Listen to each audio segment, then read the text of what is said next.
Echo's going to go down. Daddy's going to find the nice headshot to him. And you know, oh my god, wait, GODSENT, no way. Reed trying to go for the third party. Onto Scrim Farm, finds one, finds potentially even a second over there.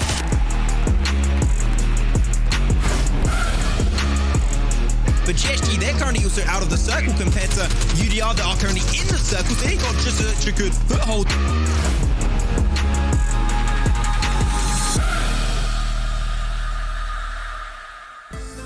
We're back, ladies and gentlemen, and bigger than ever here for the EMEA League. Why, do you ask? Well, because it is our grand finals time here. Across our next 4 days, we are going to determine not only who is going to be our champion, who's walking away with $24,000 in first place, who's getting the MVP prize of $6,000, but also which 3 teams are moving on into that global championship later on down the line. My name's Kyle Aris, your host here throughout the EMEA League, and joining me to my left, I have John and Xander here for the start of everything. The proceedings, it's about to begin. It's our top 16. I'm excited. Blank's so excited he had to check his hair. How are you doing, Blank? I had to do my hair really quick. Yeah, I'm absolutely fine. Thank you so much. It's fantastic. Like I said, this top 3 teams go for the GC. It's a big moment. It's a big moment in a lot of these players' careers here. If they can push for that top 3 spot, it's going to be fantastic. We've got 20 matches ahead of us. So there's a long time to prove yourself. So don't worry about if you maybe start a little bit off the bat, but you need to basically speed it up as you go through. John, his shirt, it makes one statement, and that is sport. How are you doing, John? That's great, yeah, that is true. Esports! I've got 2 extra letters on there. They were sneaky, but they are hiding in the wings. And maybe we're going to see some of the teams waiting in the wings, as Blank said. Yeah. You know, we're looking for teams over these 20 games to really prove themselves, make themselves worthy of those spots in the Global Championship. It'll be interesting to see that unfold. Absolutely. Let's take a look at the road, how we got here in terms of our 32 teams that were able to qualify into that group stage. And we broke it down to 16 teams only as they came through into the grand final. Now, of course, Na'Vi and World of Wonders really kind of did steal the show when it came to their performances. Na'Vi especially, Blank, 5 chicken dinners. It was great from them. Oh, Na'Vi did fantastically for us tournament. I think that we can safely say this is the most consistent team in this lobby. I think World of Wonders definitely fell off a little bit. Still put up the big numbers though, despite only getting 1 chicken dinner on board. And you got Team 1218 there, who kind of slipped underneath the radar, getting those chicken dinners tactically and strategically when they wanted them, but didn't have any kind of ridiculous performance to go raving home about, I would say. Yeah, definitely so. There's a lot of other names on here that we could talk about. However, we're going to get a decent opportunity to later on. Klas Esports is another team that really shone in some of those later stages of the group stage. Naix CongenialS ever consistent with the positions that they were able to take up. Let's take a look at our 9th through 16th as well here amongst these teams, because again, our top 16, we're going to be talking about them at length here to start things off. We've got Osh-Tekk Warriors, FRAG Machines, other teams in here that have been able to do well for themselves. A team that does stand out to me, John, is Alliance, that did get themselves 2 chicken dinners. However, in other games, it was a little bit more rocky for them. Yeah, they have had some ups or some downs. We've seen some very smart rotations from them in the past, so maybe we'll be able to see a few more of those in these next 20 games, because of course we have seen 24, and we've got almost the same number again, so the amount of development that we've seen in the league so far can still take place over these finals. The question is, are these teams going to be bold enough to do that, to make that choice? Yeah. And you have to remember as well, James, is that we're playing with the same set of 16 in every game from now on, which means that they've only played 12, they're going to be playing way more now in these next few days. Yeah, you get a great opportunity to learn how everybody's playing in a lobby and be able to adapt throughout that. Also to mention here, number 16, Marine Force DE was able to sneak on in here due to a Team Umbra disqualification due to regency of players. Unfortunate for them, but that's how the cookie crumbles. So Marine Force DE gets that 16th spot. Let's take a look at the teams that did not make it here through our 17th to 24th. Very, very close, but yet so far, Blank, for some of these teams. Very, very close indeed. I think Naix definitely really tried to pull something out at the end there. You've got Polarized towards the bottom. They had some pretty decent players on that team, just they weren't able to make it through in the end. You can see Unicorns of Love also going down in 22nd. A little bit of stubborn play, we would say, from them, but again, all the same, big congrats to you for how far they actually came. Yeah. But sadly, we will not see them in the finals. Yeah, John? Maybe they're more aptly called the Mules of Love. Very stubborn indeed. No. That's something that they should address in the future.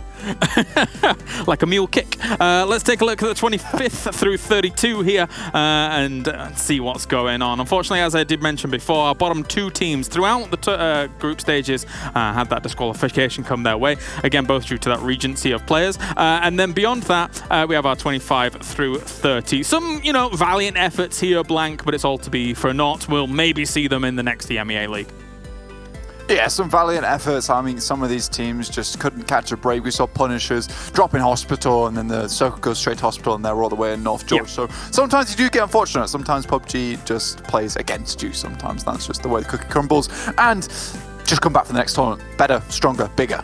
Faster. Right, yeah. Let's move on to our top 16 teams then here that are going to be playing things out. Shush you. We've got our finalists for our 16 teams. And let's see who's going to be representing. Of course, we've already spoken about Navi just a little bit before here.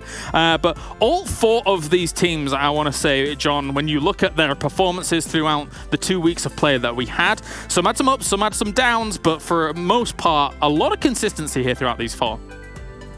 That's true, Navi. You know, they have had they had a bit of a poor day. I think it was day 2. Correct me if I'm wrong. But I think they only scored 5 points on that day. So it is very much the case that they can slip up. And over the course of these next few days, I'm expecting teams to start to really learn their rotation patterns, to really start to block that off and challenge them in those gunfights. And we'll see if they can stand up. I mean, they do have pretty much the most frags of the tournament, I believe, by quite some number, but they're going to have their work cut out when everybody has downloaded those strats. Naix CongenialS, IRAQI Elite, Headquarters, and Marines Force DE. Headquarters is one for me, Blank, that, of course, in that first day, they had that 1-point day, and we were like, but what about the Headquarters? But after that, they really did step things up. And as you say, you like their dragon logo. The dragon logo. Look, if you've got a dragon logo, I keep saying it, you better be on that first page. It has to be done, otherwise you're not repping the Dragon Gang very well, okay? That's what they say. And then we've got SNAKEsquad, Osh-Tekk Warriors, FRAG Machines, and KoninaPower. So some big hard hitters here. Osh-Tekk Warriors, of course, had a few good days here, John, and are looking to represent in the final. Yeah, absolutely. KoninaPower, I mean, they... Osh-Tekk had some pretty stonking games. But KoninaPower, I just want to talk about them for a little bit, because it's a team that coming into this tournament, we'd sort of thought of as this powerhouse of a team, this kind of the mainstay here and the main rival for a lot of these squads. We saw over a couple of the quickfire interviews that we've seen over the course of the tournament is that a lot of teams were scared of them. They were the people that they were expecting to win. And quite frankly, they haven't quite shown that. And I think it's telling that, you know, the move from obviously the roster change at the start of the season, very, very close to the start of the season as well. It feels like it has affected them quite well. Yeah, from Tixi, obviously leaving and moving over. So it's not going to be super easy for them at the start of this season. They've only had 12 games to get used to it, really, in a tournament setting. So maybe they found their footing. Maybe they're going to be able to come back and ride to the top. Obviously, having a great performance over previous tournaments in which we've seen them. And as we're taking a look here in the highlights from our group stage, there was a lot of varied circles indeed, and a lot of really cool actions going down in places like military, places like Cosmodrome. We had a wide variety of things, Blank, to treat and delight us here with the group stage.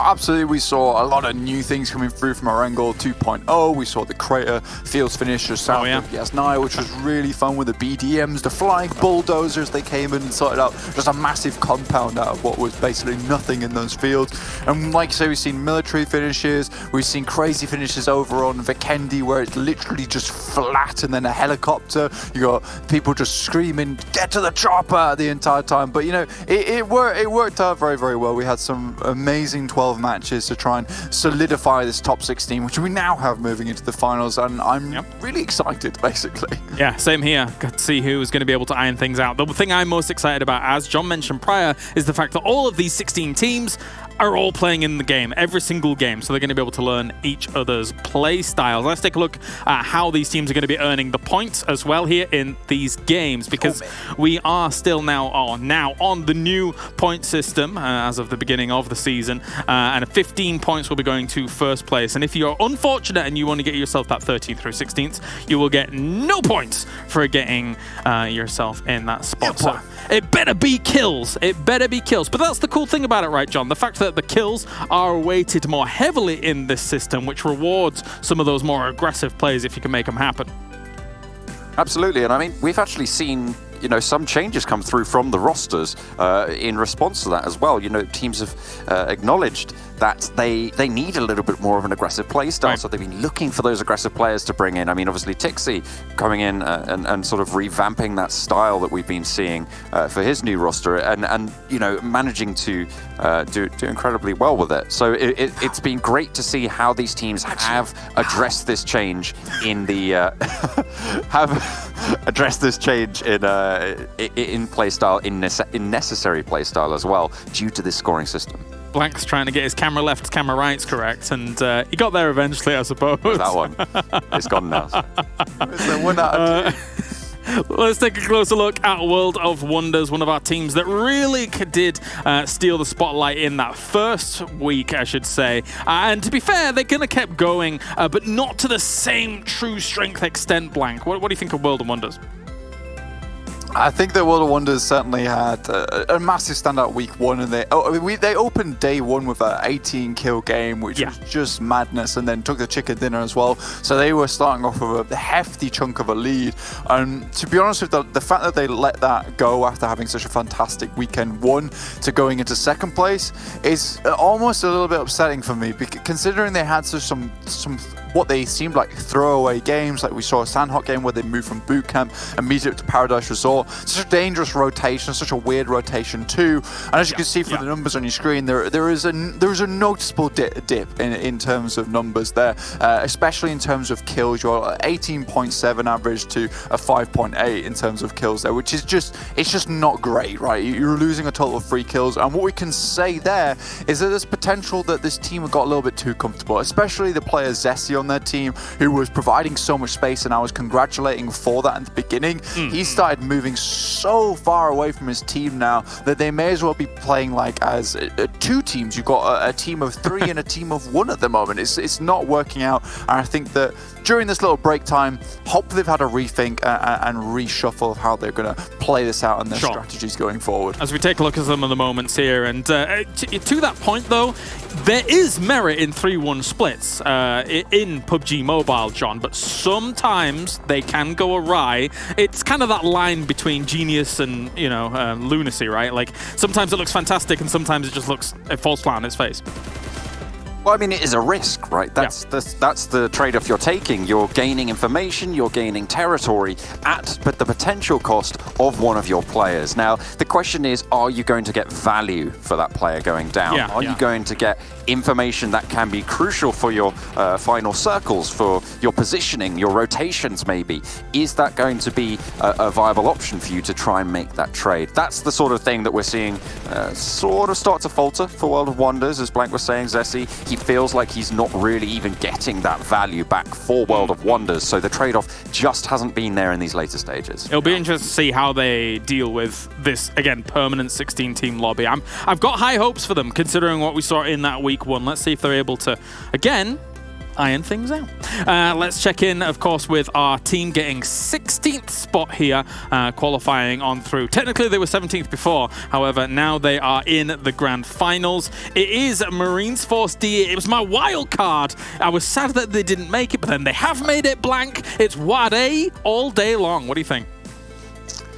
Yeah, it's going well. Wadir over here doing well, and like the Phoenix, they've risen from the ashes of 17th place. But Naphan, he needs to rise a little bit in terms of numbers there. 39, it's not great, let's be honest. And no kills, no knockouts. It's not great, let's be honest. It's really not. The support of the team, let's be honest, maybe. But yeah, I mean, beyond that, they definitely need to have a little bit more of a rise. I think that was the key word that you used there, actually, Blank. They're able to get some decent frags and able to get some decent positions, but they've got to have a little bit extra in their tank, John, if they want to be able to take the top spots here. And that's the thing as well, qualifying on a technicality, they did deserve to be in 17th place. They managed to just be on that border. They weren't quite able to push in. It was a 4-point discrepancy for them, just being beaten up by the fast-pay Wildcats, but obviously now being bumped up.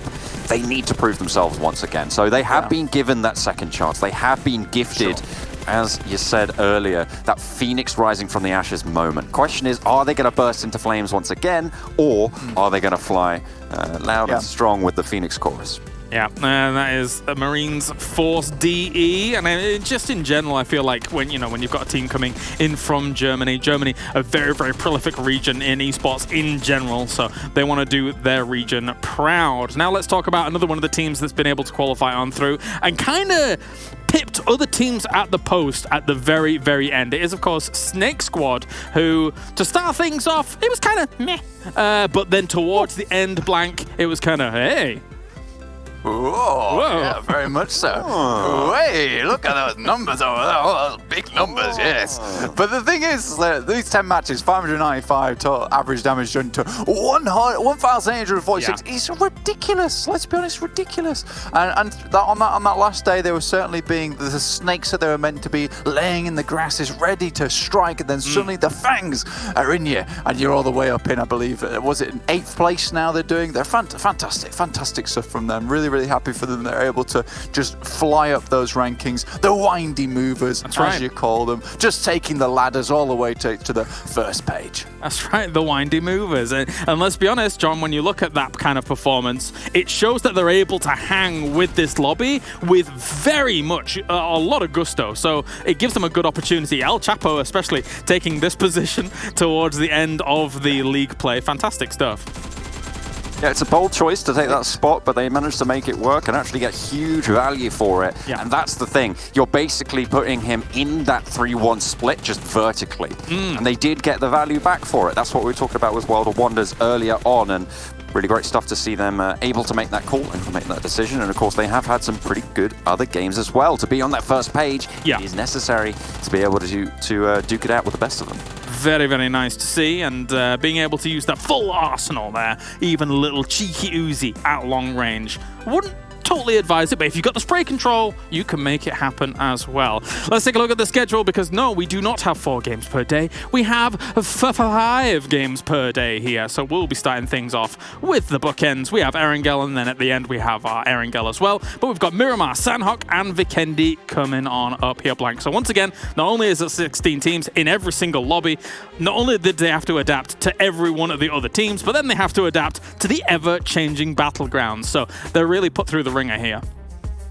It's a very varied day, and you come to the finals, you really kind of try to prep yourself mentally for this moment. So playing all these 5 matches, maybe not the biggest deal in their mind, but I'm certainly think it's going to prove some issues going forward. Because, for instance, maybe you have a bad game on Miramar, you're not feeling your best, suddenly you're on another map straight away, and then another map. Like, it's very hard to get your momentum up after losing that first game as you start heading into different maps over and over. Whereas if you maybe lose on that Vikendi towards the end there, you go into Erangel, you feel comfortable. So I think that there is going to be a lot of momentum going out through this day, and especially with teams being so comfortable at Erangel, especially Na'Vi, if they could start the day off really strong, they could probably pull that momentum and just send it straight forward throughout the rest of the day. So it's an interesting schedule, but one I really like because we get to see a lot of different maps, a lot of different play style. I mean, especially if you lose pace, and the fact that the Battleground pool is so different in terms of tempo, John, when you're playing these battlegrounds. Miramar is very different to Vikendi, is very different to Sanhok. So when you're making those changes constantly, it can be difficult to adapt. Yeah, it is a case of, what do you do? What do you change? And that's going to be what's more difficult. There's no sort of hard resets coming through, so there's no quick break where it's like, okay, different set of teams, let's just refocus, let's do something differently. No, it's the same every game.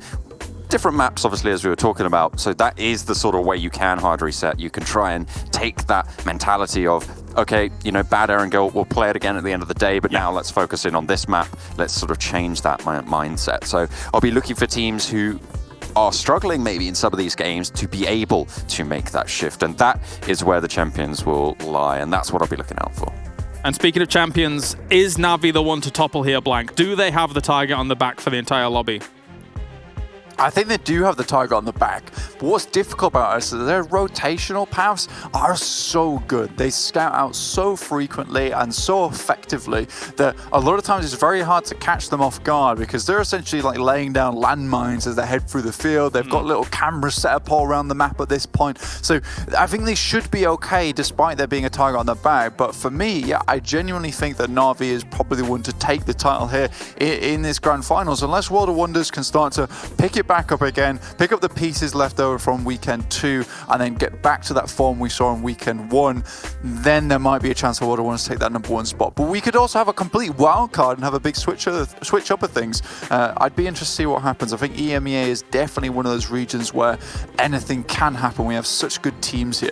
Yeah, definitely so. I think some of these teams are going to have to channel their inner poltergeist, throw some things around, and maybe Na'Vi will stumble over with all their cameras everywhere. But anyway, thank you very much, gentlemen. I'll see you in a few as we are almost ready here to get into our first Erangel here for the EMEA League. And we're going to bring on our commentators in a moment. But before we do that, you should get on the Twitter, grab that little phone, grab your PC, doing wherever you're doing, and then tweet out with the hashtag EMEA League. Get people involved, get people watching, as well as at Esports PUBGM.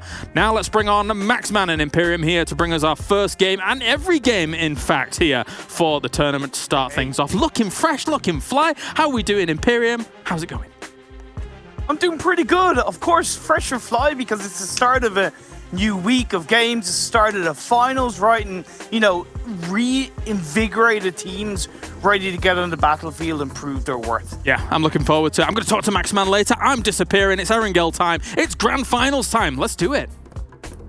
It's grand finals time indeed. Thank you very much, Klas. Imperium, we've been waiting for the past 2 weeks to get to this stage. We're fighting to the finals. Top 16 teams of the EMEA region as a whole fighting for this precious top 3 position to make it over to the Global Championship. We've got 20 games. We've got 4 days of action. Let's dive right into game #1. It's Erangel once again on the menu. Let's bring it on, baby. And of course, the guys talked about, you know, the 16 teams that qualified from the league stage, Na'Vi coming out on top. I will say that, look, the points are reset. They're all at 0. It's new opportunities for teams to, you know, topple Na'Vi, get the better of them. And you know, it's going to be a little bit harder because compared to the league stage where you were able to maybe grab points off teams that were struggling in the bottom of the standings, you were able to maybe pick up a good result based off that. If you make a mistake in the finals, you're going to get punished quicker, harder, faster, and that's going to be a huge challenge for these teams to get around. Yeah, because you took 16 teams away from the lobby, so that means that now, if you do a mistake, the chance of you getting punished for those mistakes is going to be even bigger. Going to be talking about the playing path, of course, is going to be from the southern coastal line of Sanhok Island all up to the northern side of George Bowl, so Na'Vi is going to be pretty happy about that one. They're going to go straight up for their main drop-in location. As KoninaPower, going for a little bit of a shift over here, going to go for the northern side of Sanhok Island, really, apparently, going to do a little bit of homework and going in a position where not too many teams tend to drop on. I think it makes sense because they're going to be aware that GODSENT are going to be in that farm area. So that by them dropping on the military island, they're going to be able to go swiftly with those vehicles across the bridge and onto Milta. I think that's quite sensible. It makes sense, as of just, of course, but also kind of phase 1. So I'm a fan, although I'm aware it could be pretty tricky for the teams because not only do you have a more western side in play with the Gaka, you know, Headshot Hills area, but you also have the river in play, which is always going to be hard to maybe decide or play around, depending on how the phase 3 on. Yeah. The bridge, the troll compound, I would say, onto the bridge over to the eastern side of George Bowl is currently free real estate for these teams. Potentially World of Wonders could think of going there, but knowing World of Wonders, they're potentially going to be stubborn. They're thinking of going back to Yasnai Polyana, I do believe, so they're going to be in the car, so they're going to make their way over there. But Imperium, right off the bat, I'm seeing a different drop-in location. That's specifically for Blaze Esports, right? In the past, they used to drop towards, you know, prison, mansion. And I think that this first game is also going to be a little bit of a testing phase for these teams to learn the new drop locations from a few of these teams and maybe try and react to it on the long term. Because you don't have 12 games per team now, we have 20. So now, really playing the long term is a lot more viable than how it was in the league stage.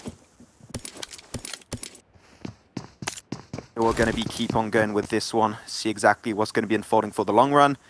As the Wildcats also going to be in a pretty nice position next to the side of Potato Hill. They're going to have to grab some attention and information early on. That's GODSENT, same drop in location as during the league stage. Going to be down south of Potato Hill, next to the coastal line.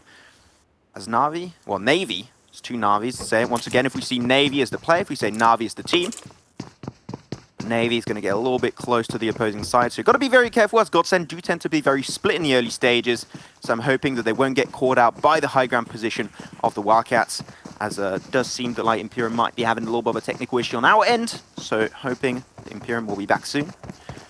But that will be fine. During that time, unfortunately, you'll have to cope with me. I'm so sorry. I know that nobody wants to have to deal with solo Maxman over here. But that is completely A-okay. Anyway, talking, of course, of the... No, we got to really mention the elephant in the room. There's going to be Na'Vi. This team has dominated the league stage with 5 chicken dinners. I have on the book normally some space to put every single chicken dinner.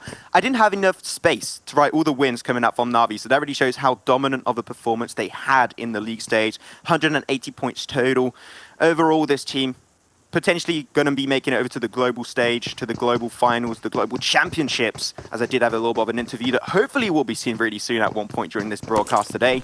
And they did say that they are counting themselves as part of those top 3, making it to the global championship. So hoping all the best of luck to that team as a whole. And this is going to be a very chill stage. Really nothing too insane happening in the early parts. No hot drops, which I was expecting. Teams I did mention doing their homework, realizing what's happening, and trying their best to avoid those hot drops. Even though it is 20 games instead of 12, you know, you don't want to take those risks. You don't want to take that chance. You want to take it slow and just go for your own drops being uncontested, which is really good, for example, for SNAKEsquad. SNAKEsquad, they got Rozhok, going to be uncontested. Marines Force also in Nova, going to be uncontested, which was not always the case coming into the league stage. Overall, pretty happy with that one, as I do believe our man Imperium is going to be back with us very soon. Want the Irish voice back on our screens really soon. And also, of course, you know, talking about usual drop locations, Alliance, they're going to go for the northern drop into Severny. And here it is just that river. If Imperium was here to talk, one thing they would say 100% for sure is that river is going to come into play, which I think is definitely going to be the case. So all the compounds, all those little footholds, those positions next to the river to all keep it or facilitate your own rotation over the water would be a viable option for them.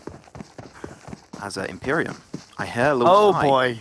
Oh boy. Love it when you have technical difficulties. I'm here, ladies and gentlemen, and I apologize about that, but of course the game still goes on, the show must go on, and you know, I've missed a little bit, but have I actually missed much? Because I still see 16 teams on the lobby. Everyone died. 64 players, and you know, kind of to touch upon that makes sense. I know we're only 6 minutes in, but what I am expecting, because it is the start of the finals, and although we know that there's a multitude of aggressive teams in the lobby, Max, is that I'm expecting a lot of respect and maybe a little bit of cautious passiveness while the teams really become familiar, because as much as they played against each other in the league stage, it was maybe only one game, you know, out of the 12, and it was just, you were focused on different things, whereas this is 5 games in one day, and you're up against the same team, same lobby, so I think that's going to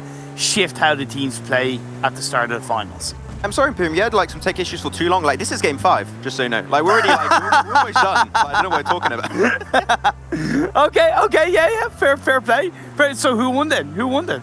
Oh god damn it. Na'Vi won 4 games. They won all of it. Okay, wow. Headquarters though, Imperium, like really central. I talked about it, right? Scouting is going to be really important for these teams, and headquarters is going to put big emphasis on it. I just hope that they're not going to stay there too long, because normally when you go for Everest, you go there, you send 1 or 2 players up there, get the information, use the information, find a compound, and then you're done with the high ground.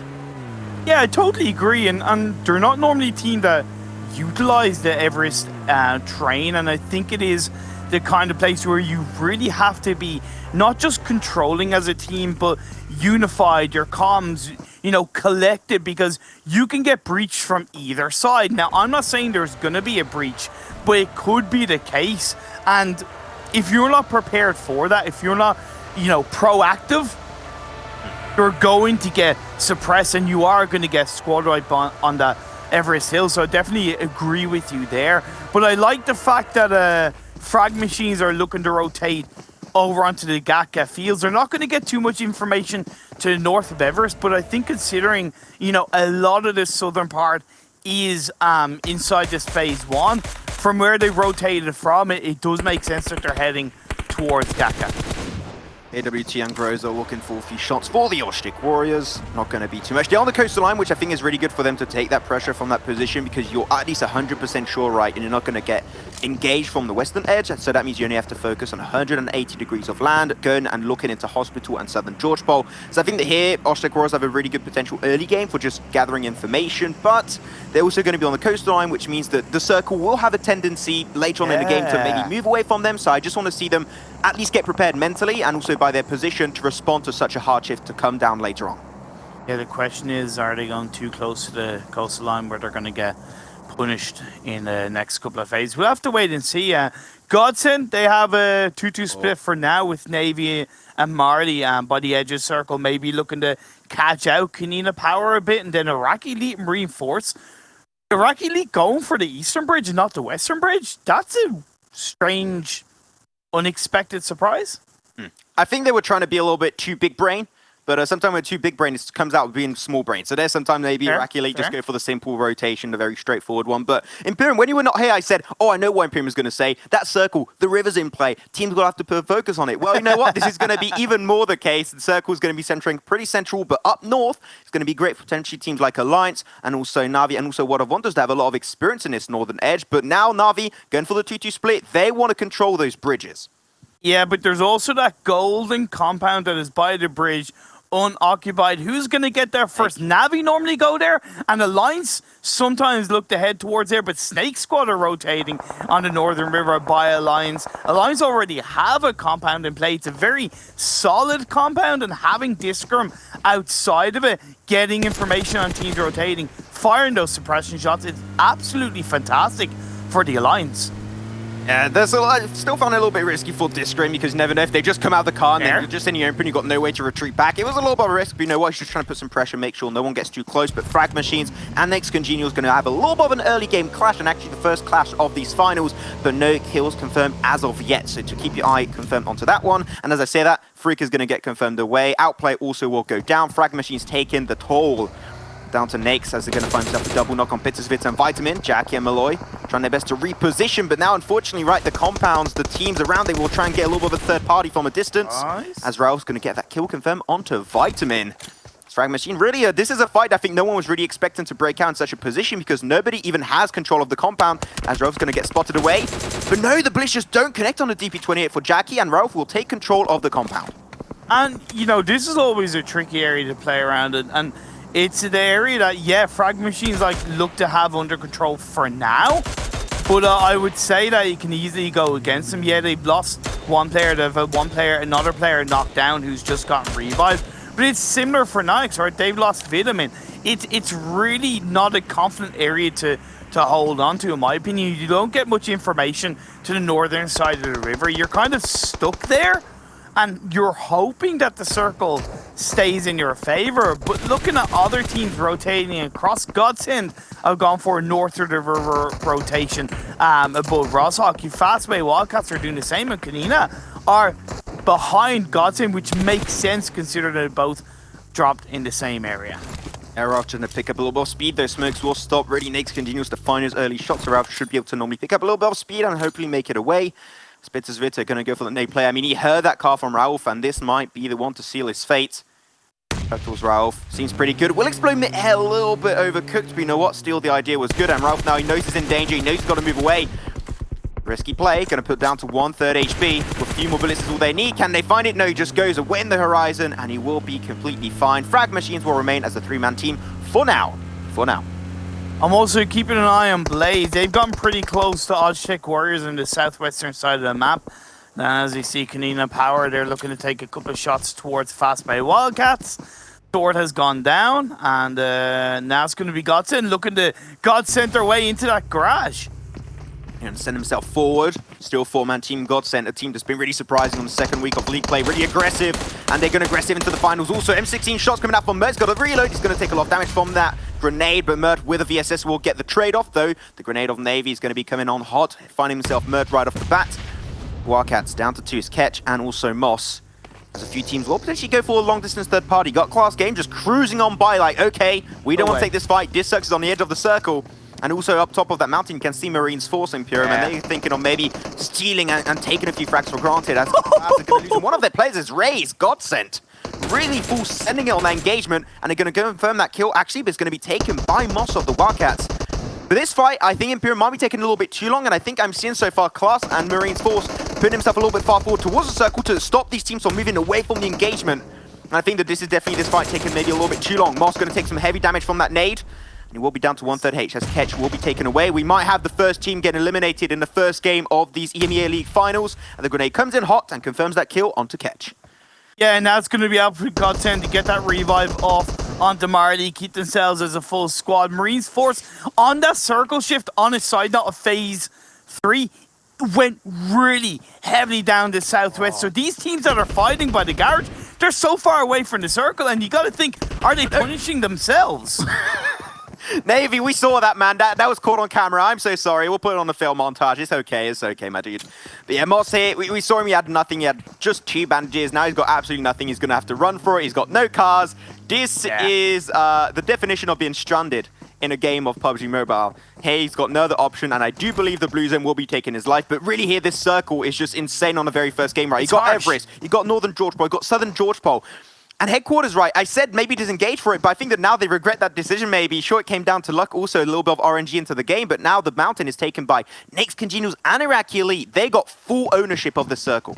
It's tough because you got to make a decision. Do I go north of the river or south of the river? Do I go North George or South George? And gamble. teams had to make that decision, not only based on where they were, but just at the, touch of a button, at a split second, they had to make that call on the rotation, because if you leave it too late and you try and full send it in at this stage of the phase 3 closing in, you are going to get wiped out. And there are 2 teams right now on Everest, Naix and IRAQI Elite. Yeah, I said it right. They're going to take a lot of information, even though they are very far from the rest of the lobby, so they won't potentially take some really aggressive shots. But Alliance went for wild rotation, making it close to the bridge in George Pole, and now they're going to be clashing versus the Warriors, the Osh-Tekk Warriors themselves. The Bros are going to be holding on first to the staircase. A few nades will be traded away from the balcony up top. This Grim will trade that grenade upwards last. They're not able to find it as Ruda did go down first. The flush will be ensuing. Last confirms it with his own grenade. Alliance down to 3v4 currently. Osh-Tekk Warriors, here it is. They're breaching it. They know they got that man advantage. They got to turn that man advantage into now 4 kills onto their team. As Alliance, this Grim doing good. Picks up 1, looking for a second onto Never Alone. Never Alone just going to be cruising away from that fight. He does not want to get heavily involved.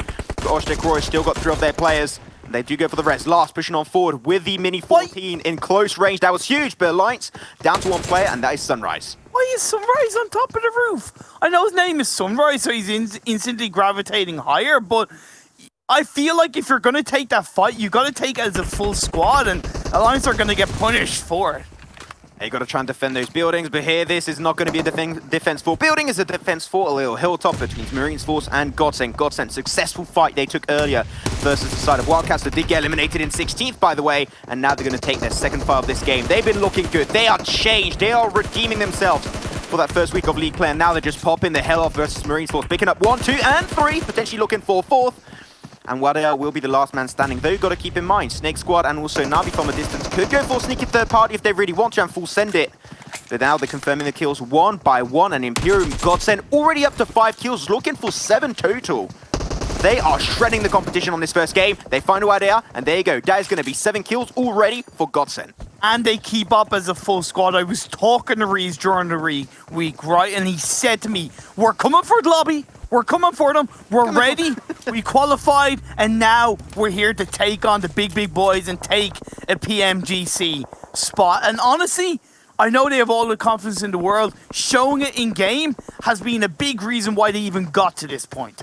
Definitely huge respect coming out to them. But Imperium, we also got to talk about this circle, and the team's got to respect this one, as it did start moving down from Everest. So I think that here, IRAQI Elite and Naix CongenialS, they got to start thinking about moving away, as Klas game going to lose himself Solace right off the bat. Osh-Tekk Warriors also after a pretty significant early game, I got to say, which is something we haven't seen them, like, be really strong on the first few games. Normally they're more like an overtime kind of team. Yeah. I think that here Osh-Tekk Warriors already was 5 kills, a squad wipe onto, well, not a squad wipe, 3 players on the Alliance and looking for a few kills along the way. They're looking really good on this first game, which I love to see because they have just so much potential.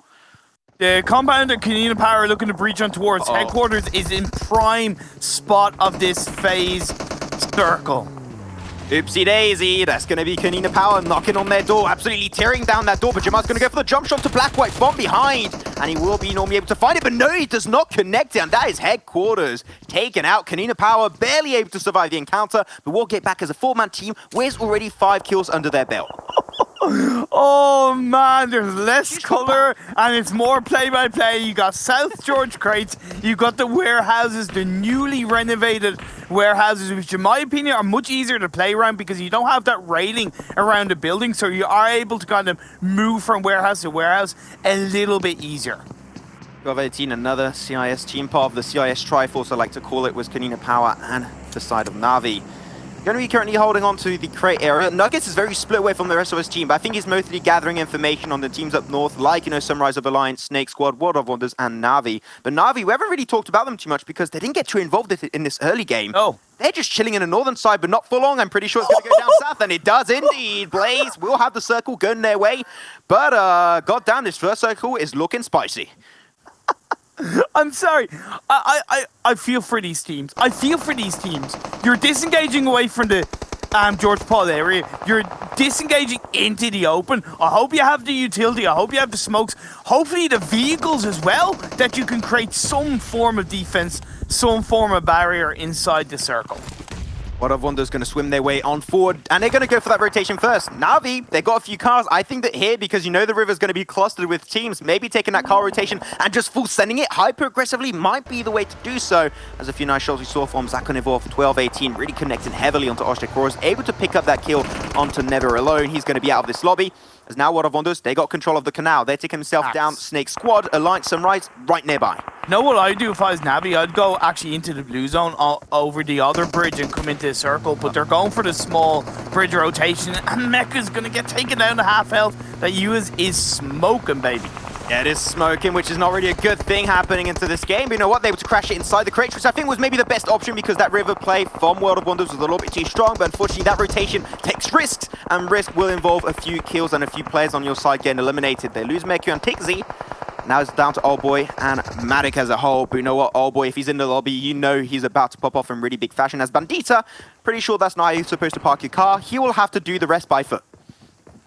Talking about by foot, teams trying to move in, a lot of them are by foot because they didn't keep the vehicles that they rotated in with, or they got blown up by so many teams compounding close to each other. That's why I touched upon Na'Vi maybe taking a wider rotation into the blue zone. But these teams aren't in the circle, Max. The blue zone's closing in and they are not in the circle. So players and teams, they're going to go down very soon. Yeah, I mean, Blaze, they're just sitting down, they're having an absolutely awesome time so far. FRAG Machines potentially thinking of breaching that one very soon, but here the fight is going to mainly focus on the crates area of George Paul, and whatever teams or players make it out alive, they've got to breach that building coming out from Blaze, otherwise you're going to be in so much trouble. GODSENT, despite a really good early stage, will get taken out in 10th position. World of Wonders already up to 6 kills. They have enjoyed 7 on SunHP. SunHP, by the way, one of the top fraggers into the league stage, and he is ready to pop off going forward towards Na'Vi. Oh boy, I said it right. If he's in the lobby, he's about to pop the hell off, and he finds himself one knockdown on World of Wonders. On HP will just take that one a little bit slow, going to go for the last second heal off, but it's such a late game stage Imperium over here that blue zone's going to be doing too much work, and the grenade comes out from Matic, confirming that kill. Kill number 1 actually over to the side of Na'Vi. Going to be a little bit of maze run. Hey. Oh, we're going to go for the spray, is able to find it, and Na'Vi will get kill number 2 and will remain alive as World of Wonders are out in 9th. Down goes Oldboy. That's going to be the end of Na'Vi. 12-18. They're inside this game. Blaze are still in the circle. Has shifted in their favor, but they are out in the open. And the two teams on Everest are still fighting, and they're still there. Oh my god, the Turkish team Blaze able to maybe get a really strong performance on this first game because of that circle. Let's see if they can use it properly. As I said it right, going downhill. Potentially should try and do that early. But IRAQI Elite, they're going to do that last second, trying their best to hold it and stay on alive as Blaze Esports can just spray it down upon them. As Osh-Tekk Warriors will be out in 6th position, down finally to top 5 for this first game. You've got KoninaPower, IRAQI Elite, FRAG Machines, Blaze Esports, Naix CongenialS as Jack is going to get pushed upon by Sally of IRAQI Elite, and he seals the deal and seals the fate of Naix CongenialS as they go out in 5th position, and the circle once again Imperium on top of Blaze. Talking about not just Blaze, but like KoninaPower, 9 kills so far. They're up as a full squad. Although Azer's getting knocked, they're able to move in with those vehicles that they'd protected inside their compound that they took away from headquarters. Now they can look to keep control of the circle. IRAQI Elite, they don't have their full squad inside the circle. FRAG Machines are not in the circle. It is pretty much going to be a fight against Blaze and KoninaPower, in my opinion. I mean, yeah, 100%, but KoninaPower, right, like, they were just hiding their playstyle in the league stage. Like, no, now we're really going to be popping off going into the finals. We're going to get 9 kills already, looking potentially for 10. And I believe that's going to be kill number 10 onto Alpha of FRAG Machines. They're taking control. A little bit spread for sure. They did lose Acer. They still got Gonzo, Robdini, and Black White all together. These guys are legendary into the EMEA scene. And they pick up another one. KoninaPower are just seeming as this unstoppable force in this game, as all the other teams, FRAG Machines and IRAQI Elite, going downhill. And they're just struggling to find a decent spot to take those shots from. That is very true indeed. I love the fact that KoninaPower are still being proactive. They're not staying prone down. They're crouching up. They're taking the shots. They're getting the kills. They're suppressing the teams around them. But the question is this going to be the shack of dreams for Blaze Esports, as they've their 3 players inside that one tiny building? It's really going to be depending on this shift. Imperium, wherever it's going to go, it will give an advantage to one team specifically. It could still go in the favor of IRAQI Elite with those smokes giving him a lot of time, but definitely God with the SLR finds himself sided right off the bat. 5 kills over to Blaze, able to somewhat convert, this compound foothold into a few frags, but KoninaPower now a lot of positions going for the snake play. As FRAG Machines down to 1 is going to be Ralph, and the circle Imperium, I mentioned it, is going to be the one to seal the deal, but KoninaPower, the surprise team going into this first game, absolutely shredding the competition coming up from the CIS team. KoninaPower, Alga, and they are looking good. As a circle about to come up, where's it going to shift? I'm actually not surprised with KoninaPower. I was talking to Gonzo on Instagram, and he said that the qualifications was tricky, but now they're working more and more, and they're ready, and they're confident to qualify for the PMGC. Gonzo, the rest of KoninaPower, they live for these moments. They live for this time in a tournament where they do make it happen. I also mentioned before the broadcast with you, Imperium, I wanted to see Blaze Esports really show up to the party here. They're making it top form the very first game. There's 5 kills already. We want to see some Turkish representation on the top side of this leaderboard, and I think Blaze Esports is your better contestant for that position as of right now. But Blaze, I believe they still got a few cars. Maybe not the best option, but if you want to make a makeshift compound like on the go in that next circle rotation, it might be a safe option for Blaze.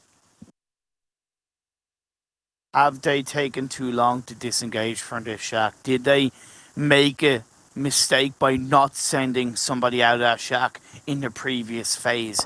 Did they bank it all on the circle going in their favor? Know how proactive KoninaPower have been up until this point in their position inside the circle. Now it's going to be their true test as the IRAQI Elite are taken out. Yeah, it seemed like they were like, no, we're not going to give any extra points to these teams. They got already way too many. KoninaPower, you don't need any more kills than that. You are being greedy right now. As Ralph is going to be trying to scout his way forward, trying to snake it up. Might be able to get good involvement on that fight. Corsair is going to be dropped first. KoninaPower picking up kill number 13 on the count and looking for more. You've got to be careful because Ralph there, he's got that nade in hand, and you know that when he gets close enough, he's going to chuck it. And I think that KoninaPower might just be on the receiving end of this snake finish. He's going to get chucked. There's the one from Gonzo. Going to be good enough. I believe a little bit too far. Where's Robdini going to be spotting out potentially Ralph? The grenades are going to be going wild. This seems like a little bit of a red zone coming on through. Robdini going to be the first line of defense. The only one was a decent spot to actually get up on his feet and actually take those shots. Does find himself Ralph, but unfortunately the trade-off on Blaze is going to be strong. Making out a 2v2 versus KoninaPower. Who is it going to be? Is it going to be Turkey or is it going to be CIS? Blaze loses himself Tron right off the bat. Down to now one player is going to be Daphne God in a 1v2 with a snake position compared to KoninaPower. They got this makeshift compound. He's in the blue. He's ticking down. That'll be second for Blaze Esports, and it will be KoninaPower Alga taking the very first chicken dinner of these league stage finals of the EMEA League. Let's make no mistake about it. Those circles were incredibly tricky. They were. It was not hard because it was not easy because you either had to commit to that big city area of North or South George, or you had to commit to kind of the open area by Everest. And, teams that were a little bit more proactive like KoninaPower or a little bit ballsy with their positioning like Blaze profited, but at the end of the day, it really wasn't easy. That's right, yes. Great to see KoninaPower getting themselves the first victory of the grand finals here, Max, especially since they're one of the teams that almost everybody coming in was like, we respect them, we think they're going to do well.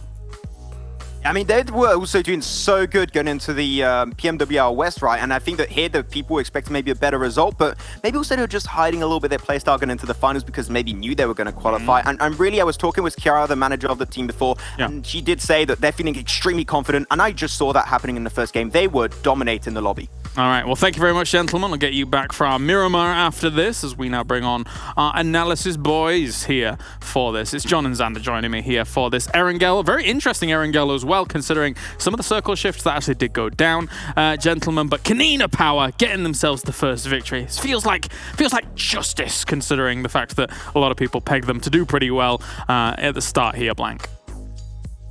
Yeah, I mean, they galloped into the first game, took the chicken dinner off the board, and it was kind of a calm, strategic win, very, very tactical as they just moved across the map nice and slow, inserting themselves into that circle towards the end. Good stuff from them. Very happy to see it. And, you know, it did feel like justice, as Max was saying, to be honest with you, because Blaze kind of had that game in the bag, and we just weren't very proactive. Like, we have compound, we stay here now on side of cliff. Goodbye. Yeah, and then they said goodbye and game in second place. So I was happy to see it.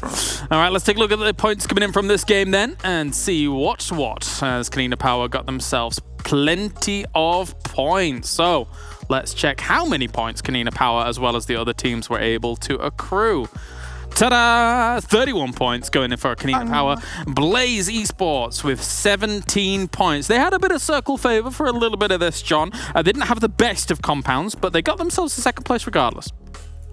Yeah, they had a decent spot, and to be honest, 17 points, that's a really strong performance for a team that was relatively low down on the tables in the top 16. Of course, in that top 3 spot, we're going to be looking at around 197 to 100, sort of around the 197 mark predicted for the third place team, which is obviously where everyone's aiming.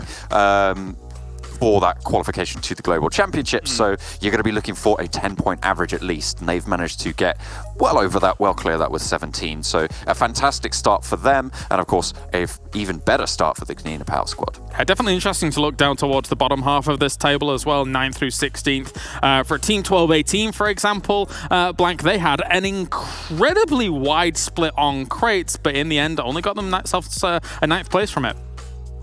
It was wild, and when I saw Osh-Tekk Warriors flying in towards me, I was like, this is over. This is over for Team 12-18. They've taken far too much space, far too much area. They've not actually claimed anything as their own. They just kind of had a sparse split, which didn't really provide them any benefit. They're off to the western side of that. There's a lip of a hill, and Osh-Tekk Warriors just came flying over the top. And 12-18, you can't really react to that. Unfortunately, Osh-Tekk Warriors decided not to have their breakfast today, and we're feeling a little bit slow as they came in there, giving 12-18 a lot of time to react in the end. So, you know, they need to get their shreddies in there, and they just didn't have them at the time. And come on, guys, it was slightly ridiculous. Never alone as well, being alone, not with the team, was a bit weird too. So I think 12-18 were definitely in the game longer than they should have been.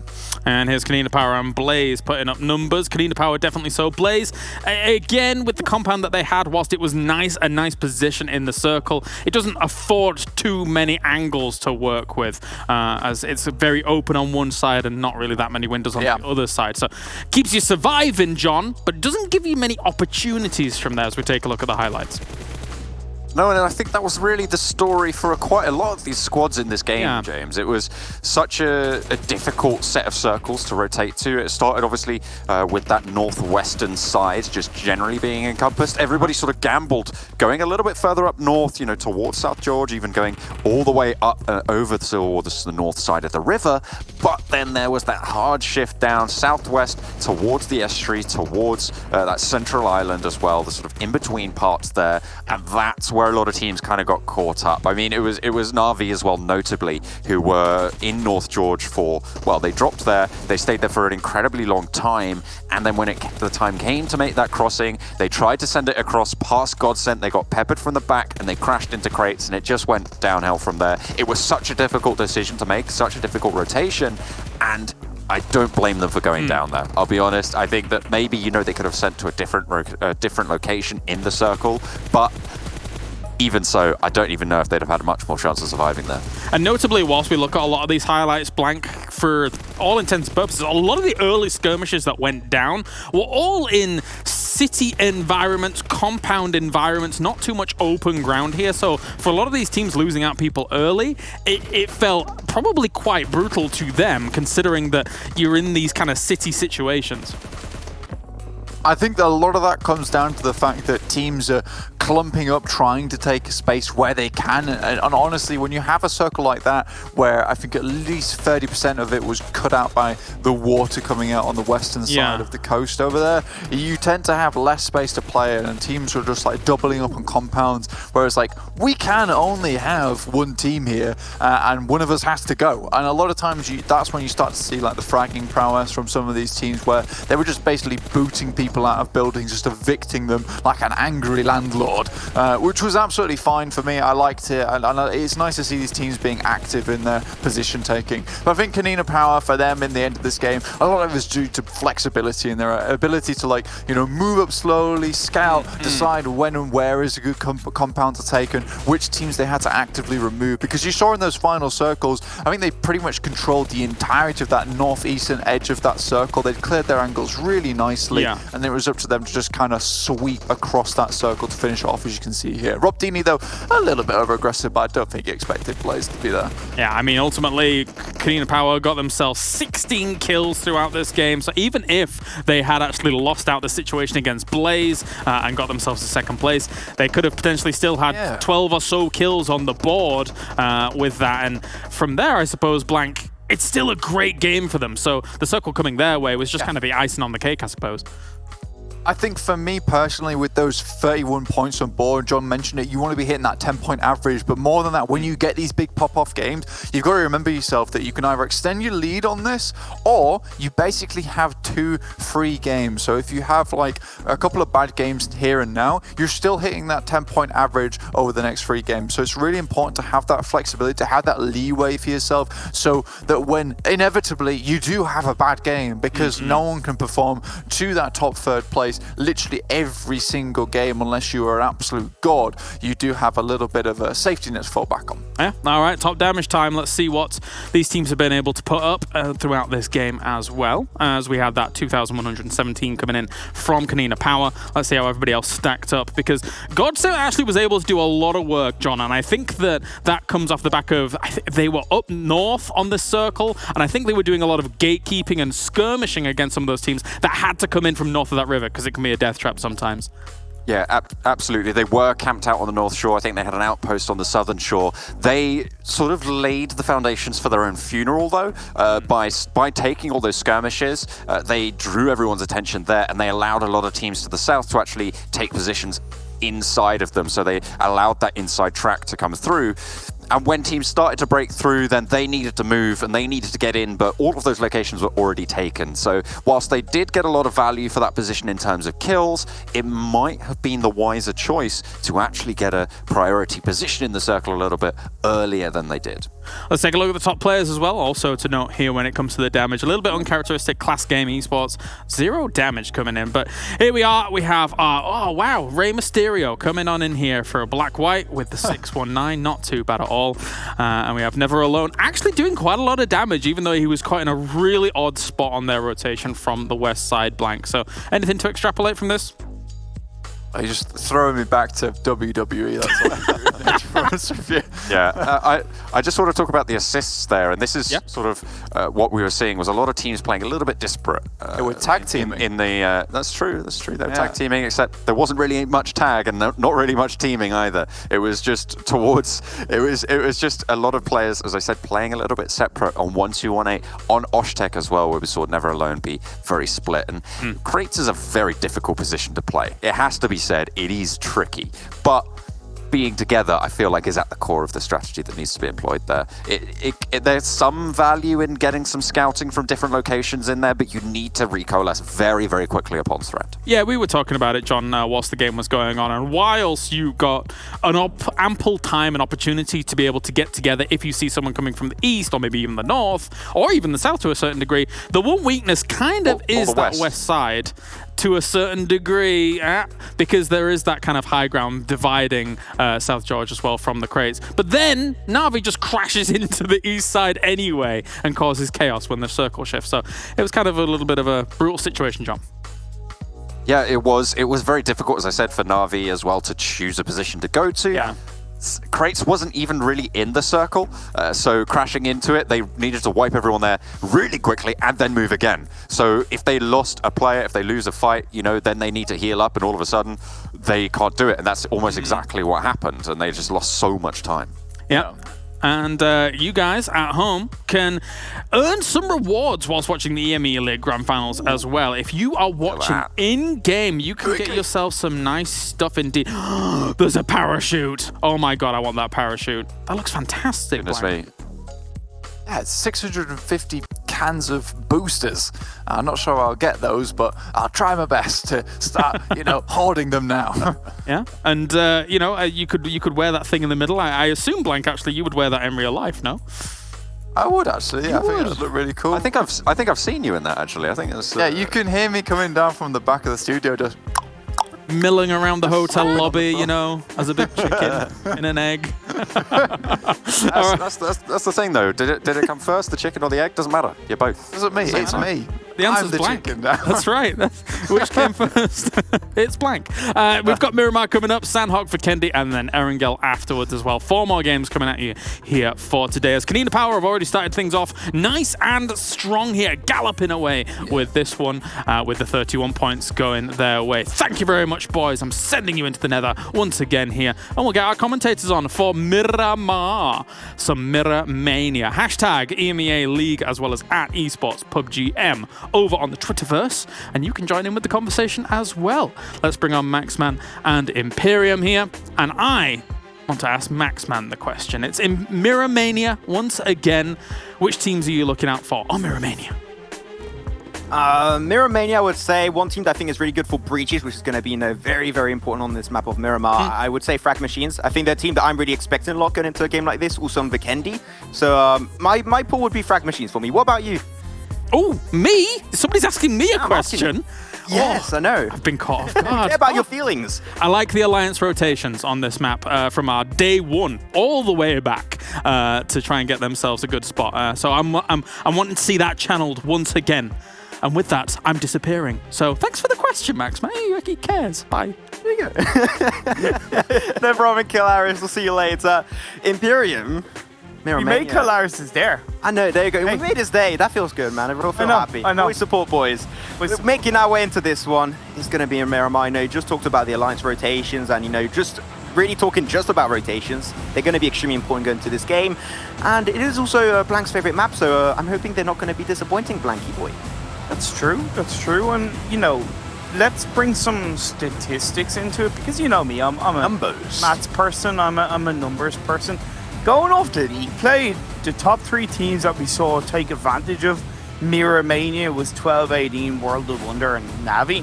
The 12-18 getting 25.5 points per game, World of Wonder getting 21, and Navi getting 16. So, you know, it was only 2 Miramar games, but either way, it does possibly, you know, give it insight what we might see in this game. And looking at kind of the 3 worst teams, it was Fastpay, GODSENT, and KoninaPower. All 3 of those teams only got 2.5 points per game in their Miramar game. So I'm hoping off the back of what we saw from KoninaPower in the first game, how intelligent they were in the timing of the rotations, getting the information and then moving in when they were very confident, that might pay off for them in Miramar, because I think that you need a little bit of a similar strategy.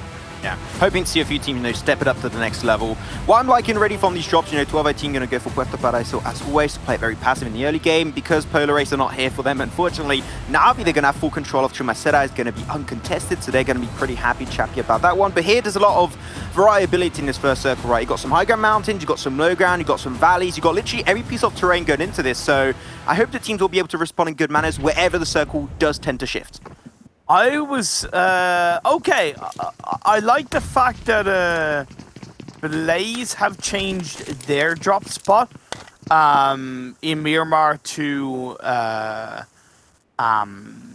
to the eastern side of the map, but it seems like IRAQI Elite are being a bit more stubborn and are opting to land in Picado with KoninaPower. Now, the good thing is that they're already inside the circle, but the negative for that, in my opinion, is that Picado is relatively central inside this phase one, so the longer either of these two teams leave it to rotate, the easier it might be for other teams who are moving in to maybe punish them from the outside of Picado region. And unlike the game one where KoninaPower had freedom to move in at a later stage, they don't really in this game.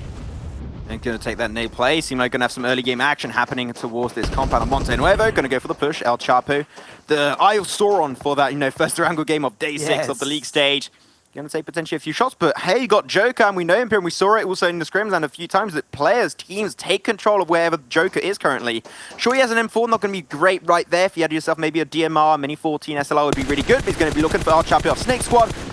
Now he took those shots, hitting no bullets, unfortunately, so that information's been given over. But you know what? They make up for it. They find El Chapo with a headshot, greatly executed on their side. And El Chapo should get normally confirmed very soon, as they're going to go for a second knock onto Boycat. The angles the Marines Force able to find are no. What they had, no, you don't want to get cooked up like that. You've got to move away, my friend. The Molly is going to be going strong onto Wada's health bar.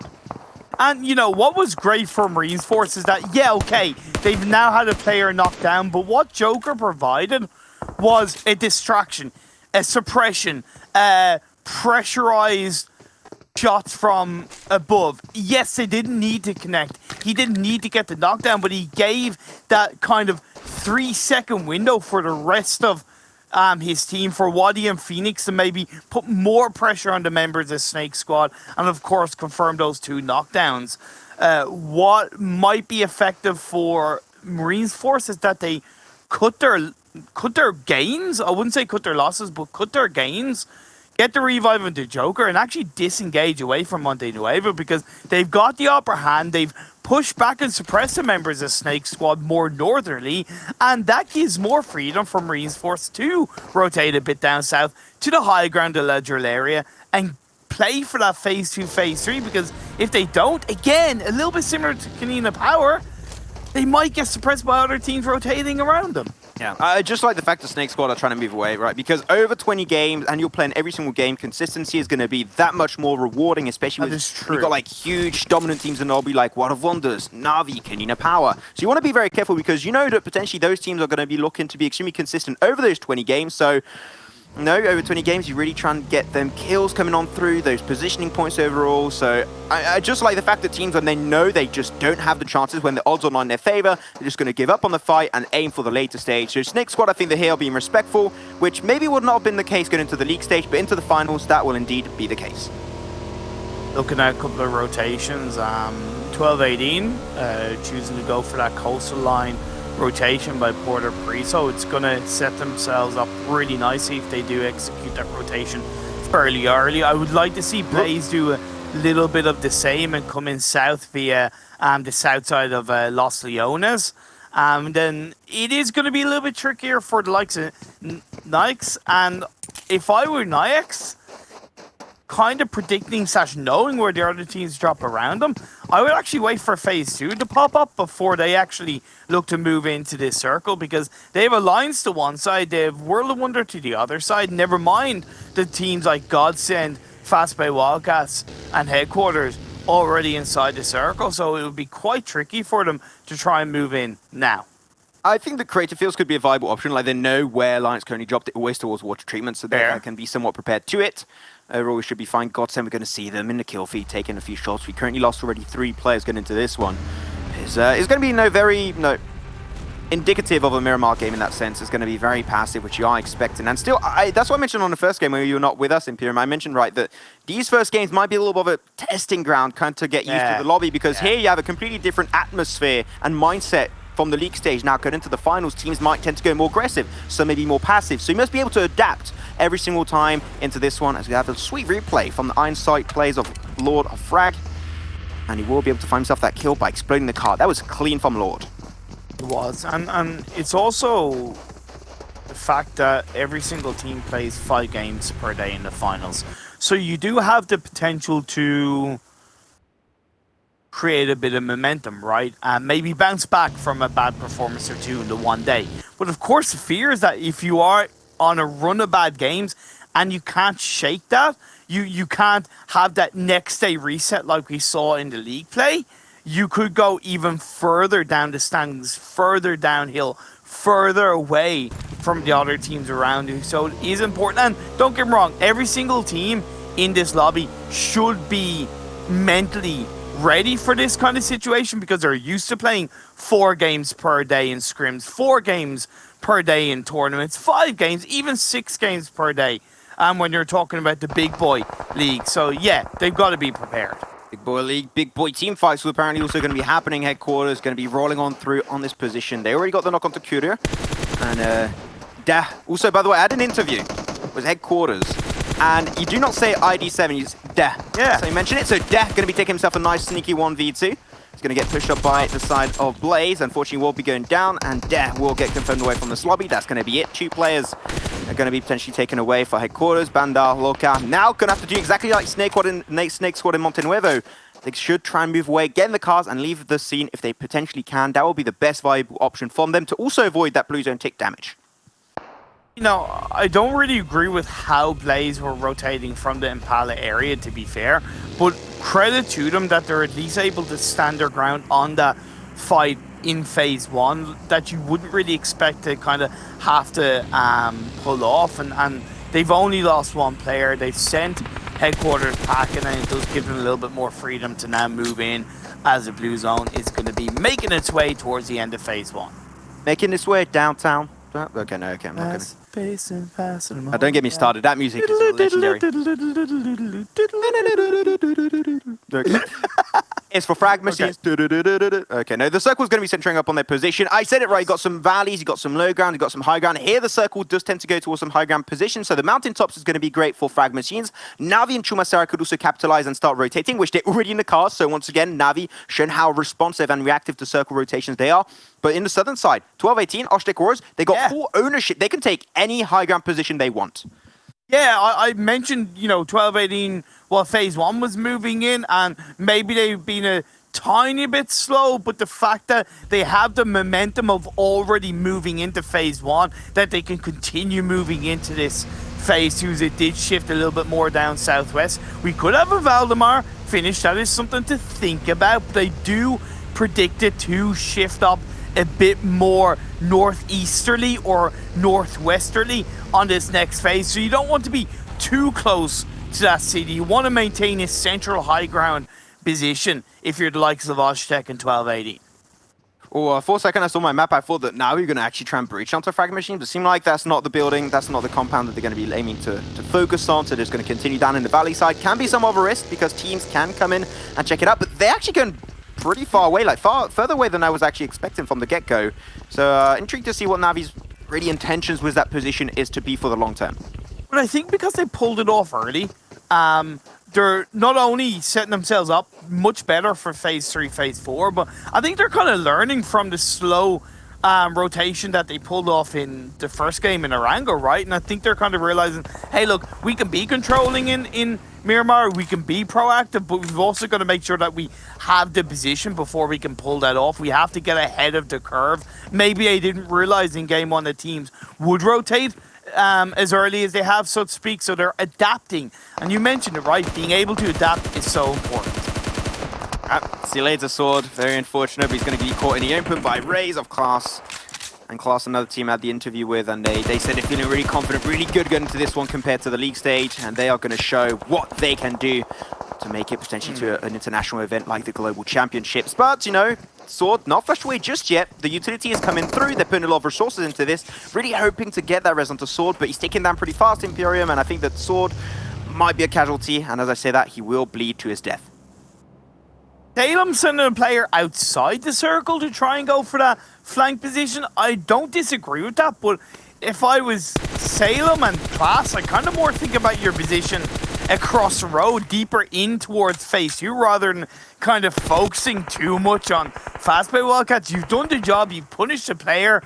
Think about your next step. Think about what you have to do to make it easier, safer, stronger in this phase 3. And faster, also. Work it As, better, faster, stronger. Anyway. That was, just a little bit of auto-tune, and I think that would be perfect. But here I'm really scared for Wildcats. Like, their car got exploded down to smithereens. They're in the blue zone. They have no way to rotate it. And if they get gate kept by not only Klas game, but also headquarters, I think the Wildcat, unfortunately, tried to just move away from the final passive position, but it was out of circle, and that might actually cause their doom, as I think that here you're going to have a big foothold on that position, and the circle coming up, and it's dead sent on both Na'Vi and also the side of FRAG Machines. It's gone more south than I expected. 12-18 went into Valdemar a little bit deeper than I kind of hoped / expected, but that might benefit them. The rotation from Alliance was absolutely clean. Kylaris mentioned it right. The way Alliance rotate and play around Miramar is just... It's poetic at times, and you know I use that word, but it is right. The way they kind of dance around the train and move in, and they seem to kind of set themselves up so effectively. But of course, you got to be able to take advantage of it. Naix are behind them; they've got to be prepared for that. So sending Sunrise into Valdemar, I'm okay with that because you have a little bit of insurance policy should phase 4 stay down south. Thy rotation by Alliance are looking good. Going to reappear but I can't find a high Q, so I'm very unfortunate over there. I try to come on the fly. Are you trying to make a... Yeah, I was trying, but I'm not a poet. I'm not a poet like you, Imperium. I'm so sorry. I tried my best. I'll get something prepared, but Alliance actually going to be coming into the kill feed versus another CIS team versus 12-18 to be specific. But Sunrise will be peeked away as he did push himself a little bit far forward. At least it was a little bit of a trade-off. You know what? One kill going each way. That's Bandita is out, but Alliance. The rest of the team joining the party a little bit late over here in this compound of Valdemar, but they're going to be very respectful. Now they've got the information on where 12-18 are, so they're not going to over-push it, but talking about over-pushing it, Marines Force in there, full sending it onto the GODSENT, and they're just getting mowed down. Marines Force losing 2. The flush is instantaneous for GODSENT, already up to 2 kills, potentially looking for a 3rd. And Marines Force, unfortunately, sending it. Na's full squad was maybe going to be causing them a little bit of an underlying issue. Phoenix, one man standing. Can he come back from... Oh, man, you can't make it up there with that kind of car. Sorry, that car sucks for that kind of thing. He's going to try and move away, but here Phoenix, let's see if he can try and rise back from his ashes as a Phoenix does. Because Na'Vi, they also got a really good position on that on the compound. Like, this is a hard one. It's not just Navi's position, but if you look at it, the spread that Na'Vi have across the circle towards the center, they have a 2-1-1 split. That actually no, it's 1-1-1-1 split. That is 1-1-1. Bold. It's risky, but I gotta say, the way you have to take control of Miramar in these high ground terrains, Na'Vi, if they can make that work, god damn it, I can see them getting a dominating result with lots of kills and, of course, possibly that chicken dinner. Yeah, they're really good at taking that full control in the center. Like, spreading himself a little bit thinly too, but they got also the cars and the resources to regroup back if the team gets close to their position, and I think that that's what they're going to try and pull off for themselves. But the circle is just about to close off once again. Alliance struggling a little bit in Valdemar, a few shots coming their way from Naix CongenialS and 12-18, so they've got to be very careful of that one. If the circle does tend to go up north, like teams like Alliance and 12-18 are going to be in a world of trouble, Imperium, as they're going to be pushing their way towards Blaze Esports, the Turkish team, from a distance, trying to potentially make their rotation up north a little bit easier. There is going to be mainly Blaze pinched between both Na'Vi and 12-18 as the circle does shift once again onto Na'Vi. This is kind of what I expected with the circle shift. I was expecting this kind of shift on the previous phase, but I was surprised. This makes more sense. I wasn't expecting to stay in Valdemar, and as much as I talked about Alliance having Sunrise in Valdemar, it kind of surprised me that they sent all the team in there. But what I liked about how they positioned themselves, they kept on the edge of Valdemar, so rotating up that hill was going to be quicker and faster and easier, and that's exactly what they've done now. They sent Headache forward with Discrim and Ruder further back. They might be able to look to punish the likes of SNAKEsquad and Naix. Like Blaze understood they were in a pinch, they're trying to ease their way and sneak their way out of this one. As SNAKEsquad talking about snaking their way out, they're going to be snaking their way out of this lobby, out in 16th. 12-18 down below, once again pressured by both Blaze and Na'Vi. Osh-Tekk Warriors also got a nice tippity top of the mountain position, but we saw World of Wonders Imperium on the southern eastern edge. They just went straight down the valley side. They did not want to get gate kept in this game whatsoever, so they're going to go for a very aggressive rotation. So far it's been working off, but they still got to make it uphill towards Na'Vi, and Na'Vi, they're going to be controlling so many positions as Naix CongenialS trying to breach himself onto the western side, but there's already GODSENT, there's already Na'Vi and also Alliance. This western side is getting clustered Imperium, and not many teams will come out alive to tell the tale. Oh, Marley with the shots on the Fitter, looking to punish that initial play, that initial rotation, leaving Maldo on his own to try and go past the members of GODSENT. once again, the revives are coming up. It's Maldo against Matic.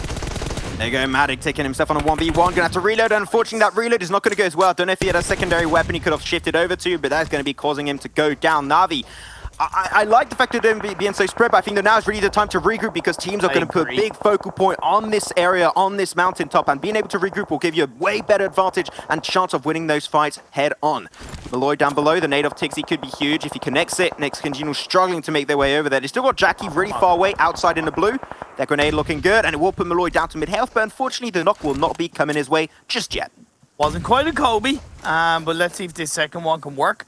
As a Phoenix goes down, that's the end of Marine's force. That bounces away. Two teams to keep an eye on, Max. FRAG Machines or KoninaPower. North side of the circle, towards the edge, but looking fairly strong. They're the only teams on the northern part of this phase 4. So even if the circle shifts down south once again, they have less teams to go up against, right? They've kind of less pressure moving into the circle. But I'm thinking it's gonna shift up north on phase 5. Yeah, maybe we'll see. Got that valley area. It might just go a little bit over like central/east, and it goes actually in the valley, and all the teams are going to be just like funneled down in that area and making it really hard to find decent positions to hold on to. As Tixi's going to get spotted away, but unfortunately, even more stress on the shoulders of Malloy. He's being taunted by Na'Vi and also by the side of GODSENT, really struggling. The Wildcats, though, Imperium, like they went for wide rotation. They were at the start on the northern eastern side of the map, right? And now it's southwest. Now they did a complete 180 on this one. They really did, and they've been able to gather a decent bit of information, but Moss and Kesh, they're split up, so really they're not going to be able to support each other, and I can see them kind of being picked off one by one between GODSENT, Alliance, and Na'Vi. I just really like how World of Wonders are currently dealing with this position. They've got 2 players down below, 2 players on the mountaintop, trying to really put the hurt on the teams down south like Blaze, 12-18, and Osh-Tekk Warriors, but oh my god, Imperium, this circle, Valley, and northern side, we were both right, technically speaking. Yeah, we were. No, we were. We were both dead on. And talked about that valley. You got the road straight down the middle. FRAG Machines are on the left-hand side of the road. KoninaPower on the right-hand side of the road. FRAG Machines have a higher ground, but I think that might hurt them because if they have to move downhill and there's too many teams around them on the next phase, they're going to get picked off. So it is important that they do look to punish, suppress the likes of Na'Vi, maybe even take them out and create a bit more control on the northern side of this circle. I think the Osh-Tekk Warriors have no other option in the map, so they've got to go for the push eventually. But they're going to actually go for the crash onto World of Wonders instead of going for the circle itself. So a little bit surprising, but seem like they just want to be able to relieve some pressure as they try and rotate their way inside the circle. It's going to be Enjoy 7 in a 1v2 currently with the Uzi. Picks up so much valuable damage. Going to switch on over to the M4. This is huge, but unfortunately, Never Alone will be there to clap straight back, but still going to be spotted away by the rest of the World of Wonders team. As 12-18's like, hey, what's happening over here? So much teams in the southern side, so big you can just cruise on by, but they're potentially going to get punished. Zessie looking for the spray, but they're just too quick. They're feeling like Sonic in this game, making their way straight into the circle. 12-18 just full sending it straight through the road on the southern tip of the circle. Rees onto Tixi. GODSENT looking strong. There are 5 kills so far in this Miramar game. Man, this is GODSENT 2.0, right? Like, the first game they had so many kills, and now they're doing it once again in Miramar. There's not even supposed to be a super early kill-heavy game and map as a whole, so really huge respect coming out to this team. They're going versus Na'Vi. They're not scared whatsoever. Now the kill feed is slowly popping off. All the teams fighting because there are not many compounds, not many positions to fight on. And that means the fights will be coming out in a really strong fashion. Reeves, the Irish god, as you like to call him, Imperium, initiating. They got Tixi. They got to try and potentially turn that knock on Tixi into something bigger. But Tixi will indeed get res back up. But no one else is contesting this mountaintop, right? And this building is also inside the circle. So whichever team takes it will have the high ground position on the entire lobby, Imperium, and could take a few more kills along the way. But then again, the longer they leave it to fight, if that circle shifts over to the east, they have to move down the hill. And you go down the hill so deep on a late game in Miramar, he ain't going to set you up too well. The good thing for GODSENT is that they do have vehicles to play around should they survive the fight. And even for Na'Vi, if they do come out on top, they can grab the GODSENT vehicles, push down the hill, and play their strengths. But are Na'Vi disengaging? I'm surprised. Like, I was not expecting that coming out from them. But here we go. We had a little bit of a fight coming out, but it's Klas game and IRAQI Elite. As IRAQI Elite, unfortunately, will be taking the L in that fight versus Silas. Though Klas taking some really huge casualties. Ray, Solis, and all of the other rest of the players are out, and just have one of their players who's going to be Silas, trying his best to survive it. Blazy spotting the blue zone, might go down because of it, but Na'Vi clashing also versus Alliance. As the circle, oh my god, just a ping pong game. North-south, north-south, north-south. Teams are struggling to get a foothold in this one. as Na'Vi trying to move away from GODSENT, going for the push onto another CIS team. They're brothers in arms, but here Alliance from down below, they don't have that high ground position. But now because they're taking a shot, you're seeing GODSENT Imperium potentially even thinking of pushing their way and gatekeeping, and just not even gatekeeping, just third partying onto Na'Vi and Alliance. And I think that's definitely something they're going to have to pull off eventually. Ruda, Discrim still in this game, as Meku did get knocked away, Imperium.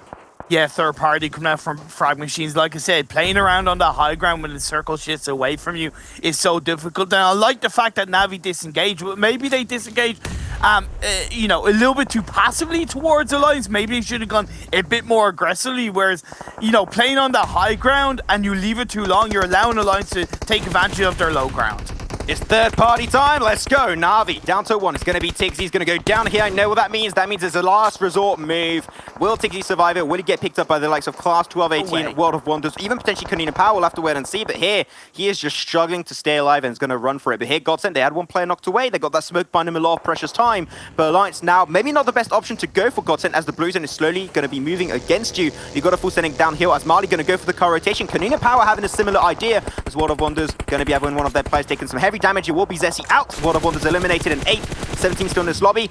But Alliance, the fact that they delayed their rotation, they can still make use aggressively of their position before having to go downhill themselves. FRAG Machine also thinking of breaching the circle.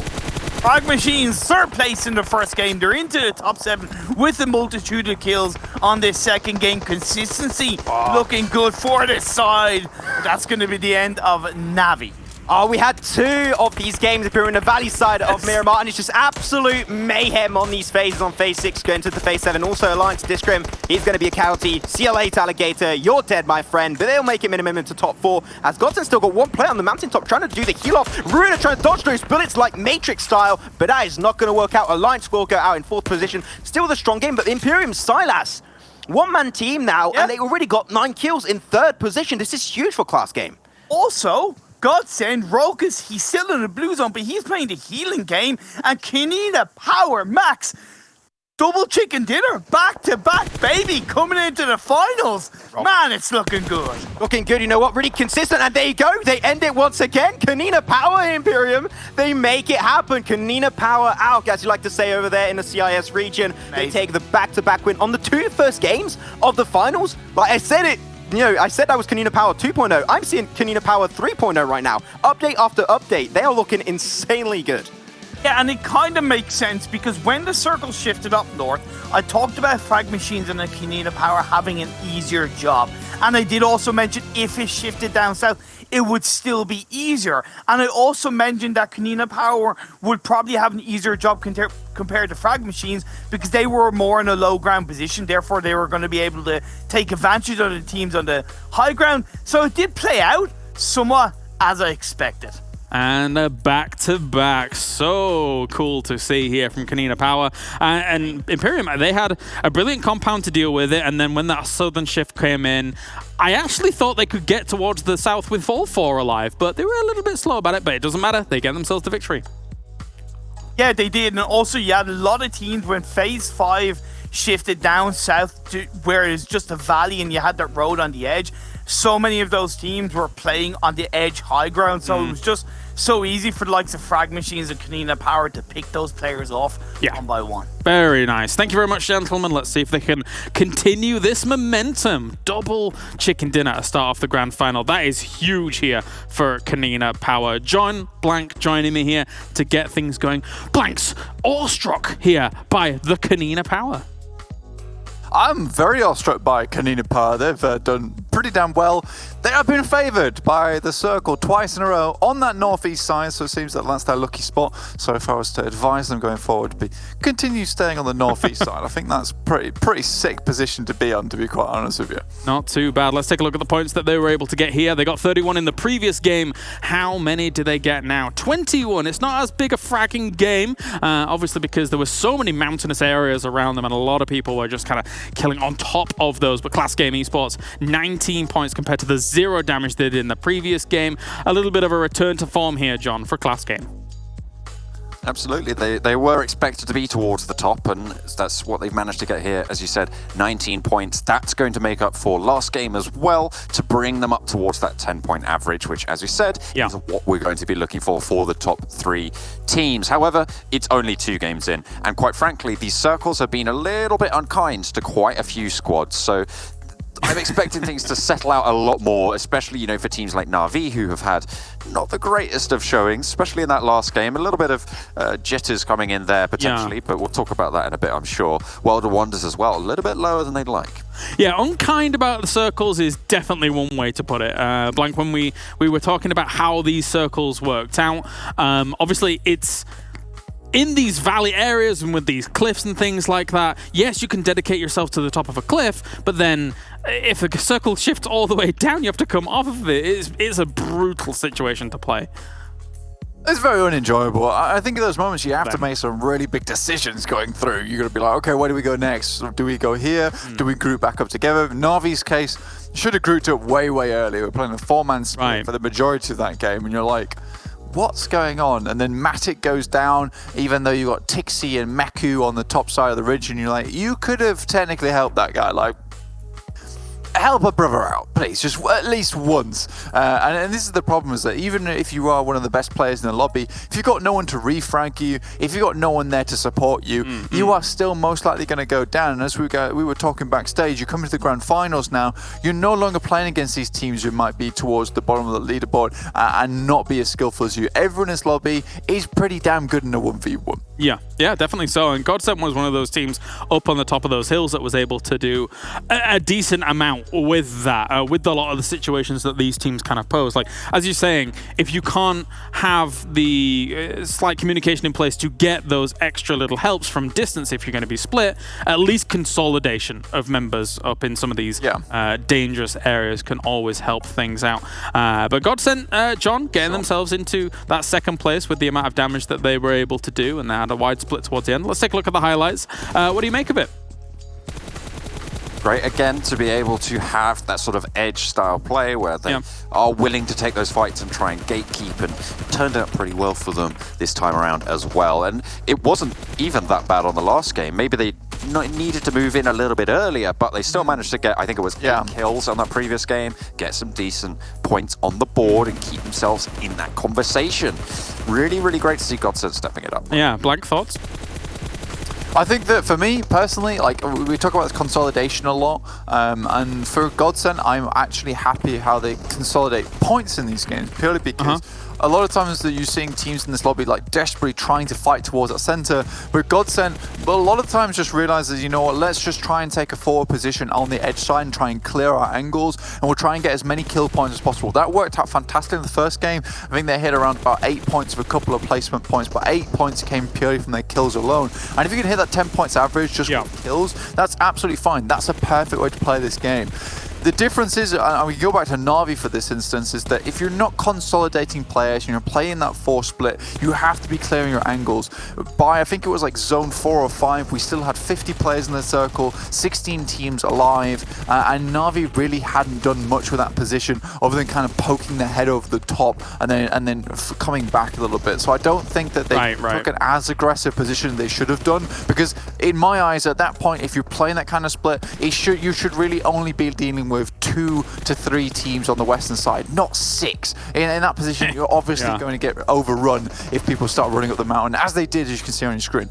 Yeah, the moment that you're talking about, the 46 players live, and the fact that you're going to get crunched down on that west side when it's very likely that all the teams have to... it's difficult to rotate wide is the problem with these circles, right, John? There's not that many roads to be able to move through, and if you do, everybody's going to be looking at you from the high ground. So you kind of have to go directly to the circle in some of these instances. And that's the issue, right? When you try and play that sort of style, you are going to find yourself in these spots, right? If you like to wide swing, if you like to try and go around the edges, you're going to find yourself in these spots where you can't play like that. You can't play the way you want to. Whereas if you are a more direct team, a team that likes to go into the center and likes to go ahead. It's a lot easier to adapt to another style of circle where you have to maybe rotate a little bit wider. You know, you can make those calls, you can have those in the back pocket because they are a little bit easier to execute rather than being unsure of how to actually go for those fights, how to be aggressive in towards just a cluster of teams and players. Let's take a look at the total damage and see who's been able to put up those numbers aside from GODSENT up towards the top. I'm expecting them to be around the top of this, all things considered. Let's see. And yeah, pretty much very, very close. Alliance doing quite a lot of work from the west side again as well, Blank here. A lot of the teams from that side having to go through the gauntlet of fights, and you can see the damage coming out from that. One thing that's actually like picked up in my mind is IRAQI Elite. I mean, they only got 4 kills this game, but still 1,225 damage overall. And I think last game they didn't do too badly either. But I think this is another team that we didn't really touch on too much in league play. Sure. But I think they're definitely a team to be watching out for. But right now, currently the big teams, Alliance, KoninaPower, Na'Vi, they're the ones to watch out for. But it's nice to see Alliance and KoninaPower just really, well, putting in the power right now. The horsepower is absolutely there from both these teams. It's great to see. And I think these are the two teams that we were like, we want to see a step up from them. We know from their respective regions that they were fantastic and they are great teams. So what was going on? And it feels like, you know, Alliance, they're starting to get things together. They're feeling a little bit more on board. KoninaPower, they're adapting to that new 4th player. Yeah. And now they're doing fantastically well, like focusing more on this rotational based gameplay. You love to see it, and I like to see teams adapting. Well, let's take a look at the top players, but I actually want to continue on this IRAQI Elite point that you were making before whilst we take a look at those, is that actually the one of the major times that we focused them on in league play, John, was on Miramar, was when they were able to take a high ground mountainous position and be able to get quite a bit off of that as well. So in a very, not dissimilar circle from what we just saw here. So maybe that's where their power actually lies. Maybe it's Miramar, or maybe it is these high ground positions that they can take, John. What do you think? I mean, they did do Everest in the first game, as we saw earlier, and well, they didn't manage to get too far down the side of that, but they stayed alive for the whole time they were up there. Being in a high ground position affords you so much choice, right? Yeah. The issue is getting off that high ground. It's so difficult so many times. There's so many situations where you're just going straight down a cliff face. I mean, we saw people trying to run down and just open to the shots and really hoping that people couldn't hit them, but that's more often than not in this lobby at this stage of the tournament. All of these teams are good enough where they're just going to nail those shots every time, and there's not really any chance. You need vehicles to be able to send down the front of it in the line of fire. Yeah, definitely so. And of course, we saw Alliance there doing pretty darn well for themselves with the damage coming in from some of the guys. So good stuff by them so far here. Now is a big change of pace, of course, though, because we're going to end up going over to some of our smaller battlegrounds. I can't remember if it's Sanhok or Vikendi first. We'll find out in a mo. Unless anybody remembers. What do you say, Blank? Sanhok, I believe. Ah, okay. He's got me covered. That's very nice of him. So yes, definitely very different when it comes to how these teams are going to have to play things out. Very more aggressive. We can take a look at a chart as well here and see what is what. And there we go. Mr. not KoninaPower, 12-18. Zakenvor doing pretty well for himself, although despite him being the one that was able to deal quite a lot of damage across these 2 games, still 12-18. They've not really been on my radar that much in these couple of games, apart from the crates position, John. Stats radar now, though. This is kind of a similar story to what we were seeing during the. This is what we were seeing during the group stages, right? 12-18. Very much a team that does fly under the radar, and a team that went a little bit unnoticed, it has to be said, but they managed to get in. I think it was 4th place, 3rd place in the tournament overall. So a fantastic performance, but we didn't really shout about them a lot. So maybe we're going to see the same sort of story here, where we maybe don't see pop-off plays from them, but they're just chugging away and getting those consistent averages, which is exactly what you want to see. It's exactly where you want to be placed as well, because it means that teams aren't going to be paying a super huge amount of attention to you. They're not going to be studying your paths, your rotations, your play style, and trying to counter it. So you can just keep going, keep doing what you're doing, and get those points for it. Maybe. The big problem, though, does exist of, like, if KoninaPower can continue on with this kind of trend, then, oh boy, everybody's got to look on out. Let's take a look at the schedule. We've got 3 more games. I almost said 4 more games. We got 3 more games coming at you, and indeed it will be that Sanhok, as Mr. Blank helped me on out with. We've got Vikendi, and then we've got Erangel afterwards. You know, sometimes I just forget, and that's fine. KoninaPower so far has been able to dominate the day for the first 2 games. Will they continue on with that trend? They've had a pretty decent hold in terms of where the circles have been going for them, Blank, and they had some good compounds from there. So it's not entirely been unfortuitous for them when it comes to the circles, but they've done well so far. Very well. They've done well so far. Sanhok's going to be a big change of pace, though. Like you say, we'll see where we go from that. I'm unsure how they'll do on Sanhok, just because it's such a volatile map. I think you really have to have that fragging power to make it happen. Just heading quickly back to 12-18 to talk about one of their players, Zakonvor. That guy has been putting so much work for his team, especially in league play. But I think that 12-18, the rest of the players maybe need to step up a little bit, which it looks like they are doing to support him. I also want their jacket, just putting that out there. But yeah, I would like to see 12-18 do well on Sanhok. We've seen them get into decent compounds before on this map, but then get rudely thrown out onto the grass and into the bushes very, very promptly. So let's see what they can do here. I think they did have a fair few chicken dinners in league play. I think it was 3 total on that leaderboard, rivaling the 5 of Na'Vi. So, you know, I'm excited for this one. We're going to head to the jungle soon and see some third parties coming through for sure. I have to agree with you that his jacket, the 12-18 jacket, is very interesting. And John, out of you two, of course, being the more fashion forward of the duo, I assume that you like the jacket as well, John. Jacket's great. There you go. Love it. 10 out of 10 from fashionista John over here. Blank has no clue. Just don't listen to him. No. Let's take a look at our top damage dealers here so far throughout our first 2 games. As I can only imagine, KoninaPower is going to be sat on up there, along with Zakonvor as well, who's so far been able to do a lot. But again, you know, it feels like we haven't quite been able to focus too much on what 12-18's been able to do. Maybe we'll be able to catch them in a little bit's time. GODSENT being able to hold out decent positions and get themselves a nice spot as well. So really decent 2 games from GODSENT, all things considered, with their edge play, Blank, to then be able to hold on to things in the high hills. Blank really wants to speak. It's the Frag Lord. He's there. Oh, he is. He's doing stuff. He's fragging like a lord. Brilliant. We didn't expect that, let's be honest, because in the league play, it was more rotate lord for the most part. Yeah, the rotation lord. Avoid the fight lords. I'm hoping FRAG Machines my minions. If we go wide, we can avoid the frags. This is the thing, right? Like a lord, they have their vassals, they have their levies, their taxes and everything. He was the guy, he was the lord of frags, which means that he wasn't the one doing it. He was the one sending the other people out to do it. He's commanding everyone else. This time around, it's like, well, if you want a job done properly, he's going to do it himself. So he's delegating the fragging responsibilities, I see. All right. Yes, go away. I'll talk to you later. Beautiful frags. Let's see. Get him out of here.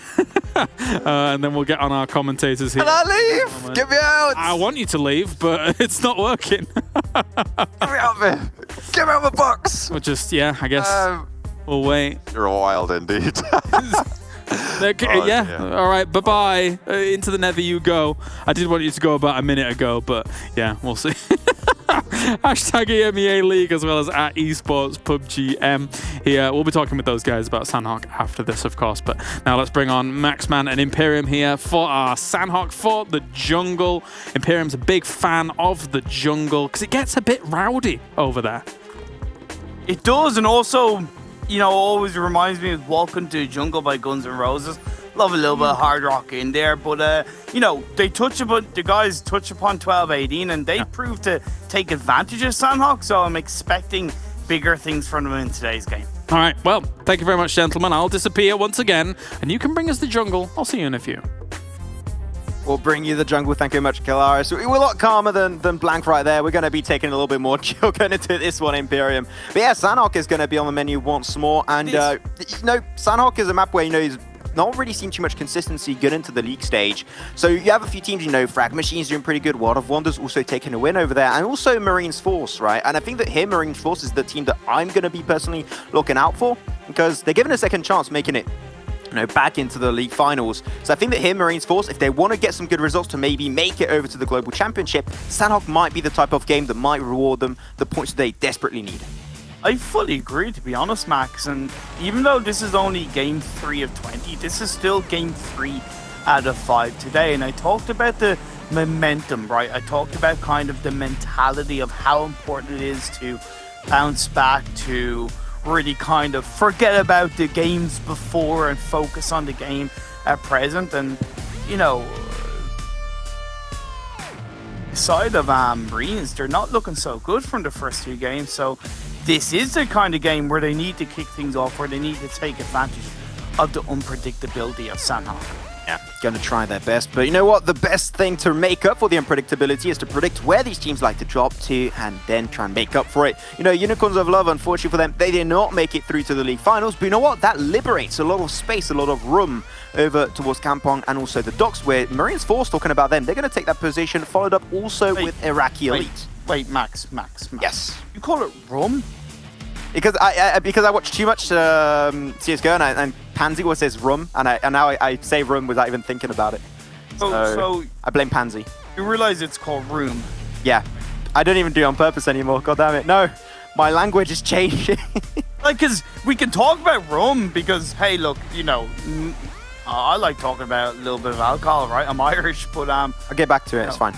Yeah, it's cool. It's cool. I just wanted to make sure because I was like, wait, he said rum. But anyway, talking about this game, this is one of the first southerly circles we see in Max, and even one of the first kind of southwestern based circles or the southwestern island. And this might throw a few teams off, right? Because we see more common mainland northern based circles, even in scrims. So maybe being able to be adaptable to this kind of circle is going to be quite important for these teams.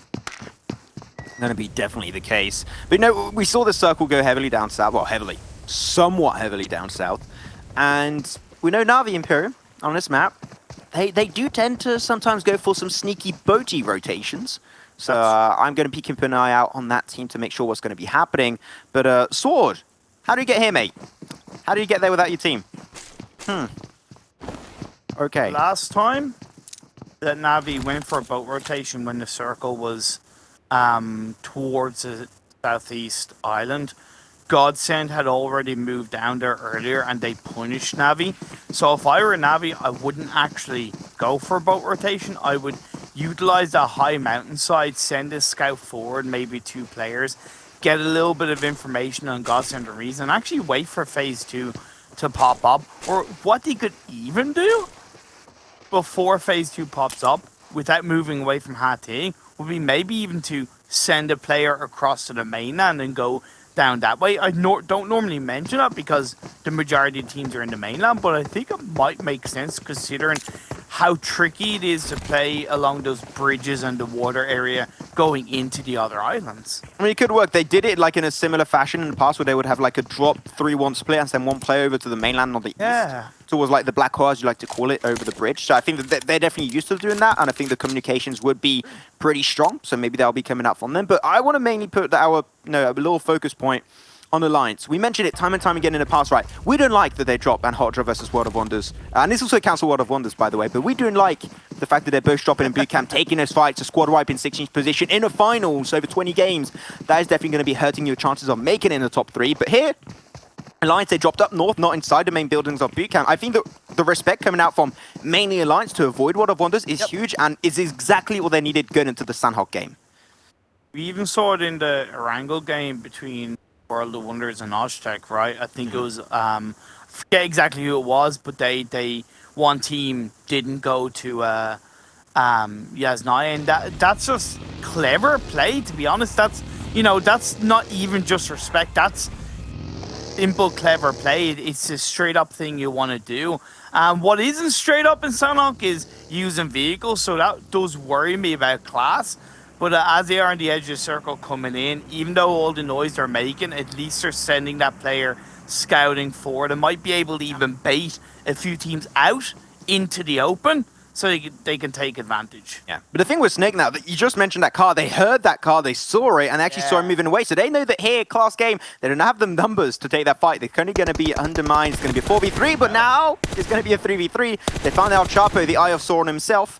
And Selim will be confirming that kill over to Klas game. I'm surprised because here that surprise factor should have been for SNAKEsquad, but it seemed like they peaked a little bit too much. Also, I think Marshall maybe should have taken a chance on those shots. I think he had an angle under Ray-Z, if I'm not mistaken. And sometimes I'm all for being respectful as Senku gets spotted out, but sometimes you gotta take your chance, especially in Sanhok. Bite Klas game and Klas game bite back. SNAKEsquad gonna have to really try and disengage from this one, and they're gonna go for the car rotation. Oh, beep, beep, there you go, setting up forward, there you go. Oh, Klas is gonna be crashing himself into that wall. Looking for the information. Well, the players, they do not know. Taking a 1v2. Currently, Marshall, can he find a knock on Selim? No, he can't. That's gonna be kill number 3 over to Klas. And what a weird interaction this is. Yeah, I'm a bit kind of not confused, but I don't.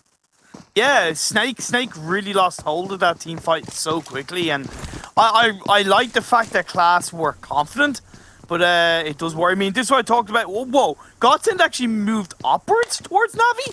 Okay. I think they were looking for boats. I think that might be the idea, because boat spawn's a lot more important, and there's a lot more going up in the northern side, so I think that here that's maybe the idea of GODSENT, but I'm really pushing it on my call.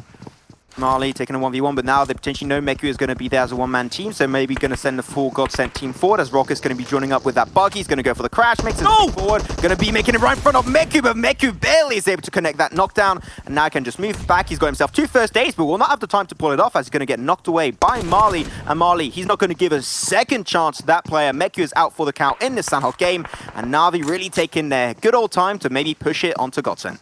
Jesus, Rokas, don't scare me like that. Full sending it like a buggy out in the open. But what I like is that GODSENT had reads in the back line to provide out those kind of suppressing shots should Meku be baited. It was a great grenade by Marley. It was a reason why Rokas is still alive. And I genuinely believe that GODSENT are hunting Navi in this game. In this game. I do, because Navi are on the back of 2 lackluster results. GODSENT are on the back of 2 pretty strong, controlling results, aggressive results. Why not take advantage of that confidence and look to, you know, beat a man when he's down, right? And I think that's what GODSENT are doing. Naix CongenialS, here it is. Time to breach on this compound of IRAQI Elite. They find himself 1 and potentially a double. And that's going to be indeed the case. Ragnar's going to be out, followed up with also another player. It's going to be Hamko. IRAQI Elite down to 1 is going to be Saleh. But he's going to try and capitalize, take all the kills while he still can, while he's still up there and breathing.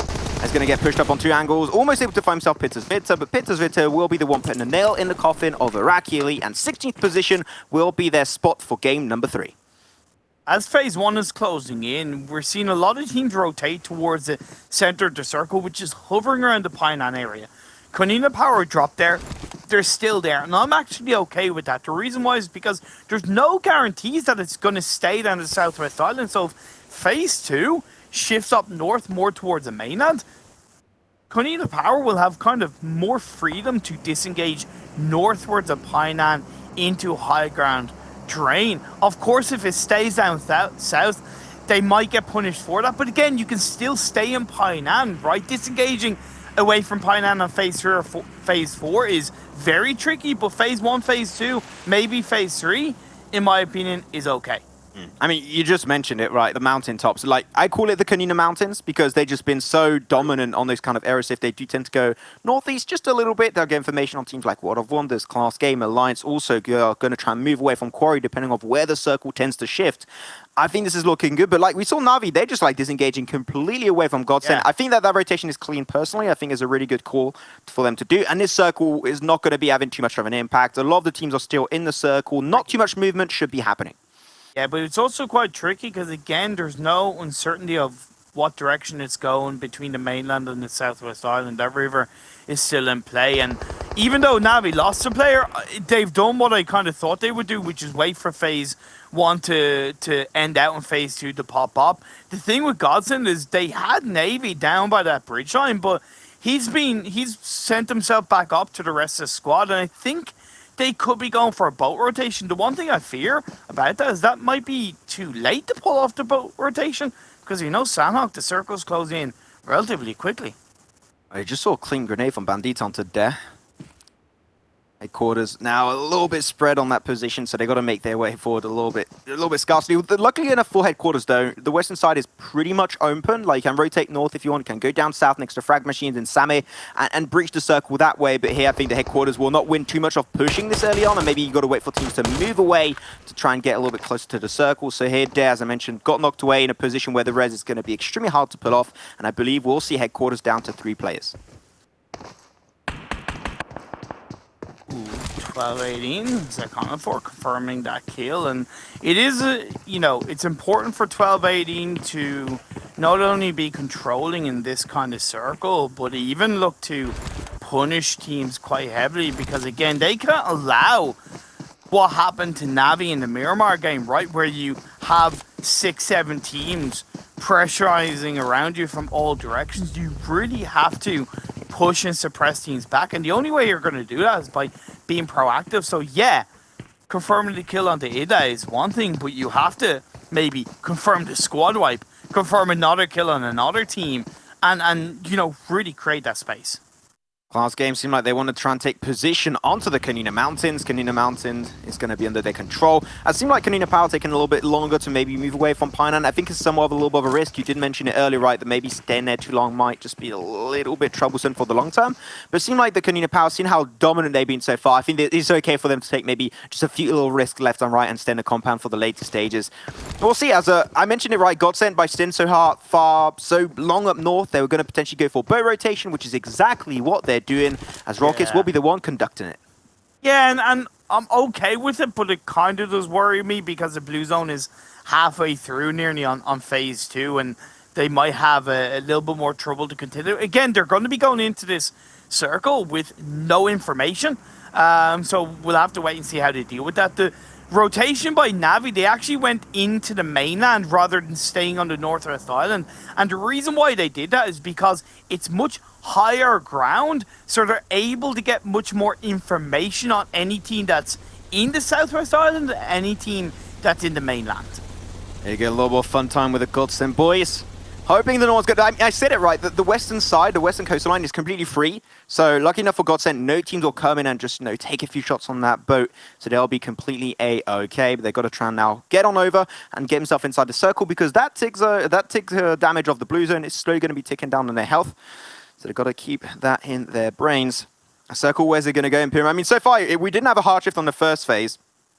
And I'm expecting this one to maybe be a little bit more of a harder rotation, and it does tend to go on the position of Klas game next to Quarry. 50% of the circle has a lot of room to play with. I think there's a good 7 or 8 teams down on the Southwest Island that are going to have to make their way upwards. And this is where it becomes even trickier for GODSENT. They were banking on that phase 3 staying on the Southwest Island. Yeah, okay, they've been able to loot up. Yeah, they might have a decent few meds. And hey, look, we know how good they played the edge of the circle in the first 2 games, but Sanhok is such an unpredictable beast that it is so much harder to be controlling. Let's see what they can do with it. Klas and World of Wonders, they're gonna clash together as WoW make their way up the hill. Yeah, Konina Mountain gonna be fight for World of Wonders, and also Klas. Ace is going to go for a long distance fight onto Zesi. No, you're not taking our mountain away. Selim going to go for a nice long distance spray. Unfortunately, the flush will not ensue onto Zesi, one of the top fraggers of the league stage. But Klas are really trying to chuck some random grenades. Not able to do too much as of yet, though, as Ace is still able to confirm that kill onto Zesi. Seem like KoninaPower, they might be thinking of, taking that fight forward and pushing onto Klas and World of Wonders, as World of Wonders just losing Zesi alone is enough for them to retreat, move back down, and make it way back into the compound. So World of Wonders being very passive right now. Yeah, of course, going to send themselves back towards those buildings that are up towards the northern part of the circle. I'm noticing FRAG Machines are playing this game really well. They've been proactive and aggressive onto another member of Headquarters. They've created a little bit more space on the edge of the circle and even outside the circle, so they can focus a bit more towards the members of Osh-Tekk. And considering how FRAG Machines have played in the first 2 games, I'm really impressed with how consistent they're being. And I think that they do indeed deserve a lot of respect for what they've been able to do so far. GODSENT, they're slowly going to be making into the southern side. They're going to make on the coastline next to Bantai and Same, so that's going to be huge for them. The Marines Force and the Wildcats going to take a little bit of a fight. And unfortunately for Marines Force, right, they're cornered on that little, bay area, and it's so hard for them to rotate away because they're so predictable that Wildcats can easily make sure they do not make it out alive from this, really this cave area. So overall, here Wildcats got really good potential of taking a few kills along the way, as Marines Force trying to buy a lot of time for themselves with some utility, with some smokes to make their way back into the circle. Yeah, but also the fast by Wildcats, Max, they have to think about moving closer towards the circle. They have to think about disengaging down the cave area towards possibly that compound and getting information on the likes of Naix and Alliance, who are further into the circle on the mainland. As I said, what is beneficial based on what we've seen so far in the game is that the majority of the teams are on that Southwest Island, so they do have a bit more freedom to play around. But do they know that, right? Do they have that information? One would think yes, but also one would be inclined to think no, they're not really aware of what's going on. Yeah. We saw Na'Vi then after taking a pretty decent game over there on Miramar for game number 2, going into game 3 now on Sanhok right here, right now. They lost one of their early players versus GODSENT. They got to try and make their way potentially where the circle's going to ship, but it seemed like the circle is going to be very kind to the Na'Vi team up there. Klas got the tippity top of the mountain, and I think that now KoninaPower, they want to reclaim their Konina Mountain. They're going to push on the Klas game. I can almost 100% confirm that's going to be the case. They have to, but they also have to be aware as they make their way up that mountain, up that Konina Mountain, they can easily be backstabbed by Blaze, 12-18, maybe even Klas themselves. So it's not going to be easy for KoninaPower. Definitely not, but you know what? They already got 2 chicken dinners. Maybe a third would be huge. They can do some Gank style performances. Hopefully they won't fall off like Gank did in PMWL East. So that's all I am wishing for them. Best of luck going into this Sanhok game. But Osh-Tekk Warriors now still got the high ground position. A heal off will be happening on both sides. The FRAG Machine might just be on the receiving end of a few shots of Headquarters specifically. They're down below, but Jamar's the only player of Headquarters actually, Imperium, is still seeming to play pretty aggressive to make his way in, confirming an extra kill for his team. He's still going high up aggressive into this game. I love it. He took out Lord. That means there's a chance Lord might not still be in the leaderboard and they won't be able to meme on the Lord of the Lord. But yeah, Rokus and the GODSENT side are going to be pushing in on the bike, and that's risky. It's bold, but so far so good. They're making it work. But Marty, he's in a rock. And you guys are really pushing on that rotation with a like a bike in phase 4 that's closing up. You're doing that, making it towards cave. I mean, GODSENT, yeah. Balls of steals, I would almost say. That was really, really aggressive. Going to be having your boys of Alliance, so you're going to be trying to take a piece of that Konina Mountain, taking down Naix CongenialS as a whole, already up to 3 kills. This is potentially seeming as like their strongest early game performance yet. You know, their first game on Erangel did kind of fall off really badly in the early stage. And now they just seem like that they know they need to go aggressive on this game, so they're just pushing it. They don't give a damn about your feelings. Navy, you're going right into the fast by Wildcats, my friend. Uh-oh, Spaghetti-O. Uh-oh, Spaghetti-O, indeed. Navy just going to be cruising on by. Lucky enough for him. I like it. Makes me think of Undertale, but now there you go. Taking him shots extremely low right now. Just a few bullets will be enough to take him down. He's going to be putting himself in a little bit of a stop position. He's only got 5 bandages, Imperium. That is absolutely nothing. So he's going to try and potentially gatekeep it. It makes you think of Undertales. It makes me think of Spaghetti-Os. I mean, I guess so. That's fine. I mean, we've got different cultures. Imperium is fine. You're not a true gamer. That's okay. Psych of 12-18 going to try and move away, but they're going to have to cross over this riverside into the open love and numbs of KoninaPower, as we do see Osh-Tekk Warriors get taken out in 13th.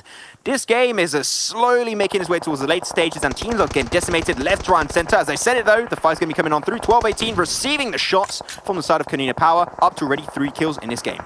Cole Hotjukes, the blue zone is the biggest killer in this game, right? Because of the uncertainty, the teams weren't sure where to go as it did shift towards that mainland. Teams are a little bit slow, but now FRAG Machines are not slow and engaging on 12-18. Hey, Outplaces, catch that one, my friend. Oh, there you go, you're out. T-Sucks going to be unfortunately also struggling to go for his own push, but FRAG Machines going to go for the last second first aid kit. Can he get it? No, it's just so close yet so far. Outplay will be knocked on his knees. 12-18 will be a casualty. KoninaPower, they're taking full control of Painan, but now they defending the southern western side. They got to put their focus back onto the mountain. They already sent Acer on forward to claim that mountain position away from Glass Game. As GODSENT also eliminated in this game, we're seeing every team getting decimated. Imperium. It's going so much quicker. They take down a member of Fastplay Wildcats who are under pressure. It's just Moss left standing as Blaze are looking to try and take out the members of Marines Force, but Navan are taking the shots onto Kudor. Yeah, Wildcats also going to be gone, down to now single digits. 9 teams still remaining in this one. Osh-Tekk Warriors also, we did see them earlier. They were taken away. 8 teams in the lobby. Blaze Esports trying to do a similar rotation to KoninaPower, trying to push onto Konina Mountain. And KoninaPower, once again, making it 2 chicken dinners and a top 8 on the Sanhok game. This is huge potentially for day for them as a whole. As Na'Vi, oh boy, knocked away. Gonna try and push their way onto World of Wonders, a team with which they were fighting in the league stage to take that #1 position in the standings. Can they get their vengeance down, World of Wonders? Can they get it? Endro 7 against the barrel of Matic down below. Will be able to fight back in really strong fashion. World of Wonders, 0 kills still going their way, but might be picking up their first 3 kills onto Na'Vi if they're able to survive this encounter. But unfortunately for them, Endro 7, last man standing for World of Wonders, as Na'Vi will be able to push their way from the northern side onto the mountaintop. But Tixi is able to barely make it in. That was so damn close, Imperium. But Klas are waiting for them up above as Enjoy 7 are going to get taken out. That's Klas picking up another kill. 6 so far in this game, followed by KoninaPower on 5. Oh damn, this is getting close. The line still in this game was only Ruder standing strong, but Blaze, they are looking good. First game, the game get himself a 2nd position. Now going into this one, a Sanhok game, they're making himself minimum top 6. I mean, the Turkish team has really shown up and just, this is really Blaze Esports 2.0. I know I said that also for KoninaPower, but Blaze really, they are feeling confident and I'm enjoying the shift of mentality going their way. But Tixi just going to try and avoid KoninaPower. The CIS teams might be clashing extremely soon. The Klas game, they're the team currently the closest and actually are inside the circle. They now need to be a lot more aggressive to make sure teams do not contest their position away. As Tron going to be receiving some shots from KoninaPower. FRAG Machines are taken out. Ruder trying to hold on, but he does not survive a 5th place finish for Alliance. As Tixi playing with the pan, trying not to make some noise as he hovers along the blue zone. Yeah, he's just really avoiding that fight as much as he possibly can. Try and get the high ground position to get some information with that 3rd-person perspective to maybe give him a little bit of an edge. He's going to get spotted away by Klas game. That's going to be it for Na'Vi out in 4th position. 3 teams still in this lobby. Blaze Esports now on the receiving end of those shots. But Imperium, KoninaPower, back-to-back chicken dinner. And the top 3 minimum. Good to Sanhok game. It really shows there is a method to the madness. Blaze down below, but they got that little dip, that little valley area Imperium, which sure makes them pretty good right now for this game. But if teams get close, grenades, and that's the end of Blaze.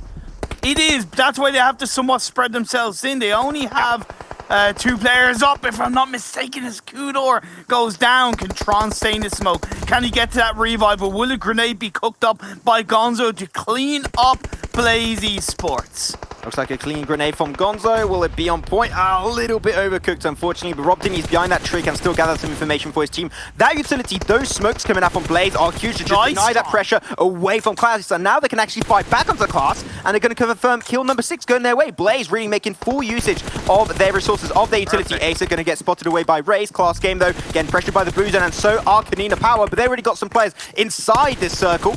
It's going to be maybe turning the tides of this game in their favor versus both Klas and Blaze Esports, as Kudo going to get flushed away by Klas. Aix is going to be also a casualty on their side. KoninaPower down to 2 players, and 2 players also for Klas, but they're going downhill. The advantage is straight on over to KoninaPower. They might make a 3 chicken dinners in a row performance here in Imperium Klas game with still 11 kills.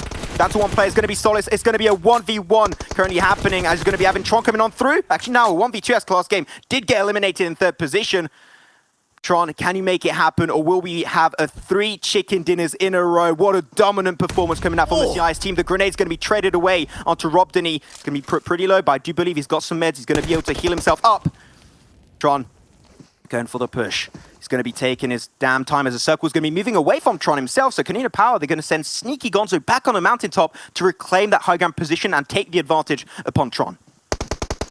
Circle's closer to Tron, but he has to disengage away from that rock, and the second he disengages, he's going to be a sitting duck. That's going to be indeed the case. The Blue Zone's about to engulf him. He's got no more utility. They used too many. They used enough to fight versus Klas, right? They took themselves 2nd position. At the end of the day, it's KoninaPower ending on Konina Mountain Imperium. What a call that is. And Tron, we're going to be denying a kill away from KoninaPower. You're not getting a knife, but Imperium, we're seeing the remontada into the league finals coming out from KoninaPower. The CIS dominance is back on the menu, and KoninaPower will be your service for the day. I kind of don't know what to say. It's I just know, clean. I know we saw it in the PMWL with you, Gang, but that was kind of the first kind of week. That was kind of, you know, when teams were becoming familiar with each other. And yes, there's a level of maybe learning each other because it's, you know, the same 16 teams for all the games. But to get 3 back-to-back-to-back chicken dinners in the finals of the EMEA League. That's insane. Yeah. And we going into this, we talked about, CIS domination. This is the exact definition of what we're expecting from a CIS domination going into the league finals. And really, we were expecting to do good. The league stage, a little bit lower, but like going into this one, KoninaPower, 3 chicken dinners in a row. I mean, I'm hyped. Kalaris, like, what an insane kickoff of the finals. Yeah, I mean, everything about watching these final moments. They've had a little bit of circle favor, admittedly, throughout some of these games, but back-to-back-to-back wins. Oh, God, you love to see it. And I normally hate using that phrase, but there you go. I'm just so excited. I don't even have a question for you guys. I'm so sorry. I'm going to send you on out. I'm just sharing this excitement with you. There you go. Enjoy, boys. I'll see you soon. Oh, dear me. Ridiculous. What are we witnessing? To start out the grand final, KoninaPower, the KoninaPower, gets themselves 3 wins to start off. Blank, it is... I mean, if you look from the group stage and then to now and getting 3 wins with this lobby, you'd be like, you're a crazy man, but they've done it. Amazing. Oh yeah, I mean, they've definitely stepped up a notch, and from league play, it did feel like things were getting better towards the end, but in the words of Terry Crews, power! It's going terribly, terribly well here in the grand finals. I'm so happy with it, and I mean, KoninaPower, the turkey, it's a triple. Can they get the 4th, though? That's what I'm really wanting to see. Or just win every battleground. That would be nice. I mean, yeah. God, imagine if they somehow won Vikendi as well. Let's take a look at the points coming in for them here today. We're on route for a record-breaking day for KoninaPower here, with 23 points coming in from this game. Klas game, Esports, another 21 points on the board. Blaze, another 19 points on the board. These teams have been very, very good. Of course, KoninaPower, John, throughout their couple of games. Yeah, absolutely. They've managed to hit some real high highs on this one. I think it's 77 points, if my numbers are correct, so far on the day. A fantastic performance by any metric. That means that they've essentially covered over 7 games of their over their coming days. The coming days, they've secured 7 games, and they've only played 3, which means that they've got 4 extra games almost in hand, where they can just fall almost flat on their face, and they're still in the spot to qualify for the Global Championship because they're looking for that 10-point average. Remember, that's the magic number we're looking at. Yeah, this has got to be very worrying as we take a look at our top 2 teams here from this game. This is going to be very worrying for everybody else in the lobby right now, Blank, because a team like KoninaPower getting themselves 3 wins on the board this quickly, and then knowing that even if they have those middling games later on, they're still a team that can have easily more wins during this final. So everybody's got to be scared, basically. Yeah, you've got Na'Vi like this, trying to catch up, and they're still like maybe 100 feet behind them right now. It's not going well at all for them. I feel bad, and it's not like Na'Vi's doing badly either. They're like putting up pretty decent numbers per game. But yeah, it looks like Klas game Esports didn't have the greatest of first games there, but they've really stepped it up now. But it's these 3 teams that make it to the top over and over. You got Blaze, Klas, and KoninaPower, and I'm really happy KoninaPower is stepping up now, because it felt like, league play for them, it sort of went downhill in the beginning, and then it was very much, let's just qualify for the grand finals. We can start to play a little bit better, and then bang, get to the grand finals. Bish bash bosh. That's what it takes. That's all it takes. Now you got 3 chicken dinners on the board after 3 games. Can they make the 4th though? That's right. Can they make the 4th? They're not only the front-running horse, they're like the 2nd and 3rd as well front-running horses when it comes to their performance so far. An easy bet, basically. Yeah, I'll take that bet. Doing very well for themselves. Great stuff here. And on Sanhok as well, John, they were dropping over in Painan. The one problem and trial that they had to face with KoninaPower was moving up that hill slowly. And thankfully, a circle went their way afterwards. But dealing with that hill outside of Painan can be difficult. Absolutely. It's a difficult rotation, difficult to scout as well, which is something that we've been talking about quite a bit, certainly backstage and on the desk as well. A lot of undulations that are very difficult to gather information from, and it makes it all the more hard to make that strategy, to put it in place and then to execute. You have to be very, very adaptable. You have to be constantly with your wits about you. You need to make sure that you're on the ball. Otherwise, you will just get sideswiped. You will get spotted out by a snake in the grass who will take you down. Unfortunately for KoninaPower, they were absolutely checking their 6 and they were ready for anything that was thrown their way. However, there are quite a few teams that weren't so lucky. Indeed. Acer, the smiley man, was able to get himself even more on the board here. I'm sure he's going to be very happy indeed. Some of the teams that were a little bit more unlucky here, of course, kind of getting caught up towards some of these northern positions on these circles when it was shifting downwards, unfortunate for them. And Blaze, even though, you know, burning out in the blue here towards the end blank, they've still done a lot throughout these last couple of games, so it's great to see Blaze having that spot as well. Yeah, they just don't really have that finishing potential right now, which is the only thing I'm really looking out for them, is that, yes, they blaze bright throughout the majority of the map, but then they fizzle out towards that ending part of the game, and they're not able to secure that chicken dinner. And I think it's because, you know, if they look back on today and if they're doing a bit of research, what I'd mostly like to see from them coming into maybe tomorrow or the remainder matches today is just look at those last circles, look at where you're positioning yourself, because it's not good enough to just stay right on the edge. You see KoninaPower constantly moving.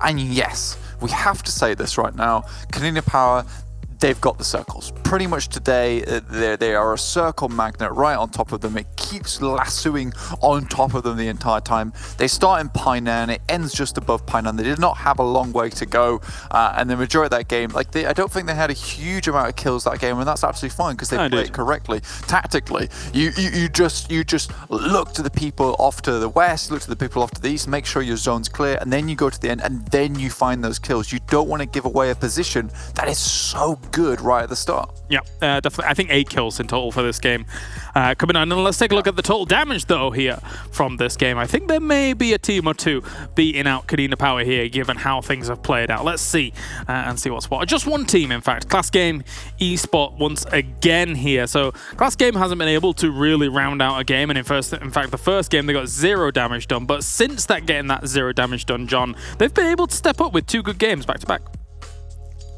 Really solid stuff coming through. I mean, that's the name of the game, right? It's hitting averages. As I will keep harping on about this because it is the most important thing. When you have 20 games, it doesn't really matter. Obviously, it's great to have a pop-off game. It's not so good to have a 0-point game, but it doesn't really matter as long as you're sort of consistently getting those under your belt. You're consistently getting, you know, top 5. That's going to be enough, right? That's enough to be able to put you in the conversation, which is exactly where the teams want to find themselves. So it's not just the pop-off teams, KoninaPower, obviously, who we're going to be paying attention to. I mean, that's only one of the potential top 3 teams coming through. Yeah, let's take a look at our top players as well. As I can imagine, some of our Klas Game Esports gentlemen are able to make their way into their outplay, as well from FRAG Machines coming in. Selim here will be able to take that top spot. 800 damage alone, almost, on Sanhok is no small feat here, Blank, so good stuff. Yeah, Klas Game Esports, I think they have some really powerful members on board. Silas, even on his own, and Miramar was able to do a fantastic job before GODSENT was able to pop out the blue and take him out. But, you know, what we saw from Klas Game Esports on that final weekend of league play was just a standout performance, and they'd consistently had that performance over the entire time, so which led me to believe that, you know, the momentum would carry forth into the grand finals. They have that 0.0 damage game right at the beginning of the day, and I'm worried for them. But that worry is immediately assuaged by game 2 and 3. I'm really, really happy with what I'm seeing, and I hope that they can continue that momentum, even though they had that small dip at the beginning of the day. Just hope it doesn't really break them too much. Yeah, I would love to see them be able to round out games, because even some of the pop-off games that they had in their group play, they were pop-off games, but then they would get a second, or then they would get a third, you know, like, we just need that little extra oomph, and then maybe they'll be able to contend for that top spot. But not if KoninaPower keeps doing what they're doing. Let's take a look at those points coming in and see that confirmed tally here for our back-to-back-to-back winners so far here in our start of the day. What a performance by them. 75 points coming in here from 3 games. That is nuts.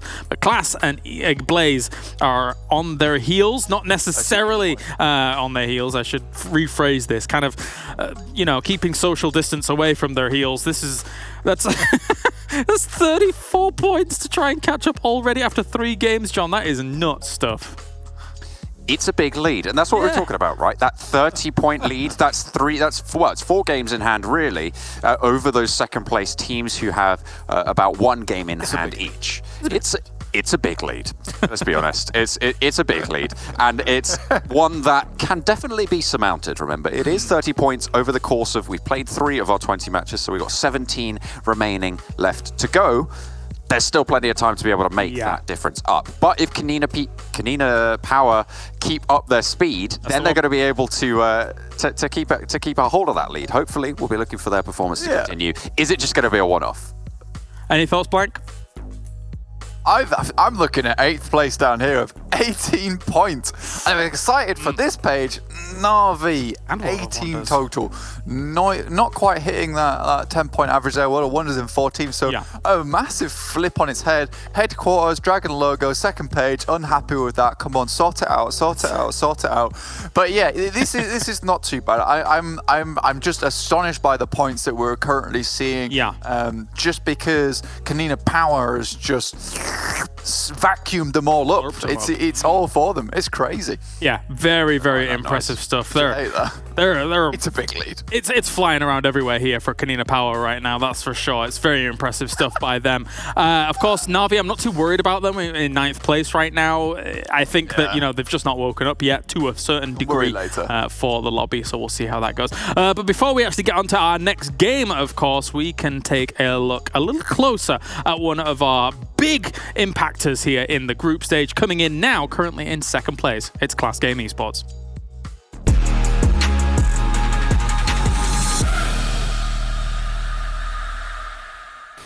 And welcome back, ladies and gentlemen, for another player interview. My name is Maxman, and today we're going to be joined by a player of Klas Game coming to you live from Turkey. His name is Selim, and he's going to be joining us today. So Selim, hope you're doing good, man. Thanks so much for spending a little bit of your time with me today. And I wanted to ask you, for all of the new potential viewers also on the chat, could you potentially do a little short description about yourself?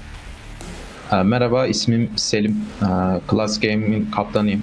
Erangel rolünde oynuyorum. So first question I'm going to have for you is, so far over these 2 past weeks of EMEA League action, like how was your overall experience for not only you but also for your entire team? How has it been for you guys? İlk hafta biraz acemilik çektik. İkinci hafta daha iyi hazırlanıp daha iyi puanlar almak için daha iyi şekilde oynadık. Ve ilk 16'ya girmeye başardık.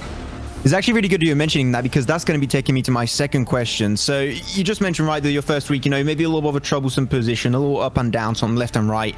But after that, like, second weekend, completely different playstyle coming out from you guys, you know, taking the first game on Erangel, which 20 kills going your way, the only 20 kill game so far in the entire EMEA League stage, and able to climb up the top 4 position on the final day of the league stage. So overall, I wanted to ask you, you know, how did you guys push yourself from that first week result to then the second week result? Like, how did that happen on your end? Sınırda olmak bize göre değildi. Çok çalıştık. Hırslıydık ilk maça başlarken. Bu maçı alacağız diye girdik. Önümüze geleni parçalayacağız diye girdik. Ve öyle de oldu. Her önümüze geleni vurduk. Nasıl win alamasak da yine win'den daha çok yüksek bir puan alarak maçı bitirdik. Bizim için gurur vericiydi. Yeah, especially since the changes to the rule set now, those kills are a lot more rewarding than the chicken dinner, and that 20 kill game just made so much happen on your end. So really congratulations for that game as a whole and your entire tournament so far in the EMEA League.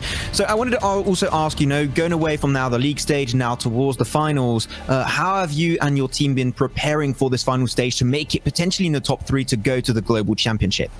Top 3'e girmek bizim için bir hayal. Bu hayalde gerçekleşmek için çok çalıştık. Ve başarımıza inanıyorum. Oyun tarzımız da aynı şekilde olacak. Hiçbir değişiklik olmayacak. Korkmadan, isteyerek maçları oynayacağız. I hope you're going to be able to turn that dream into reality to make it over to the Global Championship, so best luck for that, and also try and fix that sleeping schedule. I think it will help potentially get into the finals. So now my next question is going to be going towards the other teams going also in the finals with you. Which teams potentially for the next 4 days of action are you going to keep your eye out onto to potentially even make it to the Global Championship with you? Navi Espor'u kendimize rakip olarak görüyoruz. Birçok yerde çatıştık. Rotasyonlarımız sürekli kesişti. İkinci takım olarak da şu an kestiremiyorum. Çok inişli çıkışlı olduğu için. 12-18 olabilir. WoW olabilir. Ve birçok takım var. Hiç belli olmaz. Nerede sonuçta. Ama şu anlık Navi diyebilirim. So a lot of big teams right there you're just mentioning. Of course, and a lot of other teams are definitely going to be looking out for them making it into the finals. But now really, that was all the questions I had to ask you. So I'm going to give you an opportunity here to, talk directly to your fans, the community, or the people that have been supporting yourself and your team. So what would you like to put out there in the world for all of your fans to hear? Grup aşamasından final aşamasına kadar bize destek veren, yanımızda olan herkese teşekkür ederim. Yani bizi desteklemeyi bırakmasınlar. Yüzlerini kara çıkartmayacağız. Thank you so much, Selim, for your time on this interview. Really appreciate spending a little bit of time with me today. Best of luck to Klas Game Esports going into the finals, and I hope you guys can make it and make your dream reality of making it to the Global Championship. So best of luck into the finals. Ben teşekkür ederim. Kolay gelsin.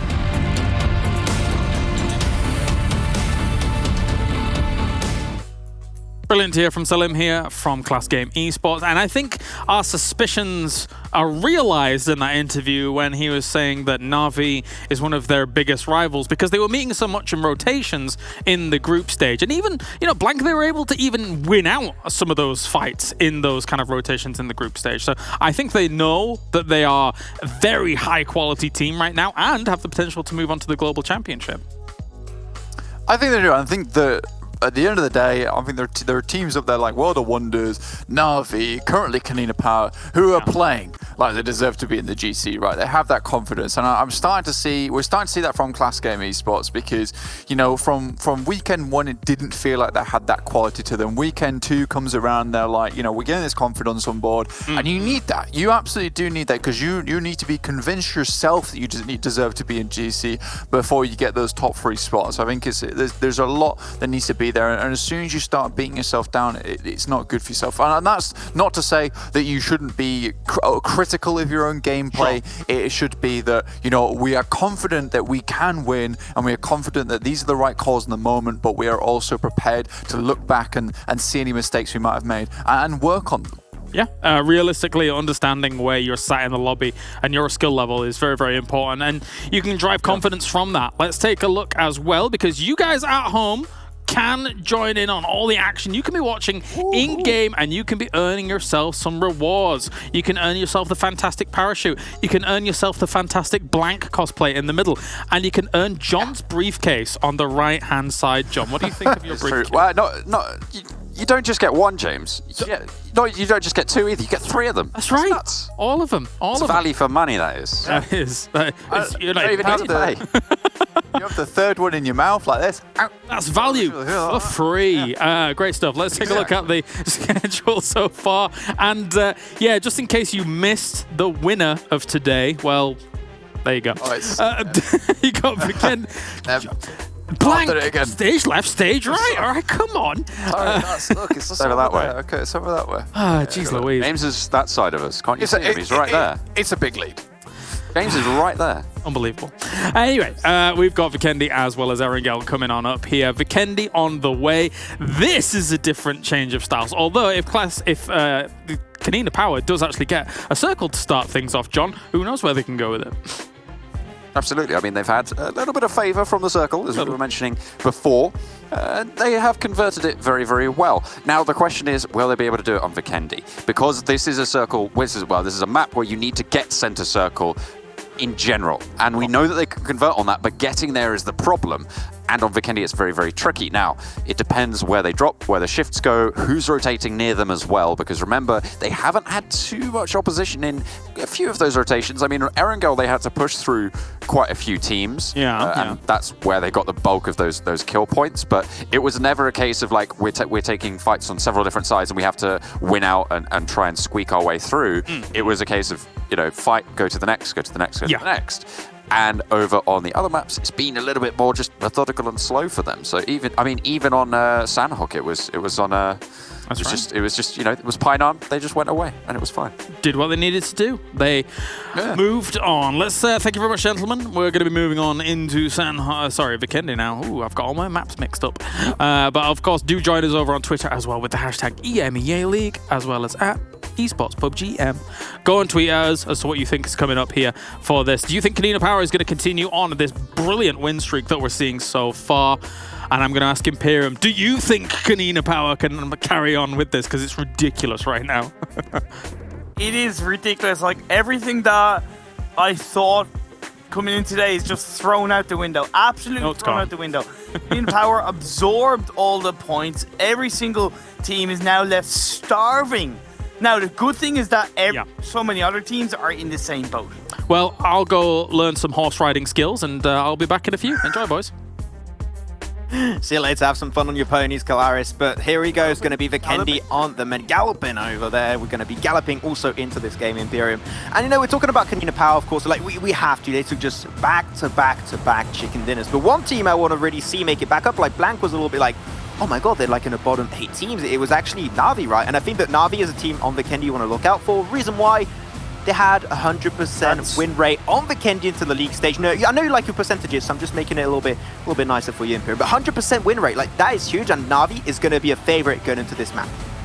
Yeah, I fully agree. They have looked strong in the league play, Na'Vi. They look strong in Vikendi in league play. But the one thing I would say, and I did kind of mention this, right, is that compared to the league play in the finals, you make a mistake, you rotate at the wrong time, you don't control your position inside the circle as effectively, you're going to get punished quicker. And I think that's what a lot of teams might be realizing as you get further into today's games, that they have to be as on point as possible. They have to learn every single thing that they can from these games, even if they have a bad day. Team like Osh-Tekk Warriors are going to be the new Unicorns of Love. They're going to be taking their spot away and now going to be contesting this compound of Goroka away from Na'Vi. Takes in a small 1v1 versus last. It seems like they're going to send a push on forward. They want to get everything, and that Korn is going to be mowed down. Oh boy, picking up that kill instantly with the Thompson. Really up to 2 kills. Groza never alone, potentially thinking of trying to disengage. But unfortunately, Goroka, we know Imperium, when a team is so close to you, it's so hard to move from building to building because there's so much room to really play around. Hey, gotta say, I did not say room this time around. But now, Groza in the attic.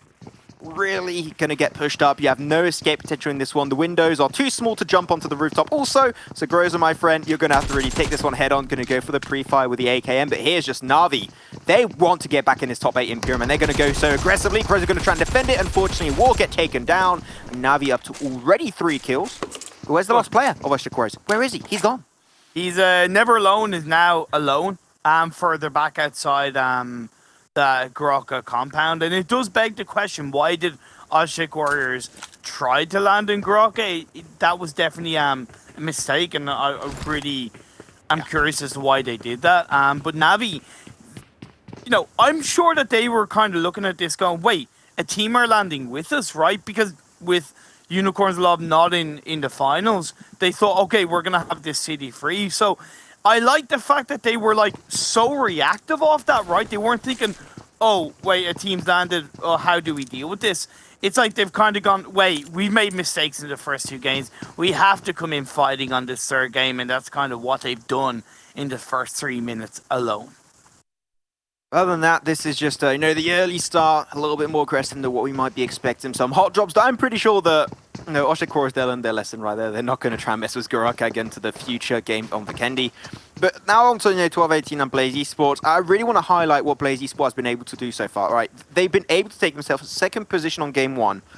Then 9th position on game 2 on Miramar. But after that, coming back into Sanhok, they took themselves a 2nd position, like Blaze Esports in the finals, being the most consistent we've seen them yet. And I think that that's really what you want to see from this team, right? Because they represent the Turkish region.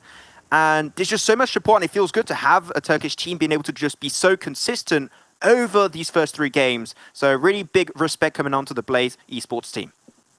I'm kind of really not surprised, because, you know, from talking to their coach, Koski, and knowing where their mindset is and where their plans are at, and even looking back at their PMCO Turkish performance in the group stage of the PMCO Turkey full split, I think they got like 10th. In the semi-finals, they finished 7th, but in the finals, they finished 2nd, right? They got the performances when it counted, and in the finals, it's where the performances count, and I am genuinely not surprised that they've performed so well so far on this day 1. Now, of course, can they carry on that momentum? That's a question that, of course, will be answered as we get through the finals. As we push on forward. So unfortunately this time we're not going to have Kosdren in the circle. By the way, guys, just have to say, if you did not watch too much of the league play and you still want to see some intense and insane finishes on Vikendi, head on over to the VOD of day 6 of the league play. Oh, man. Watch that Vikendi game man. And you dare tell me that was not the most insane circle finish I've ever seen. That was mental. We also, and this is kind of a little bit off topic, but, well, not really. In the PMPL, there was a crazy Vikendi game as well that ended by Volnova and actually had the entrance walls of Volnova coming into play. And so Vikendi genuinely never fails to entertain us when it comes to the end circles, and I'm kind of expecting a little bit similar here today. The good thing is that we started off pretty nicely because the phase 1 circle, yes, it's on the western side, but you don't have the river in play. You don't even really have Mount Kresnik, so you have those kind of core cities, those core compounds, and teams will be able to position themselves, in my opinion, really nicely across this phase 1. I want to talk real quick of what happened with Blaze Esports. I think the Blaze had a good idea, at least. They wanted to try and just move away from the city itself of over here, Podvosto. And I think that was a good idea overall. But here they tried to take a high ground position to maybe stop 12-18 from being able to rotate too easily. But unfortunately, all that plan got thrown into the trash can because they sent Bandita to scout. He got the information on Blaze, and now they know where Blaze currently are cornered. So now 12-18, you'll see them be an extremely smart 10,000 IQ move there. They're going to send Zakonivore and also Psych TT Sucks down below their position to make sure Blaze Esports can't do anything on this compound. They're even trying to wrap around Bandita. I think that's maybe a little bit too confident. Lucky enough for him, we'll just take a few shots. But basically what I'm trying to come down to is that, like, really you're seeing 12-18 being super proactive on that information. Yeah, but Blaze are doing the same thing. Look at where they sent Kudor. It's kind of like a game of chess. And anything you can do, I can do better. You want to make a rotation? Nah, I'll make a deeper rotation. You want to try and flank? Nah, I'll flank around you. Of course. Look, Psych has been able to get the first upper hand to get the knockdown onto Daphne, but can they take advantage of this? Just making of Jojo. You think you've outsmarted me? I'm going to be outsmarting your outsmarting. So that at the end is what's going to be happening on these one. But the high ground position of Tron is going to be really worthwhile. But unfortunately, that 2-2 split makes it that if you are taking a fight head-on versus a full team of 12-18, it could make things a little bit hard on the long term. As Zakonivore, Psych going to be good for the push. I think Nugget should also try and follow up on this engagement. But really, the smokes are buying a lot of time for both Daphne God and Corsair to get that res back up onto Daphne God. Here you go. The fight's being pushed upon. Corsair able to defend it for a really good fashion with the Thompson. He's got no more bullets. Going to switch weapon over to the G36. He gets the information. The orb is just be so close. As 2 players of Blaze will be gone. Daphne God and Corsair. See you later, Alligator, Kudo, and Tron. Knowing what should be happening here, even though they got high ground position, they got that snowmobile, get on it and get the hell away from this fight because 12-18, they're aggressive and they're going to try and take all the frags. Corsair and Tron picking things up and keeping the pressure onto 12-18. It's Nuggets on his own across the side of that rock. You only have Bandita, and those smokes by Blaze on that 2-2 split by that rock really paid off because in amongst the smokes, you were able to see them knock down one player and nearly get the second knockdown. And of course, we saw Tron and Kudor pick up the pieces. Yeah, but now it's a 2v2. Like, Blaze can actually maybe not move away. I said it, that maybe rotating away would be the most viable option, but I'm surprised. The 12-18 did not try and refresh those smokes despite the information coming their way through Banditas. I think maybe a little bit of a misplay on their end, allowing Blaze to come back. But Alliance, they're going to be making their way inside the compound that's held so far by the Wildcats. Wildcats not really able to get the results we were potentially expecting from this team, right, Imperium. So here I'm hoping they can try and get some good results in. But they're fighting versus none other than Alliance that really kicked off their day. And maybe not in the first game itself, but game 2, game 3, there were really strong performances from this team. Yeah, really not bad. Could have been a hell of a lot worse, especially with how much we kind of maybe questioned their consistency outside of the wins they got in the league play. So we'll have to wait and see if they can repeat this in the Vikendi game before this fight really kicks off. And we see a lot of teams converging for the center of the circle. On the kind of western side of the central part, you have Marine Force, IRAQI League headquarters, Osh-Tekk Warriors with Naix. Then on kind of the south side, you have KoninaPower underneath these 2 teams. You have Navi coming in on the north of Klas. And then we'll have to wait and see how the other teams outside the circle, not Klas, sorry, it was Fast Pay, but how the other teams around them really deal with moving into the circle. I just saw a few players, I think it was Sunrise of Alliance, actually looking for a compound that was a little bit further down southwest. And I think that just them trying to gather that information maybe shows that we don't really want to take that risk versus the Wildcats, right? And we want to try and go for compounds currently unoccupied. And I think that maybe it's just speculating. Also, they got some smokes coming out their way. That really shows they want to get into the car, pick up some speed, and leave. I think that's what I'm seeing at least coming out from Alliance, and I think that would be a good course of action, because if you can delay your first breach on Vikendi, like, definitely I would recommend to do so. But I don't think you should delay your first breach. Man, he just thread the needle perfectly, but now Alliance, there's no reason to disengage. You got the first knockdown, and you're potentially going to go for the flush. As they're trying to go for the jump shot, their second time will be the one who's going to be able to connect it upon him. So Wildcats trying their best to defend their location, defend this compound. Is going to be hard. Ketch going to find himself Sunrise, and that will be a flush. Traded so far, 3v3. As Discrim trying to go for wide rotation, but Imperium, I think that here, Discrim, this might be a risky spot because you're making yourself really easy to get naded up if they just get the wind of information. Team like Mert, potentially going to try and get a bit of utility in his hand. Fight back versus Alliance. I'm a little bit surprised that Alliance went for the flush onto Moss. I really feel they should have looked to focus on the other three players, whereas because they looked for that flush, we saw Sunrise get caught out and he got flushed. So I think Alliance missed that opportunity to really full send it to put more pressure into the side of Fast Bay, and right now it's back to that kind of even steep.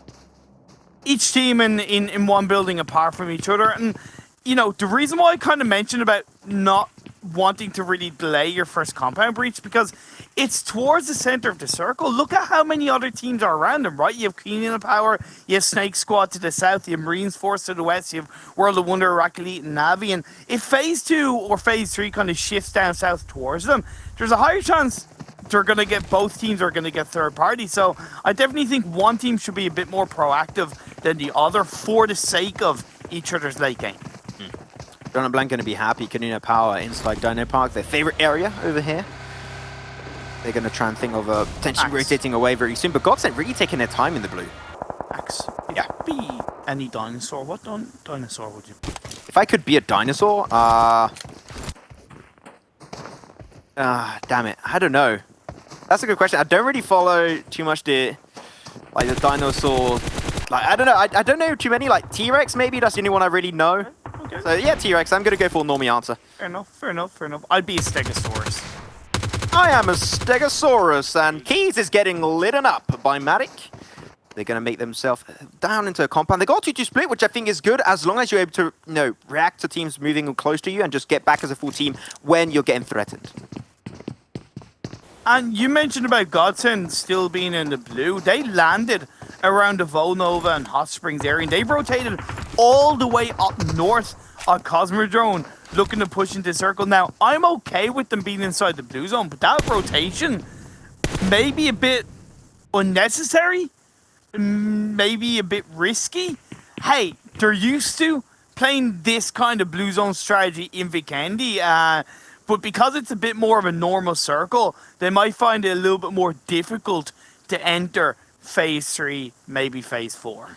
I mean, I mentioned that rotation a lot in the past, and I think you remember I say it all the time. You know that teams tend to drop a little bit more south and also central on the map of Vikendi.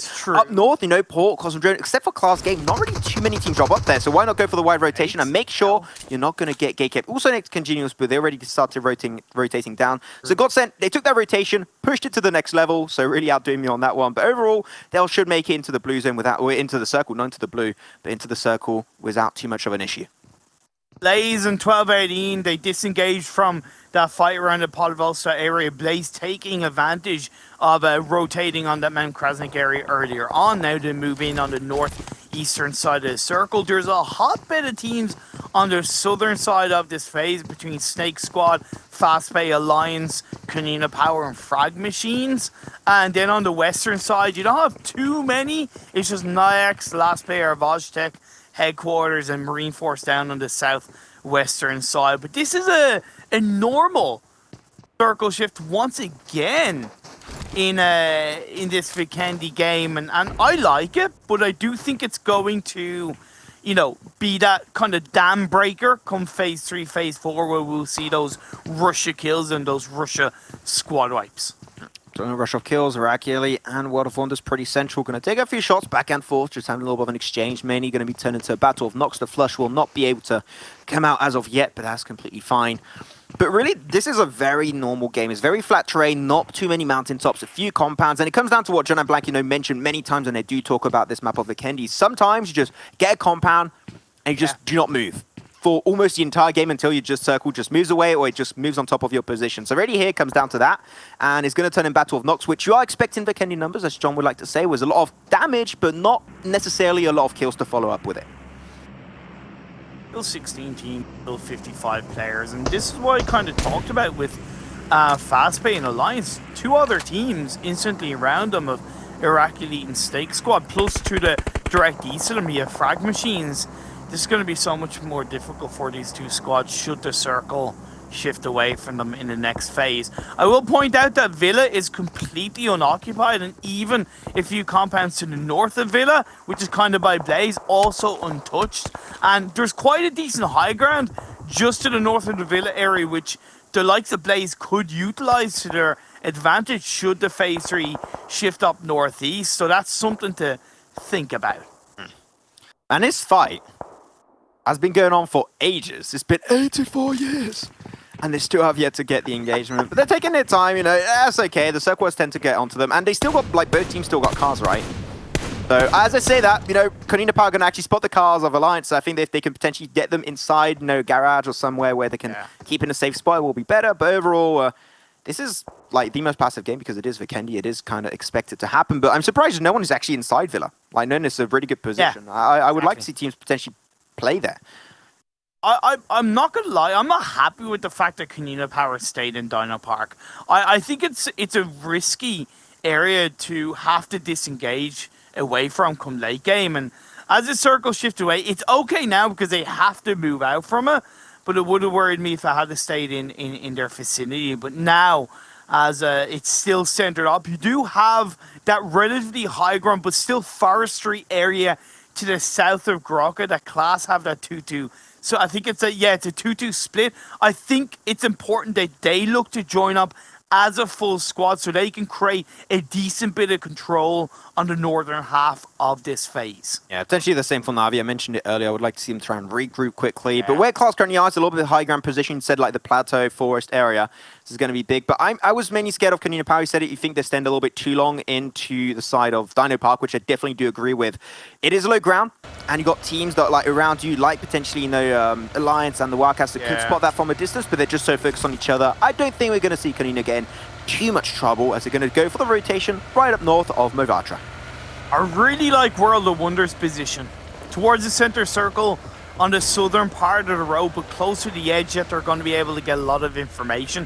They're being proactive on their movement as well, and they're looking to spread out a little bit more towards the members of FRAG Machines. You can see it right now on our screens, that 2-2 split, but close enough to each other that they're going to be able to provide that level of support. What's great for FRAG Machines is they are low down on those dips, but what are those dips at risk of, Max? Tell me, what's at risk when you're in those dips? Let me think. Isn't it grenades? There you go, baby. Nada. Yeah, of course, always. Especially on Vikendi, right? If a team gets close enough, where you are, FRAG Machines, you're at risk of taking those nade damage. But teams so far, no, very, very respectful. They've got a nice little bit of room all around them, so teams are not going to get heavy. Like, they're not going to give up their compound just to chuck some grenades, right? Like, let's be clear about that. Oh, they're never going to give it up. They're never going to let it down. They're never going to turn around and desert it. Yeah, exactly. You said desert it. Good. You fixed it compared to last time, I remember. Thank you. I'm getting better. Okay. Did you see, by the way, on YouTube, someone actually paid some ads to actually put Rickroll, so you get Rickrolled by ads on YouTube? Really? Yeah, he put like a few $1,000 into it. I find it hilarious. You just go and get an ad and you just get Rickrolled randomly mid-video. Well, I think this circle is a little bit of a Rickroll because it shifted quite heavily up north. And hey, GODSENT, they're going, finally, we're in the circle, and finally they can actually play around this southern Grocka area by the riverside. They know that there's going to be nobody to the north of them because, one, they've come for that area. Secondly, because they are surrounded by the riverside line. The thing is, it's not too high of a terrain, so they do have to be careful with how they play and position on their current spot. I want to give a huge amount of respect to Klas game there. They had the 2-2 split. The moment the circle shifted in their favor, like, okay, teams are going to be breaching, teams are going to get very close. We need that man advantage to fight versus the opposing team getting close to our location. So they got back as a 4-man team. Klas game, this is what rewarded them was a third position into Sanhok, and now might be doing similar things. And Vikendi, yes. Just the fact that Alliance and Fastpay, they're just going, yeah, look, you know, let's just leave each other. It's kind of like, why did you guys stay there for so long if you're not going to fight? Come on.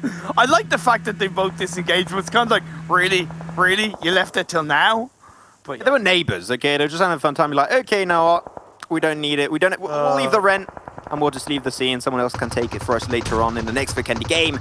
As Bandar are going to get taken down by Vitamin with the G36C, and will be flushed away instantly. Naix CongenialS in a pretty decent spot on the western side. They get rid of a lot of the players of headquarters, and Osh-Tekk Warriors just going to try and sneak their way by, but really, you're going to be seeing KoninaPower. Robdini just winging it in the open, and trying to get back through the Osh-Tekk Warriors, through Naix CongenialS. How is Robdini surviving this? I have no clue.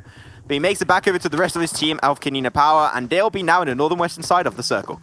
this is the metaphorical dam that I was speaking of. This is where it gets broken in half and teams get punished for rotating too late into these circle shifts, like Alliance, like Fastplay Wildcats, who have gone out already. Players are going to drop to the ground quite swiftly. I believe we're going to have a big fight also happening on the southern eastern edge. It's 12-18 versus World of Wonders, I do believe. And certainly you're going to see World of Wonders on a more receiving end of that fight. Bandita's going to confirm that kill onto Keys, very unfortunately. So World of Wonders really struggling at the start of today's games. Game 4, let's see if they can try and make it back. But Zessi always tends to be the last remaining player. But that blue zone is ticking down. And if he dies now, that's 0 points for World of Wonders. Like, they get nada from this game. And 12-18 are on 5 kills already. So coming into this Vikendi game, they're automatically on a bed of points. So that gives them a little bit more freedom to maybe play a bit wilder, a bit riskier, that knowing if they don't have the best of positional results, they have those points to fall back on. As the lines go out, I believe that's only 1 kill they got earlier on the Wildcats. So that's all they're going to be taking for themselves, unfortunately. CLH Alligator on game numero 5. Yeah, Marines Force really trying to get a little bit involved in this equation. But they still got to make it inside the circle in Pyramid. They're going to potentially make it through Na'Vi, but Na'Vi, maybe this is a chance for both FRAG Machines and Marine Force because they have yet to regroup as a team. Phase 6 did shift down south, so it's kind of favor Klas game. And it is going to be important that now they look to be a bit more controlling. Oh. KoninaPower, Max, KoninaPower, and I know 12-18 have gone out. KoninaPower went from the south, rotated further up north. They went a bit risky with Robadini, but because they went for that split rotation relatively early outside of Dino Park, it has worked out for them, and they still have their full squad up in the circle, bar Gonzo. Blaze Esports potentially actually saved Zessi of World of Wonders, like by eliminating 12-18. And also, I said it right, Blaze definitely confident to the point where they're taking down CIS teams, so really big ups to them. The Turkish team looking strong in today's games, but it's time to breach Imperium. We're going to start seeing these aggressive plays coming out time and time and time again as they're making their way forward. But they're getting breached twice at the same time, right? They're getting also Old Boy and Tiggsy again approached by the Marines Force. Big amount of smokes will be coming on through. Oh no, oh no. That play happening. And Naban going to get cooked to a roast and taking a lot of damage. Tiggsy will be the one able to find that one for his kill, initiating that defense on that breach versus Marines Force. But Naban, those smokes might give him enough time to make it back into that shack. But literally, there's a window, right? Actually, no. Tiggsy, easy course of action. Explode. No, they're not even inside the building. Just chuck the grenades right behind it, and that could potentially eliminate Marines Force. Oh, Tiggsy, no way. That's an aggressive push. But he's not even going to go for the flash. He knew the smoke coming out. He's just like, okay, the smoke has dissipated. I got to go back. One thing to note about that pan movement, you can't actually walk sideways without making noise. Even if you have the pan in hand, you have to move forward or backwards. You can't, you can't crab walk that. You have to be quite directional. That does make it maybe, you just got to look forward, just like in 300, just always face your opponent. Marines Force losing where they are. Also, the residents have yet to come on through. They are struggling. Their cars are in very, very poor shape. IRAQI Elite will be a casualty. Now on Tiggsy. Oh, going to be taking that nade to the face. And that'll be a nice pickup for Marines Force potentially. But there's so much action happening on the northern side. The circle looking great for Klas. KoninaPower still in the circle, by the way, but taking a fight versus GODSENT as their quarters. They were pretty central in the last circle, but seemed like that will not be enough to reward them with a strong performance on this Vikendi map.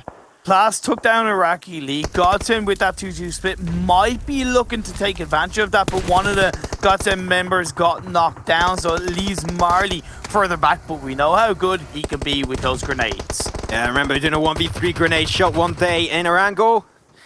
and he's going to be the player you want to keep your eyes just locked upon. As they're down to now 2 players, Marley could go for the rest potentially. He spots that 1 player, but he had the nade in hand, so Silas couldn't do really much with that nade. He's going to try and push it potentially into the smoke, make sure the Rockets can't get the rolls onto Navy, but unfortunately, I think it's going to be a little bit too late for Klas to really re-engage upon that fight, so Navy will join back the equation. But Marley really not going for the res onto Reeves just yet. As nice grenade onto Solus, but Rockets, Navy, both next to that wall, both taken down to 1 player for GODSENT. Like, they are struggling and maybe taking a little bit too long to full send it upon this team, and that's why they struggled and losing a lot of their players. KoninaPower could, in theory, third-party this, especially on the GODSENT, because GODSENT are more out in the open. Rockets gets confirmed. Reeves has to go back into smoke. I like the fact that GODSENT are trying to spread out from that rock, but with the lack of smokes, really kind of the lack of vehicles, they're not able to do that much. Oh, KoninaPower out. Well, there you go. Seemed like 3 chicken dinners in a row is the limit for Konina. They will be out in 8th. They got taken out by Naix CongenialS. And Naix CongenialS, what is happening right now? They're so spread on the western side, eliminating GODSENT also along the way. And they are taking full control while all the teams are fighting on the southern eastern edge. Like, this might just be the first Naix CongenialS chicken dinner over here in the finals. As they're trying their best to defend it, but Marines Force are going to get involved into the kill feed. Well, last player, which is going to be Joker, he's in the blue. He knows he's got to try and make up for that blue zone tick damage, and he does find himself nothing along the way. Naix CongenialS taking the shots. FRAG Machines are out, so are Blaze Esports. See you later, the Turkish team. And the circle going to be centering up once again onto Klas game as Navi also get eliminated. Absolute destruction into this game. Imperial now is Klas down to a 2-man team. Going to go for the res as Naix CongenialS pushing on forward as a 3-man squad. They know they have to take advantage of that. They've been keeping an eye on the kill fade, and it might not be a KoninaPower 4th chicken dinner, but it could be a CIS region 4th chicken dinner in a row in the day 1 finals. This comes down to it. The CIS domination is once again on board. Natus Vincere going to go for the nade play onto Solus. Will it seal the deal? It will indeed, and that is it. Another CIS win, Imperium. CIS domination is once again looking good, and they are just taking that position in standings for granted, just dominating once again. I mean, Naix CongenialS, right, they were pushing inside the circle all the time, but the fact that they were just so thinly spread allowed them to always get so many angles. Rocks, trees would not be a viable option for you to defend and hold on to your position, so Naix CongenialS really outdoing the competition on their push. Yeah, and it was the kind of thing where it wasn't the easiest job for Naix to really kind of pull that out of the bag, but I think the timing of the rotations and the timing of their aggression onto the likes of KoninaPower and Klas really kind of made it work, and Kalaris, that's pretty crazy. Yeah, definitely so. I'm glad to see that Naix CongenialS were able to kind of round out a game after I felt like some of the moments for them in the group stages felt a little bit hit and miss, even though they got themselves some good compounds. But then the KoninaPower rotators in this game as well. Jeez, Louis. Maxman, it was definitely all over the place here for this Vikendi. Yeah, all over the place. I think that a lot of teams also were central. Like, I'm going to point out the position of Navi, like, did not tend to try and regroup, and then we just had so many breaches in the late game stages. The fact you were so split made it harder to defend those compounds, and teams like, you know, Naix CongenialS, that were pushing on the west as a full squad, give them the advantage and were able to take that win. Yeah, I mean, I think that's been a criticism of us across the board, which is that Navi is just being split for a long, long time, and it's not working out right now. However, maybe it does in the future get days. Thank you very much, gentlemen. Let's head on over to our analyst boys in a moment here to break down our Vikendi, the Tundra, as we've got ourselves John as well as Blank joining us. Blank, we were turning down the temperature here for our Vikendi, and then Naix CongenialS get themselves the win off the back of the compound that they had in that west side to be able to rotate in and keep on going. Yeah, very, very fat indeed. A big win from them.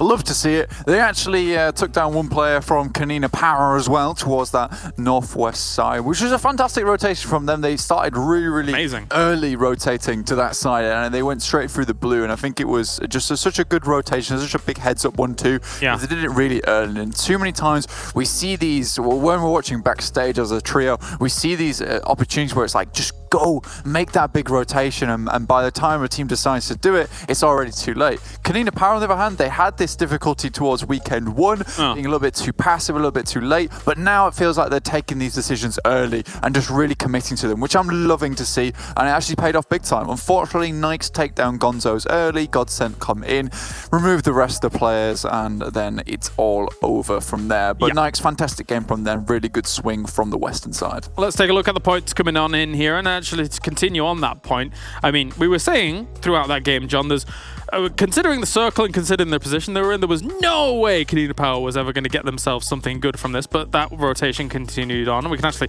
talk about the points, though, overall, because I see that they're not in the top 8 right now. So 27 points going to Naix CongenialS. Class game once again, John. Big points coming in from them. That's going to make that gap all the smaller against KoninaPower after the back-to-back-to-backs.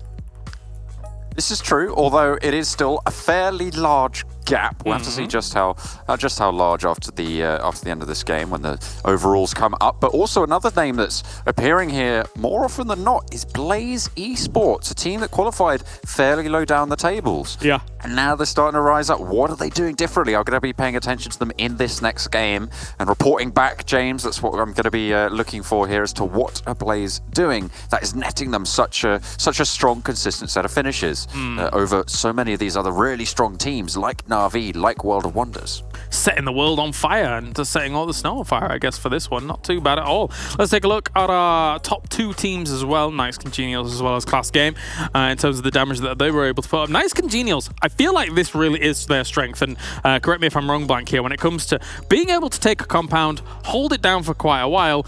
In the group stage, we saw some of their rotations out of said compounds not really working out, but this time around it did, and that's maybe a little bit of a tightening of the bolts here for Naix CongenialS. I think that was the one thing that I mentioned on the last day of the group stage itself. I was like, yes, we all were talking about how fantastic they hold down a compound, how easy they hold onto it, and they're able to just start springing out and spreading their control afterwards once they have that compound to themselves. Here, though, we saw the complete opposite. They were prepared to leave their compound to find greener pastures, which we've seen them struggle with so many times before. So, like you say, it really does feel like they've pulled out the wrench. They've really started to tighten up those bolts, send them a full clockwise direction. So I'm really loving it to see here.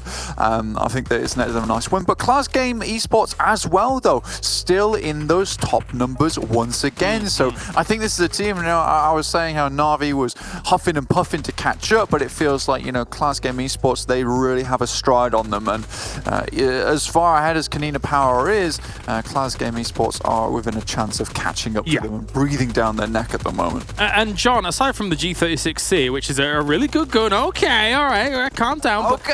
But, like, if we're looking at that, like 9 out of the 10 highlights that we've seen so far here have been SMGs, and I feel like when we're talking about Vikendi, when we're talking about constant requirements of breaching and stuff like that, maybe having an SMG in your back pocket, like an UMP, like an Uzi, like even a Tommy gun, can be really, really useful in your arsenal. What do you think? Absolutely. It's such a crucial part of the arsenal, especially on Vikendi, where you are going to be in those close quarters situations a lot more frequently, especially when it comes to those final circles, when people are going to be forced together, forced to play very close range. And the advantage of SMG is obviously fire rate and damage output at a close range. And that's exactly where it shines. That's why these players are keeping them on board. Micro Uzi sits pretty much atop the pack for everyone. I think it's the first choice of SMG in order to be able to go in, go close, get those compound breaches down. It just rattles off so much damage in such a short space of time that there's really no other choice that comes to mind that I would take over the Micro Uzi. I mean, you can't do it with anything. I would disagree. I would disagree. Specifically, you're a Tommy gun fanboy. No, Vikendi MP5 is just the superior weapon. It is good. It's like, brah, brah, but you can only get it on Vikendi. It's way better than the Mini Uzi. But Mini Uzi is topping most of the maps, though. I feel like on Vikendi, though, sometimes I find a lot less MP5s than I want to find compared to the Micro Uzi, right? Where you see... It's true. So... And not only that, familiarity with the Micro Uzi, especially across maps, is just going to help you a little bit more. But the MP5 is great. More of all the other maps, right? The MP5 is great, though. I have to back up both camps, all right? I back up both camps. Let's take a look at the total damage here and see how much those SMGs did. We won't break it down that far, but, you know, they've probably done quite a bit when it comes to the overall damage. I like the deliberation, though, because, as you say, like, there's so many good options of weaponry when it comes to Vikendi, when it comes to PUBG Mobile in general. Naix CongenialS putting up that 2k damage. And then Klas, once again, a nice, cool 1,300 or so. Blank, I want to see Klas. I want to see them win out a game, though, for me. I want to see them get a victory, a chicken dinner on the board here, mate. Yeah, dude, they've got the panther in the logo. It really should be pouncing upon that chicken dinner. That's what I want to see from them. And, you know, they do strike me as such a fantastic team. But right now, what I am noticing as a common trend towards the end of this game is that they have 1 to 2 players alive. So I think that what they do is expend a lot of resources, getting that damage in, getting those kills on board. And those resources as health pools as well as team pools. So they lose a couple of players. You get down to those 2 players. You cannot finish out the games when you've got a team like Naix CongenialS, who is really good at holding down a compound and more specifically keeping all 4 members alive. Especially with the first person setup, it is really, really difficult to win out a 4v2 in PUBG Mobile because you are so easily able to hold down.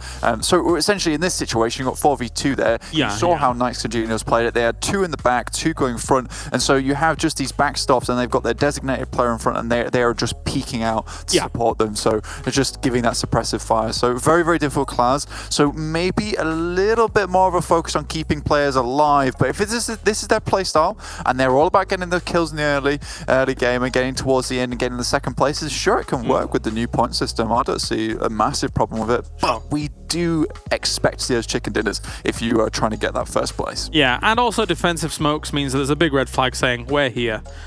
So... yeah.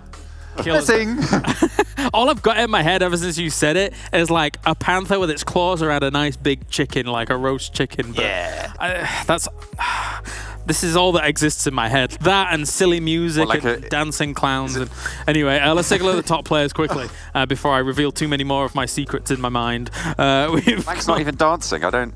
What was he doing? Was he clapping the things together like a monkey? I was doing the symbols. Yeah, the symbols. All right, Naix CongenialS get themselves 2 up towards the top. Silas once again here, John, being able to show up for a class. Just fantastic stuff. Popping off, making sure that their name is in the mix. And we're in day 1, you know, it's a great time to make people fear you. But, as we said before, 1218 still making an entry, but we haven't been speaking about them too much. Again, just slow and steady, making sure that they're consistent and still there, just flying under the radar. It's a very exciting team to be there because they can just come out and completely dominate a circle. We've seen them do it before, but they prefer to just, you know, just vibe, just chill. That's right. Fine. They're just going. Did anyone remember even where they came in? Blank, do you remember the position of 1218? Because I can't recall. It was 3rd place, I believe. Not placement and position on the map. Oh, no. We're going to look on the overall rankings, actually. Yes, we will. All right, okay, we're moving on. Let's take a look at the points coming on in. Thanks, Blank. KoninaPower up. I know, lots. Yeah. I have an apology to make, though, as well, to everybody out there. KoninaPower does not get themselves a 4th chicken dinner in a row.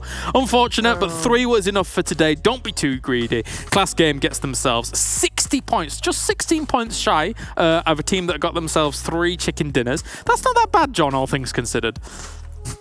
No, not at all. And this is kind of Class Game Esports signature thing, right? Getting loads of points, but not getting chicken dinners, right? 60 points already on 4 games, a really, really good start for them. And they don't even need to get those 15 points because they're getting those kills on board. 27 kills so far in the tournament. Head and shoulders above everybody except for KoninaPower, and it's gone very, very well for them so far, and I'm expecting the similar sort of thing to keep on going for Class Game Esports. Yeah, let's take a look at 9th through 16th as well. Navi moved up into the first page after getting themselves a pretty decent amount of points, but at the same time, I do want to say that I think that they could have got even more if they'd been able to find the group up, but here's our 9th through 16th. Blank, what do you make of it? 12-18 here, 9th place. So yes, it's been slow and steady, like a bit of a steam train just chugging along. But you can't chug along in 9th place if you want to go to GC. You're gonna have to really get into bullet train transformation time and try and get towards the top that way. Marines Force DE though, I think despite the way that they've been like thrust into the finals here, not expecting to be here in the first place, 17 points is not too bad first day. And I think today out of all days, this is when Marine Force DE is just going to try and find their footing. And if they can do anything, I'm expecting it more to be towards day 2, 3, and 4. yeah, let's see how they're able to fare afterwards. I mean, despite all of that, not too bad, all things considered with the circumstances. And at home, you can be involved in all the action, and you can get yourself some free rewards as well if you're watching in-game here for PUBG Mobile. So go and watch the EMEA League in-game, and you can earn yourself some nice, tidy rewards. I guess since the middle one was blank, the briefcase is John's, obviously with the skins potentially in it or anything. And I guess the parachute is mine, but I've never really been parachuting, boys. Like, is that something that I should get into, Blank? What do you think? I reckon so. I think you should go parachuting. I've always wanted to go parachuting, and not because I reckon I'll enjoy it, but I reckon because it'll be really, really awful, and it'll be a great experience. Did you say really awful? I'll be like, oh no, it's bad, and they'll be like, actually, good experience. So we'll get a PUBG Mobile parachuting trip for Blank. There you go. Perfect. There'll be that one moment where he thinks, wait a minute, I'm falling. And he's like, oh, I don't like this. Yeah, I think there'll be a moment of either I like Viking scream it, or I'll start crying, and I'm not sure which direction I'm going to go. I think the second one. John, going on to our next Erangel here. What do you make of it? Obviously, we saw our first Erangel with a brutal circle to have to deal with. What are you thinking for this one? Well, it was, as you say, pretty brutal. The rotations were pretty tricky for a lot of teams who were further up on the north. Hopefully this one will be a bit kinder, but we might just see that military circle, see it shift all which way. But we'll have to wait and see. It's all going to be down to teams like, well, specifically for me, Na'Vi. Will they be able to pick it up? Because this is their map, remember. This is the map that they had dominated on during the league stages. So we'll be looking out for just how they're able to do off the back of not a great Erangel performance and not a great day. All right. Well, thank you very much, gentlemen. I'll get you in a bit. Those two are going to feed the Panther a chicken dinner. Okay. And we're going to bring on our commentators here in a moment. Go on over to Twitter, as well as use the hashtag EMEA League and at Esports PUBGM. Tell us what noise you think the G36C makes on Vikendi. Miramar, we got our Erangel on the way, Maxman, Imperium on the way. Maxman, ready for the last game here? Ready to go? Yeah, ready to go, of course. You know, we had those great soft games, you know, CIS domination that we had so far coming up from Naix CongenialS and KoninaPower. But I want to see another team try and take it, maybe another region, no Turkish country, maybe somewhere else, because so far CIS has taken a little bit too much control. All right, bye-bye. I'll see you in a few. See you in a bit, Klas. Thank you very much. But Imperium, yeah, so I said no CIS, taking a little bit too much here. Which other region do you want to see dominate on this final game? It's not necessarily a region I'm thinking of, but there's a specific team that I want to give a shout out to from today's game so far. We talked about Klas, we talked about Blaze, we've of course talked about KoninaPower, but FRAG Machines, Max, FRAG Machines, 14 points, 9 points, 9 points, and 10 points in their first 4 games. John's harped on about consistency. I've always highlighted how good consistency is, especially at this level of competition. FRAG Machines are the antithesis of consistency in today's games. Yeah. So, you know, it's good for FRAG Machine that they're able to hit those consistent points, but will it be enough to make it, top 3? We talk about it, want to be consistent to remain one of those top dogs, but at the end, you're still going to need to, those one big pop-off game performances to be able to catch up to the likes of, KoninaPower. So still, keeping consistency like that every single game is big, but I still think they need just a little bit more to just try and maybe breach that top 3.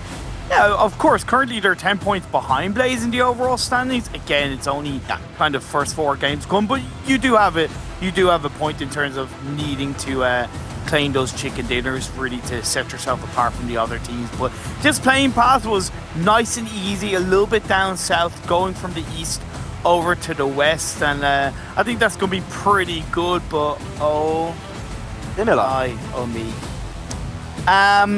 So this phase 1 circle is a pain in the ass. Because not only is it similar to game 1, but it's a bit more up north, so it eliminates a bit more of that southern area around Gaka and to the south of Gaka, away from teams who kind of rotating cleanly. Yeah. Where's the Imperium point, though? Hi, mate. You got to be careful about the river, mate. Okay, that's not... Yeah, I'm trying my best to do like that. That was an English accent. You know what? I'm trying Imperium. I've been trying for like a year and a half, and I still can't do a goddamn accent. I still can't do it. You are French, so it is not so simple for you to do other accents. Oui, oui. I take offense at that, actually, heavily. I'm calling 911. God damn it. But yeah, Osh-Tekk Warriors. Now, moving on forward because I'm offended right now. Osh-Tekk Warriors, another team that I think can do really good onto Erangel. They took themselves, like, I think, a second position next to Alliance at one point in the league stage. And I think that they're the team that's been kind of crumbling apart so far. They're like, I want to see them try and get those big boy and consistent performances I'm expecting from this team. Yeah, I agree. You're dead right. Again, it's only day one of a 4-day finals, but it is important that you do what you can to get a baseline amount of points. It doesn't have to be KoninaPower level. It doesn't have to be even the average point level that we're looking at, which is about 8 to 10 points per game. But even just getting something solid on the board to give yourself a boost of confidence. Because if you have 5 bad games, in one day, that's 25% of your games instantly. 25% of your games being bad without the other, kind of days being played, even if you get all good results after that. So it is important that you end the day on a bit of a high note. So I am thinking we will have a different kind of winner in today's games, the likes of Naix, the likes of Osh-Tekk. Yeah. I think that could be the case. I also want to talk about Wildcats real quick. Like, they were talking on the desk about they're seeing that was like their logo. The Wildcats, they should be pouncing on these games and taking the opportunity. Well, I'm going to count one opportunity right off the bat. IRAQI did not qualify for this. They used to drop like southern side of Komeshki. That means that if they want to wrap around Yasnaya Polyana, maybe even go on Stolba, then go downhill from Stolba to make your way inside the northern-eastern edge of the circle, here, there's potential for Wildcats. And I think that if they learned and did their homework to see the IRAQI not here, I think there's a good potential early rotation coming out from them, as now it's going to be seeing World of Wonders crashing their way forward onto the side of Osh-Tekk Warriors. You are dead right. The one thing I would consider, and it's something that I have noticed from Alliance, is that they used to automatically go kind of down south on these kind of circles and look to go towards that compound that's by the river, but they have stayed on the northern part of Severny a little bit more often in these kind of circles. There you go, find himself that first knock onto the Warriors. Oh, Injury 7 almost going down himself, but seemed like the Offangor of Never Alone will not be able to find that knock as of yet. Possessi on that high ground position, on that rooftop, could potentially allow him to take a few nades, chuck it through the window and get those knocks. But Injury 7 maybe getting a little bit too overzealous. They're getting a little bit close forward, but he's going to pick himself a nice little kill. That's going to be 1 kill confirmed onto last. And at the end of the day, it's going to be Osh-Tekk Warriors just falling on down like flies. Able to find, though, a double knock on their end. It's going to be Keys and another player taken down on their end. So Osh-Tekk Warriors now making this fight even Stevens, as KWT is going to be flushed out of this game. Zessy's going to be having to go for the push. Two actually of the top fraggers going into the league stage, as he's able to find himself an extra one with the Uzi. Never alone. He's going to be unfortunately alone once again. I'm seeing a little bit of a trend I'm not sure I like. He's going to take that 1v2, pushing on forward, going hyper-aggressive with a Vector power, but that is World of Wonders standing strong and will be dominating the fight of Yasnaya Polyana. Wow. Yeah, what can I really say? Osh-Tekk Warriors have not had a bad day. They'll continue to not have a bad day. What can I say except you're welcome? You can go back to the lobby. That's from Moana. It's Disney. Oh, yeah. Wait, it's The Rock. Dwayne The Rock Johnson. Yeah. Oh, I want a PUBG Mobile skin of Dwayne The Rock Johnson. I'll be unkillable. Easy. Would you lay the smacketh down on all of your opponents? Also, yes.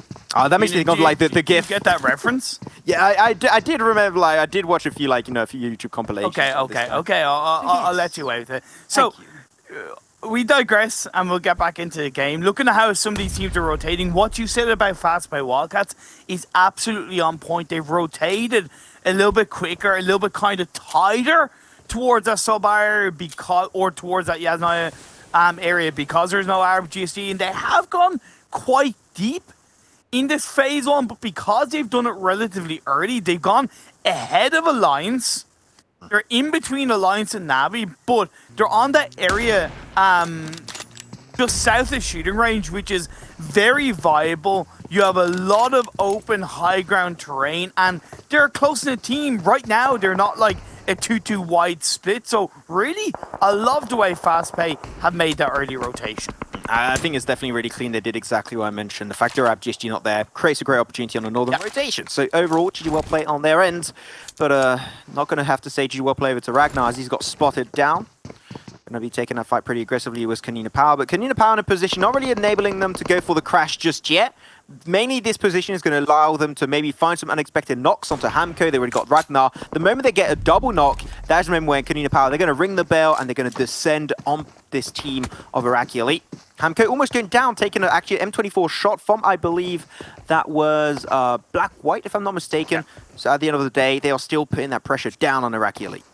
Now, what I've noticed, and it does make sense as well because the phase 1 is a bit more north compared to the first game, but headquarters learning from the game 1 and not going on to Everest, they've actually gone to that compound that KoninaPower and moved on to when they got that chicken dinner. So I think there's that adaptability that is shining through on a team like headquarters, which is kind of paying off. Even FRAG Machines also not opting to go too far along that area with 12-18 moving from South George over to crates. I mean, SNAKEsquad here, they just got a great position. That compound is going to be great to not only facilitate their own rotations, but pressure teams are going to try and cross over that bridge, cross over the river in some way, shape, or form. But KoninaPower seem like, you know, they just don't want to elongate this fight any further, which I think is the respectable move from them, despite them taking the 3 first chicken dinners of the day on 3 different maps at that. They're just like, you know what, this fight is clearly not worth it. But let's think of potentially moving away and getting ourselves into the circle, which I like from KoninaPower. They can go aggressive and dominate in those fights, but sometimes they know when they have to try and move back and take things a little bit slower. You can see right now, like Klas game, they've waited until phase 2 pops up to move into the circle. Ooh. It does shift heavily up north, and if you notice, fast play Wildcats, I touched upon them rotating to you know, southeast shooting range position. They moved a lot more west than I expected and thought, and maybe they've lost a bit more power and control than if they had stayed where they were, and they've allowed a bit more freedom for Blaze to take a firmer control on their position. We'll have to wait and see how it does pay off, because Navi was a little bit slower in their rotation out of North George. You know, that could punish them. I think on the collision impact, course Imperium, and again, really close, Navi potentially going to crash. I mean, Ketch is nowhere to be seen in that fight, so if they do take it, it's going to be unfortunately outnumbered by the CIS Navi competition. As Matic looking for information, Wildcats not really doing too much noise down below, so maybe the information hasn't been given as of yet. Moss leaving Navi passing on by. They're going to take control on the tippity top of the mountain. So overall, Navi, I think this is a good spot for them to hold on to, but you got to be very careful of the lingering threat that is Wildcats. Not even just the lingering threat of Wildcats. You know, if they do back up too far kind of on the other side of that hill, they could get punished by maybe headquarters or SNAKEsquad. Of course, SNAKEsquad and headquarters are much closer to each other, as you do see it in the feed. SNAKEsquad, don't know what exactly is happening. They're actually leaving their compound. Like, I'm genuinely surprised by that. Like, that's such the best compound in this game currently to deny and gatekeep teams coming out down south, like Naix CongenialS, headquarters. Yeah. And they gave it up to headquarters and got actually cancelled mid-rotation, I believe, losing 2 players. It was 1 player. Yeah, a little bit disappointed on that, and I think the SNAKEsquad could have definitely tried to hold on to that position and take the fight towards headquarters. Yeah, and it also seemed like they didn't really know what they wanted to do as a team, because Boyga sent himself kind of down south. He had one of the Snake players send himself up north, and although I don't mind it as kind of a split, you know, spread, but Boyga kind of pushed quite aggressively, and yeah, it definitely seemed like the level of synergy and communication for that moment was a bit off for the side of SNAKEsquad, but at least the remaining 3 players have joined up. A bit more space has been created towards the central part of the circle, but the teams on the side of this phase, the likes of GODSENT, IRAQI Elite, KoninaPower on the east, Klas, FRAG Machines on the west, gonna be quite difficult for them to find a safe spot inside this phase 2. I do like the fact that Alliance did not go too central, because they do tend normally to go a little bit further down south, like really early once they looted up on Savernia and try and hold on to the bridge area. But I think it is good that they did not do so. I think they understood that teams are going to go for that mountaintop position. It's going to be hard for them to contest those positions as a whole. So they're just like, you know what? Teams are going to be trying to take shots at us as we try and rotate up down south. So why not just hold on passively to the coastline? I think that's a viable option.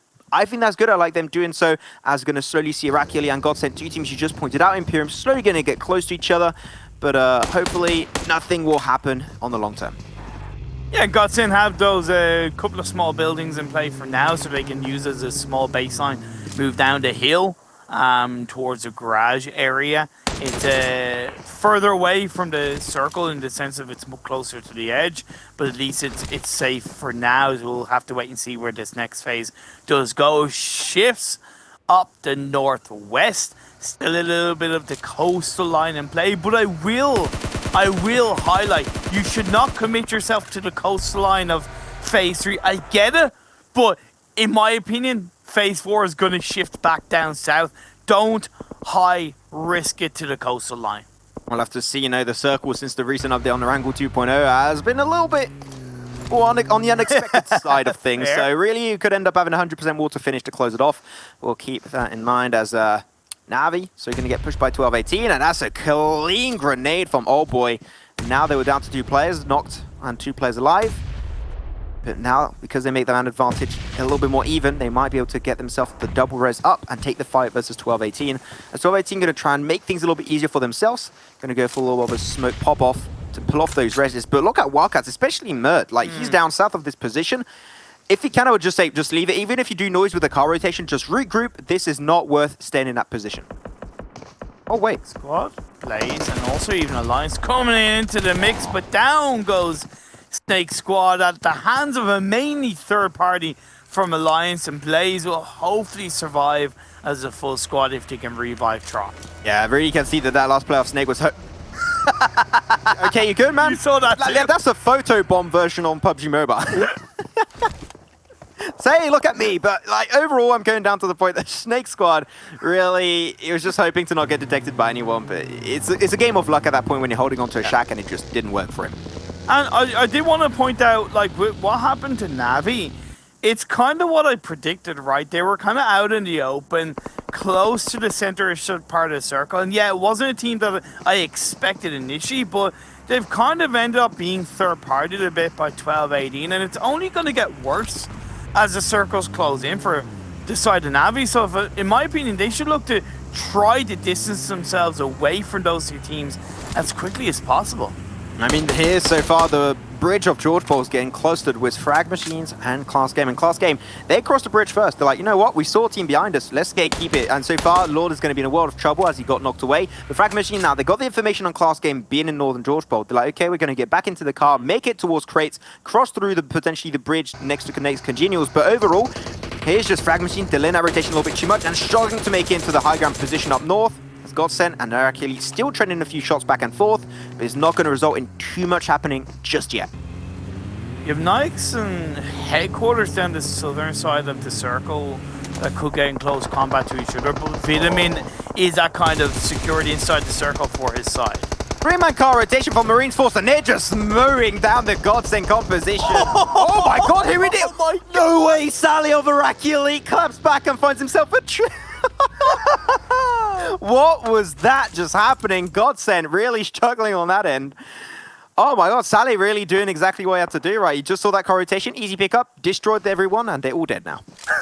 All you gotta do is ride around Sally. Ride, Sally, ride, and you will get shot down by the man himself. So nice opportunistic play from IRAQI Elite, and of course punishes Marines Force on that wild rotation, even though they were able to knock down a couple of members of GODSENT. The circle shifts back down to southwest. What did I say? It was gonna go against the coastal line, and KoninaPower went for that coastal line push, and it might be the undoing of them. Seemed like Blaze in the same position as SNAKEsquad earlier. The information has been granted and given over. World of Wonder's going to go for their own crash. Here it is. They're making it on over. Not going to go for the nade play. Going to go for the fire. No more shots. No more HP. That's the end for Blaze as they lose one of their other players down to 1-man army, which is Tron actually on the northern eastern side of the circle. So he's going to hold on strong to that position. But Zessi already up to 3 kills. He is coming back as one of the top fraggers in game number 5 for today. This circle shift was great for Navi because now they have less to worry about, although what they do have to what they did have to worry about was the Alliance, and they do lose another player, so now it's just Old Boy left standing on his own as the full Alliance side are coming in from the north. They're going to lose Bandar. They will be following suit very soon. Naix should be able to pick that one up without too much of an issue. But Wildcats, like we mentioned their rotation really early on what they could potentially play. They did exactly that, and it worked out great so far for them, as Headquarters going to lose all of their players. They're out in 13th, 12 teams still remaining in this lobby. As Naix CongenialS from that southern eastern side position, they're taking so much control on the southern side, making sure no one makes it alive. But here, there's a IRAQI Elite going to be going for their own breach. He finds himself one player of GODSENT. That's going to be Marley flushed out. Navy into now 1v2. Going for the final to Sally. Sally destroyed early in a 1v3 by the Marines Forces team. And now he's going to be turned to a 1v1. Can he take it on the solo performance? Oh my god, wait, who chucked that grenade? It was Ragnar's grenade. Hey, you know what? He finds the knockdown on his ally, but at least he confirms the kill, so you know what? More. I don't know what to add there. It worked out. You know what? The play worked. Hey, Ragnar, okay. Because that grenade was okay in the eyes of IRAQI Elite. Confirmed that squad wipe onto GODSENT. The bad last game for themselves, coming in from the sidelines of these circles. Naix are still holding on. They took out Headquarters, so that's created a little bit more space for them. 12-18 as Zakonador left standing, and the side of World of Wonder hold on to the northeastern side with Alliance on the high ground above them. I mean, KoninaPower, they're just chilling in the fields up northwest. Like, no one is looking in their vicinity. Yeah. Everyone is going to try and contest that high ground position. KoninaPower, they don't want a piece of that. Just like, you know what? You guys fight for that high ground position. We're chilling over here. We're taking our goddamn time. So overall, I think that's a pretty good play. As the World of Wonders, they're coming back on the tippity top of the mountain in terms of kills. Wiz also Alliance with 5 kills and 8 kills each, respectively. The FRAG Machines in the smokes, getting absolutely mowed down. The nades are flying by. Outplayed. Normally we'll be able to find Ralph and get him back on his feet. But that smoke, the moment it dissipates, Naix CongenialS going to be picking up a juicy potential 2 extra kills. And this grenade connect Kobe. Here's Vitter. Hold on to the high ground hills. Does not connect for now. And, you know, as FRAG Machines are under a lot of pressure, I do want to point out the circle has shifted back over to northwest. KoninaPower getting the circle once again, Max. Man, IRAQI are not catching a goddamn break. World of Wonders, though, enjoy 7. That molly's going to be pretty huge. Really going to buy a lot more time for Saleh to not get flushed away as of yet. But still going to be a 2v4. IRAQI going to be struggling. Playing a lot of valuable damage onto Keys, but Keys going to clap straight back with that Uzi. And that's going to be also Hamko following up with his own death going down. That will be IRAQI eliminated in 10th. But still, really good churn in terms of team play and aggressiveness. Even though they did die now in 10th, that's still a really decent performance in terms of frags going their way. I think it was 5 or 6 kills they got, so it definitely wasn't the worst thing in the world. You can see right now, they got 6. Yeah, they got 6 kills. But either way, you know, I mentioned KoninaPower, right? How do they manage to get the circle hovering in their area? It's absolutely crazy. But I do want to say that I was going to call a class game chicken dinner. The reason why is because they've stayed on the southern line of these circles, which is just north of North George. They know that nobody's inside that city area anymore. And either way, however that circle shifted, they would have had a much easier entry point into the circle compared to pretty much every other team around them. But now it's important that they look to take out KoninaPower to create more control, more space on the teams around them. These circles are really intriguing today. Like, we do not have Northern George Pole Fields finishes on a very even. I know, right? The last time I casted one of these circles was regional finals for the MENA region. Exactly, in that game, and it happened. It was game number 1. It was won, I believe, by 12-18, if I'm not mistaken. So maybe they'll be able to do a little bit of a similar fashion going into this one, as they do not have that man advantage anymore. It's down to only Zakonador taking a 5 versus World of Wonders as Klas game, trying their best to ease their way out of the circle because the Blue Zone is about to push them over the edge. As World of Wonders taking that fight. Keys knocked away, clean grenade from 12-18. Looking for a second. Will that one seal the fate of World of Wonders? Puts him down to mid-health. He's going to put down a little bit lower. Zakonador goes for the push. Not quite able to find the shots just yet. And SNAKEsquad, he knows he can't go for the rest just yet with the M249, but the M249 will not be able to take down Zakonador as he is a one-man army on his own. Down goes FRAG Machines. Kills. They are being put under pressure. It's going to be 12 kills for World of Wonders, and they're dipping. They're ditching those 2 players knocked down. And I think that's okay, because they have to go for the wild push, but they're going right into the hands of fast-pay Wildcats. I mean, Wildcats, they were here first, right? And no one has been trying to contest their location, so World of Wonders will be the first to try and attempt that push. And World of Wonders still actually back for the first time as a 4-man team, so that's definitely going to be making things a lot easier for them to defend this compound. But Mossie's got a position I think that World of Wonders are not really expecting in the grand scheme of things.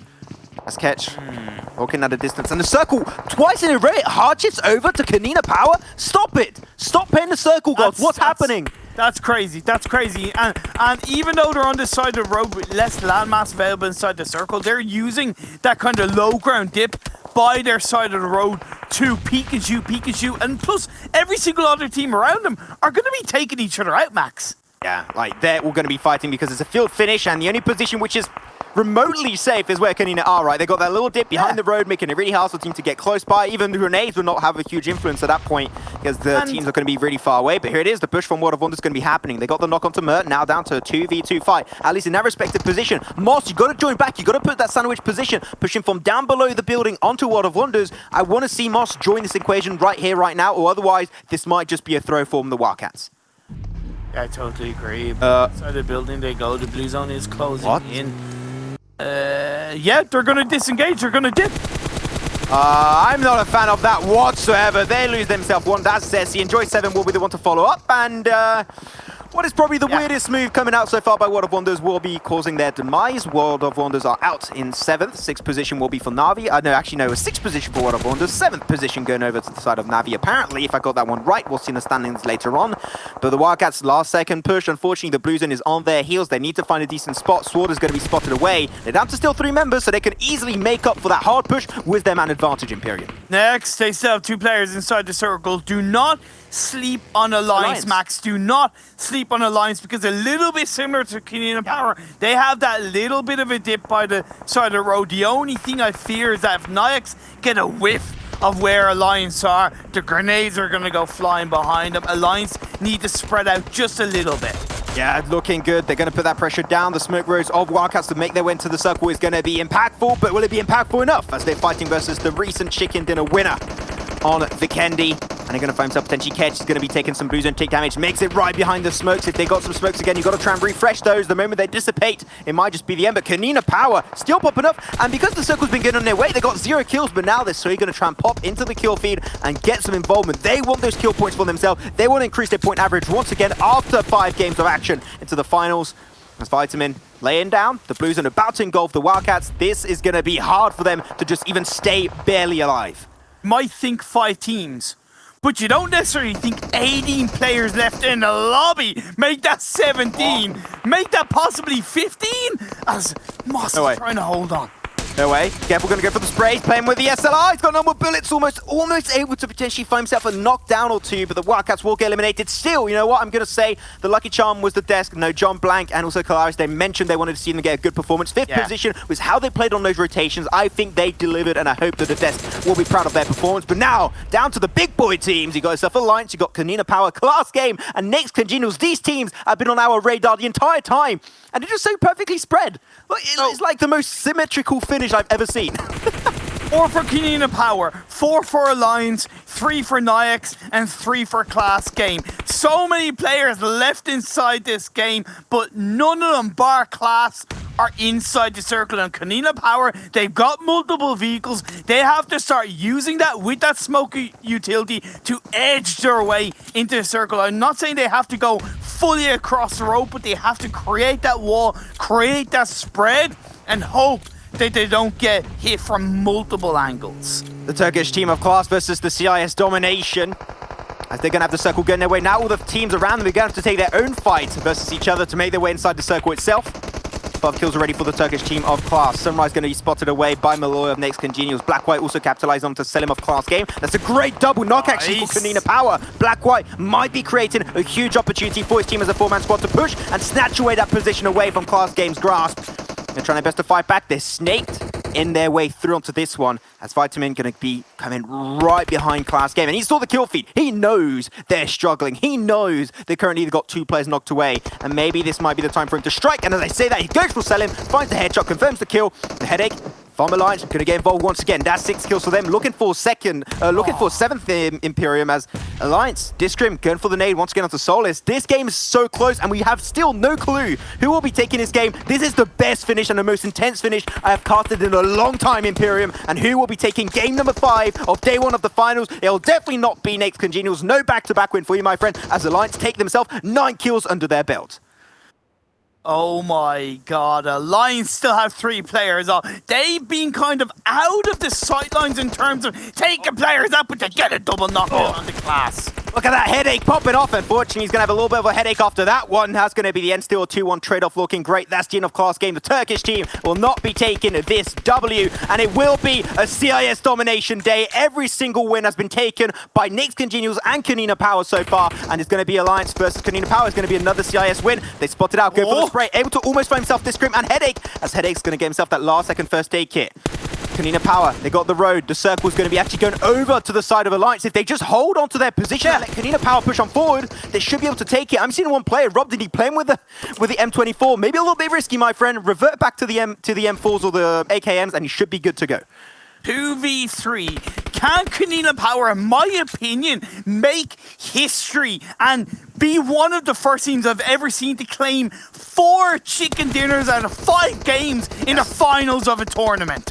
Exactly wanted from Alliance. Don't push too far. Wait for the side of KoninaPower to push themselves. Almost able to find Gonzo, but unfortunately for them, he will be able to kill that one off. Goes for the final spray. Headache will go solo, and Imperium, they make it happen. KoninaPower day today on day 1 of these league finals. They take 4 chicken dinners out of 5. I have never seen such a domination in my life as I was casting PUBG Mobile, and they are a team, they're not messing around. They want that top 3, not even top 3. Get that out of my face, that's disgusting. We want top 1, we want the global championship spot. Like, is this the EMEA League finals, or is this the CIS League finals? Game 1, CIS. Game 2, CIS. Game 3, CIS. Game 4, CIS. Game 5, CIS, Carlaris. I've got 5 cards here. KoninaPower, KoninaPower, KoninaPower. Oh, Naix. Oh, KoninaPower. Oh, okay. What was the point in even making notes today? That's what I meant. Like earlier, everything thrown out the window. Everything thrown out the window. What we thought, what we predicted, what we speculated, all gone. All just wiped to the floor. Yeah. But in a fantastic manner. Brilliant stuff to see. Gentlemen, thank you very much. Go and enjoy the rest of your day. KoninaPower getting themselves 4 wins out of the 5. Absolutely blaring out of control. It remains to be seen how far they're going to go with it, but this is insane. John Zander joining me. And John, whilst we take a look at the map ranking here as well, it's fair to say that they've been fantastic. They didn't go out and get themselves the top spot, but the rotations as well, even on the Vikendi that they didn't win, their rotation was fantastic. It's all been KoninaPower all day, every day, baby. All right, so I've got something quite a bold prediction. Okay, all right. I think KoninaPower are pretty good, James. Ooh, pretty good. Bold that, yeah. Very good team, actually. Yeah. Pretty good, yeah. Maybe we should look out for those guys. I'm sure they, got a bright future ahead of them. Yeah. Maybe. Definitely so. 20 points going their way. Alliance, though, great stuff by them, being able to get plenty of points up towards the top. Team 12-18, are they always in 9th, but always that 9th spot, yeah. What is going on? Like, what a day. Oh. This is where we belong, in 9th 45 place. points. Yeah, so that's all they need. Headquarters. Yeah, I'll get on the first place. Stop it now. But Reinforced D down in 16th. Osh-Tekk Warriors sadly went up against World of Wonders in Yasnaya. And they hot dropped them before in group stages. And this time World of Wonders very upset about this situation, because I think that last time that happened, they lost 1 player and it inhibited them from getting a chicken dinner, just purely because they only had 3 and they didn't have enough players to play that final circle. Yeah. So they were very frustrated, ran them down, killed them all.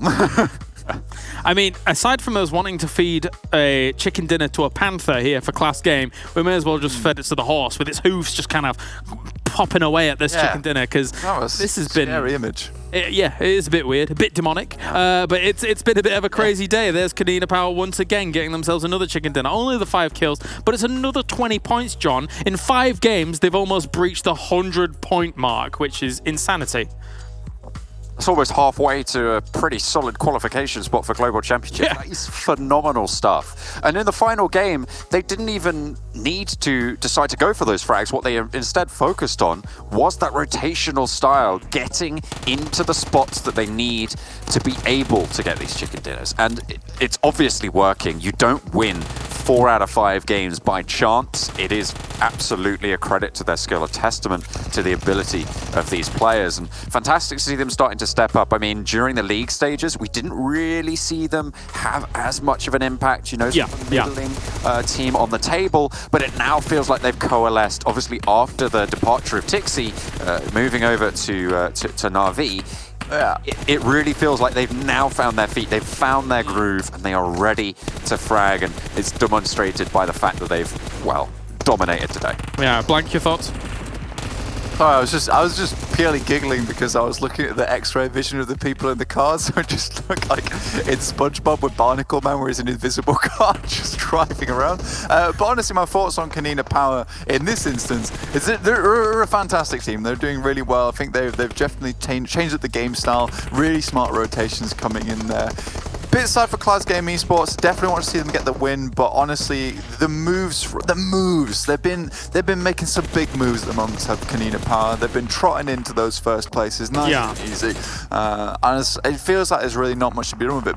But even looking at the points, as John said, like you can essentially have how many, like 5 games off the bat here, which aren't so great, and still be absolutely fine. And to get like a GC qualifying spot, I reckon that they probably only need 60 more points over the last 3 days around abouts.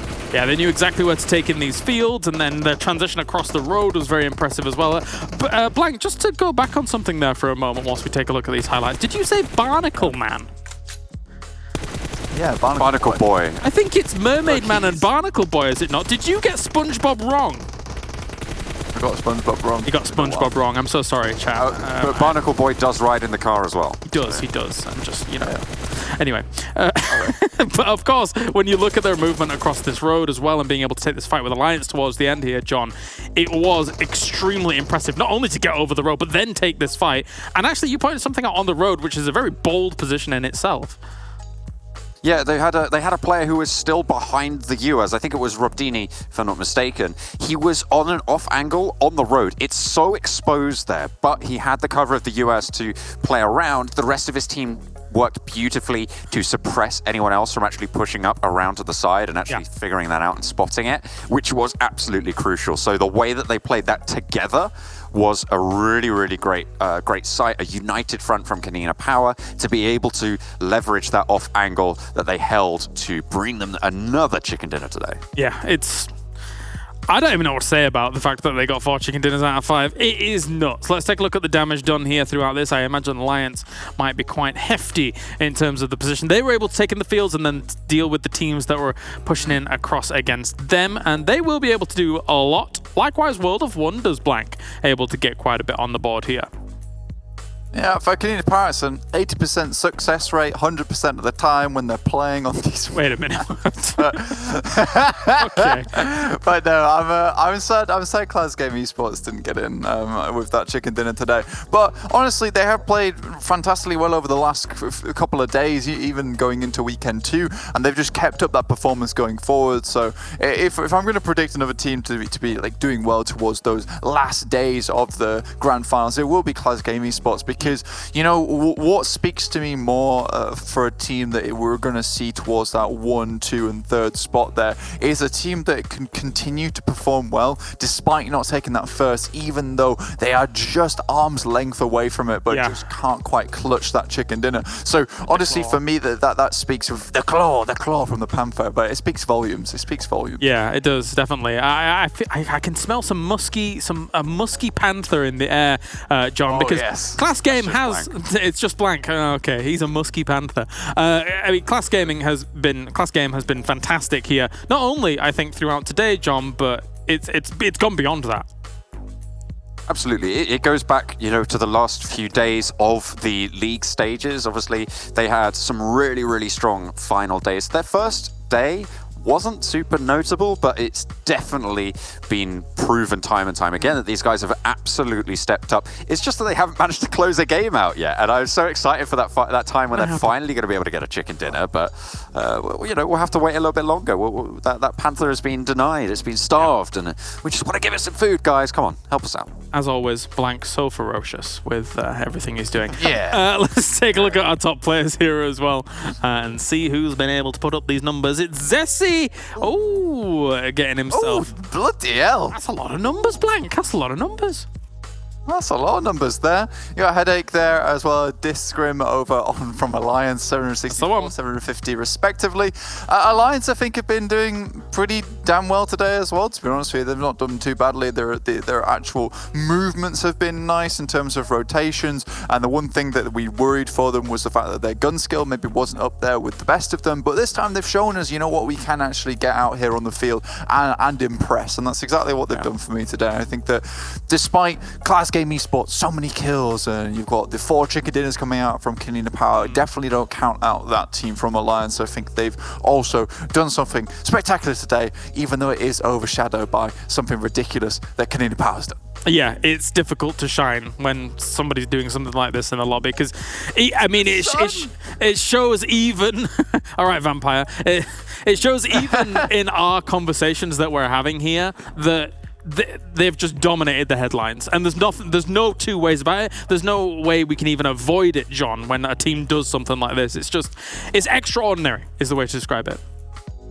My question is, who challenges them moving forwards, right? Who are we looking at to take them on? And we've spoken about Klas, we've spoken even about Alliance, but we've seen them butting heads quite a few times over the course of the day, and it just hasn't gone their way yet. And so we're waiting for someone to be able to take down KoninaPower. Yeah. Obviously, they didn't take the W on map number 4, but still, you know, unforgivable. bad things do happen. Even to the best. Yeah, it is unforgivable. They should have won 100% of their games. Not getting 100% win rate, criminal. But I have to say, Na'Vi really is the team that, in my mind, was going to be the team to challenge out KoninaPower. Yeah. And they haven't really had that impact today. And you have to remember, having a bad day is going to be so much more impactful, because that's 5 games instead of just 2 that we saw during the league stage. Yeah, Blank, your thoughts? So one thing that I'd like to just talk about really quickly with you guys is that obviously we only have 16 teams within this lobby. That's correct. And currently, what it seems to me is KoninaPower's rotations are very, very particular. And I think this is something that maybe other teams in the lobby can learn from right now, is they really have a bead on a lot of these teams and where they like to play, where they like to move. And that, to me, is just shown from the fact they go for these really wide rotates, but they're so confident and courageous when they actually move in. It's very, very, very pinpoint where they want to go on the map. And I think that when you do only have 16 teams in the lobby, you can get very, very used to where people are playing. So maybe that's Konina's power at the moment, and perhaps other teams need to start getting wise to where everyone else is playing. Well, the 2 in particular, whilst we can take a look at Zessi's numbers here from our previous game as well, is that the first one that we watched on Vikendi that they were able to rotate in wide about was a late game blue wide rotate, which is a little bit more uncommon, I feel, here in PUBG Mobile. And then the second one, John, was along the very northern cliff face over on Erangel, which again is less of a populated area, even though there's some decent rocks to play from in that location. So I think they've just got really good knowledge of not only the maps, but also where they can be a little bit cheeky, a la the blue rotation. Yeah. What do you think, John? Yeah. So I've given this title out quite a few times, the Wide Swing Kings, okay?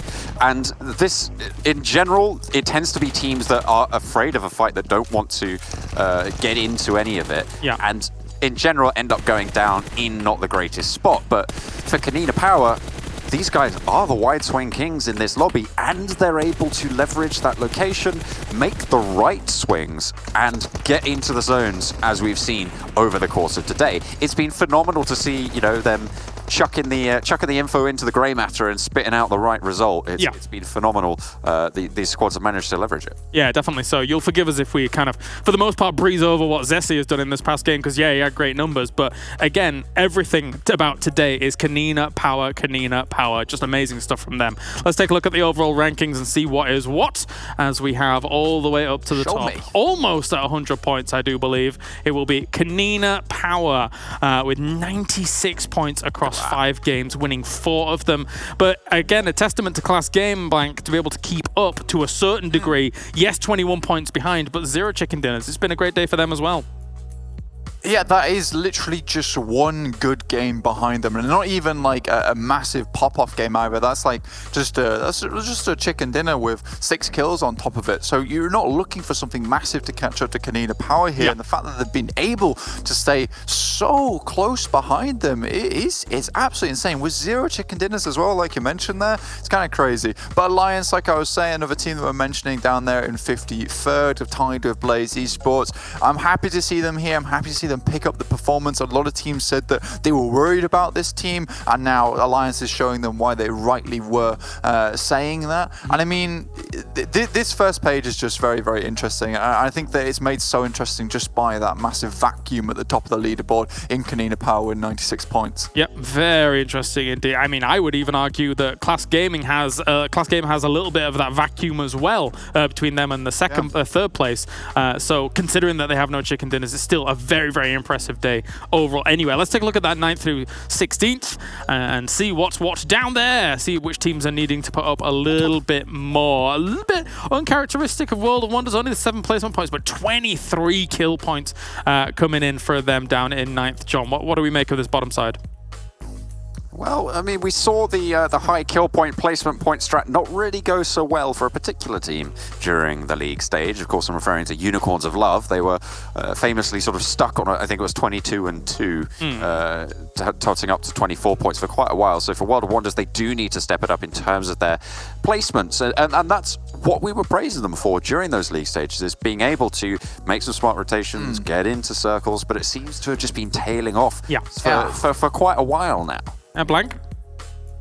I think that World of Wonders here as well, just to reiterate on John's point though, is that if you were to go watch back the games from today, I think what you would see generally from World of Wonders is they take a position, especially on the east side of the map, and they're just trying to fight their way in, get the boxing gloves out, and take the rounds with a lot of teams on the way to circle, whereas KoninaPower a little bit slower, a little bit more methodical, and by the time they get to the last circle, they've just barely got a scratch on the face, whereas if World of Wonders ever made there, you'd see them with bruises, they'd be bleeding, they'd be having a bad time with a plaster over the nose. It's not good for them. And I think that, you know, they need to take a little bit more caution when they do approach these circles, and they can't just rely on this heavy kill power, this heavy fragging power anymore, because these are fantastic teams in these lobbies. You can't just bulldoze some of the teams out the way, make it to those last circles, and then play off the back then.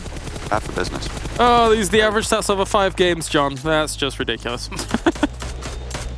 Yes, that is indeed ridiculous. I can confirm that, Kilaris. That's an exclusive for you. It is indeed nutty numbers, scientifically proven, of course, by the fact that they're ridiculously big. Yeah, that's pretty much all I have to say about that. Blank. Sorry.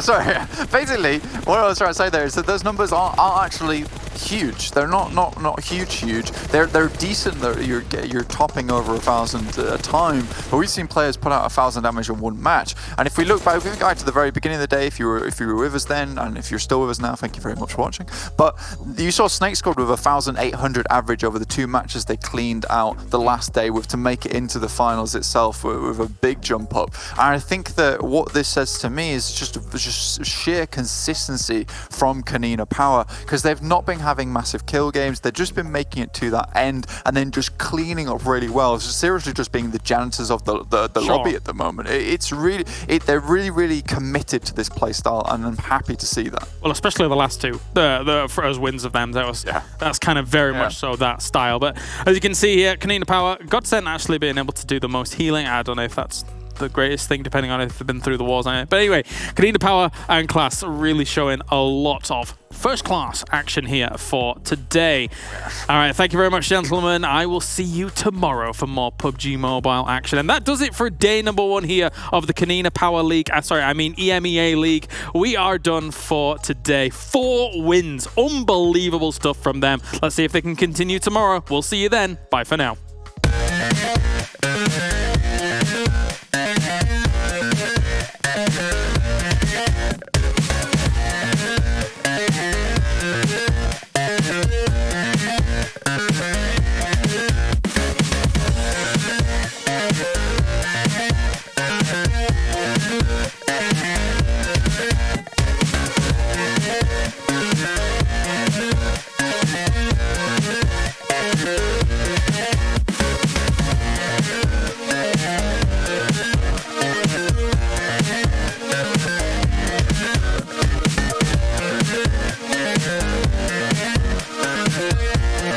Bye.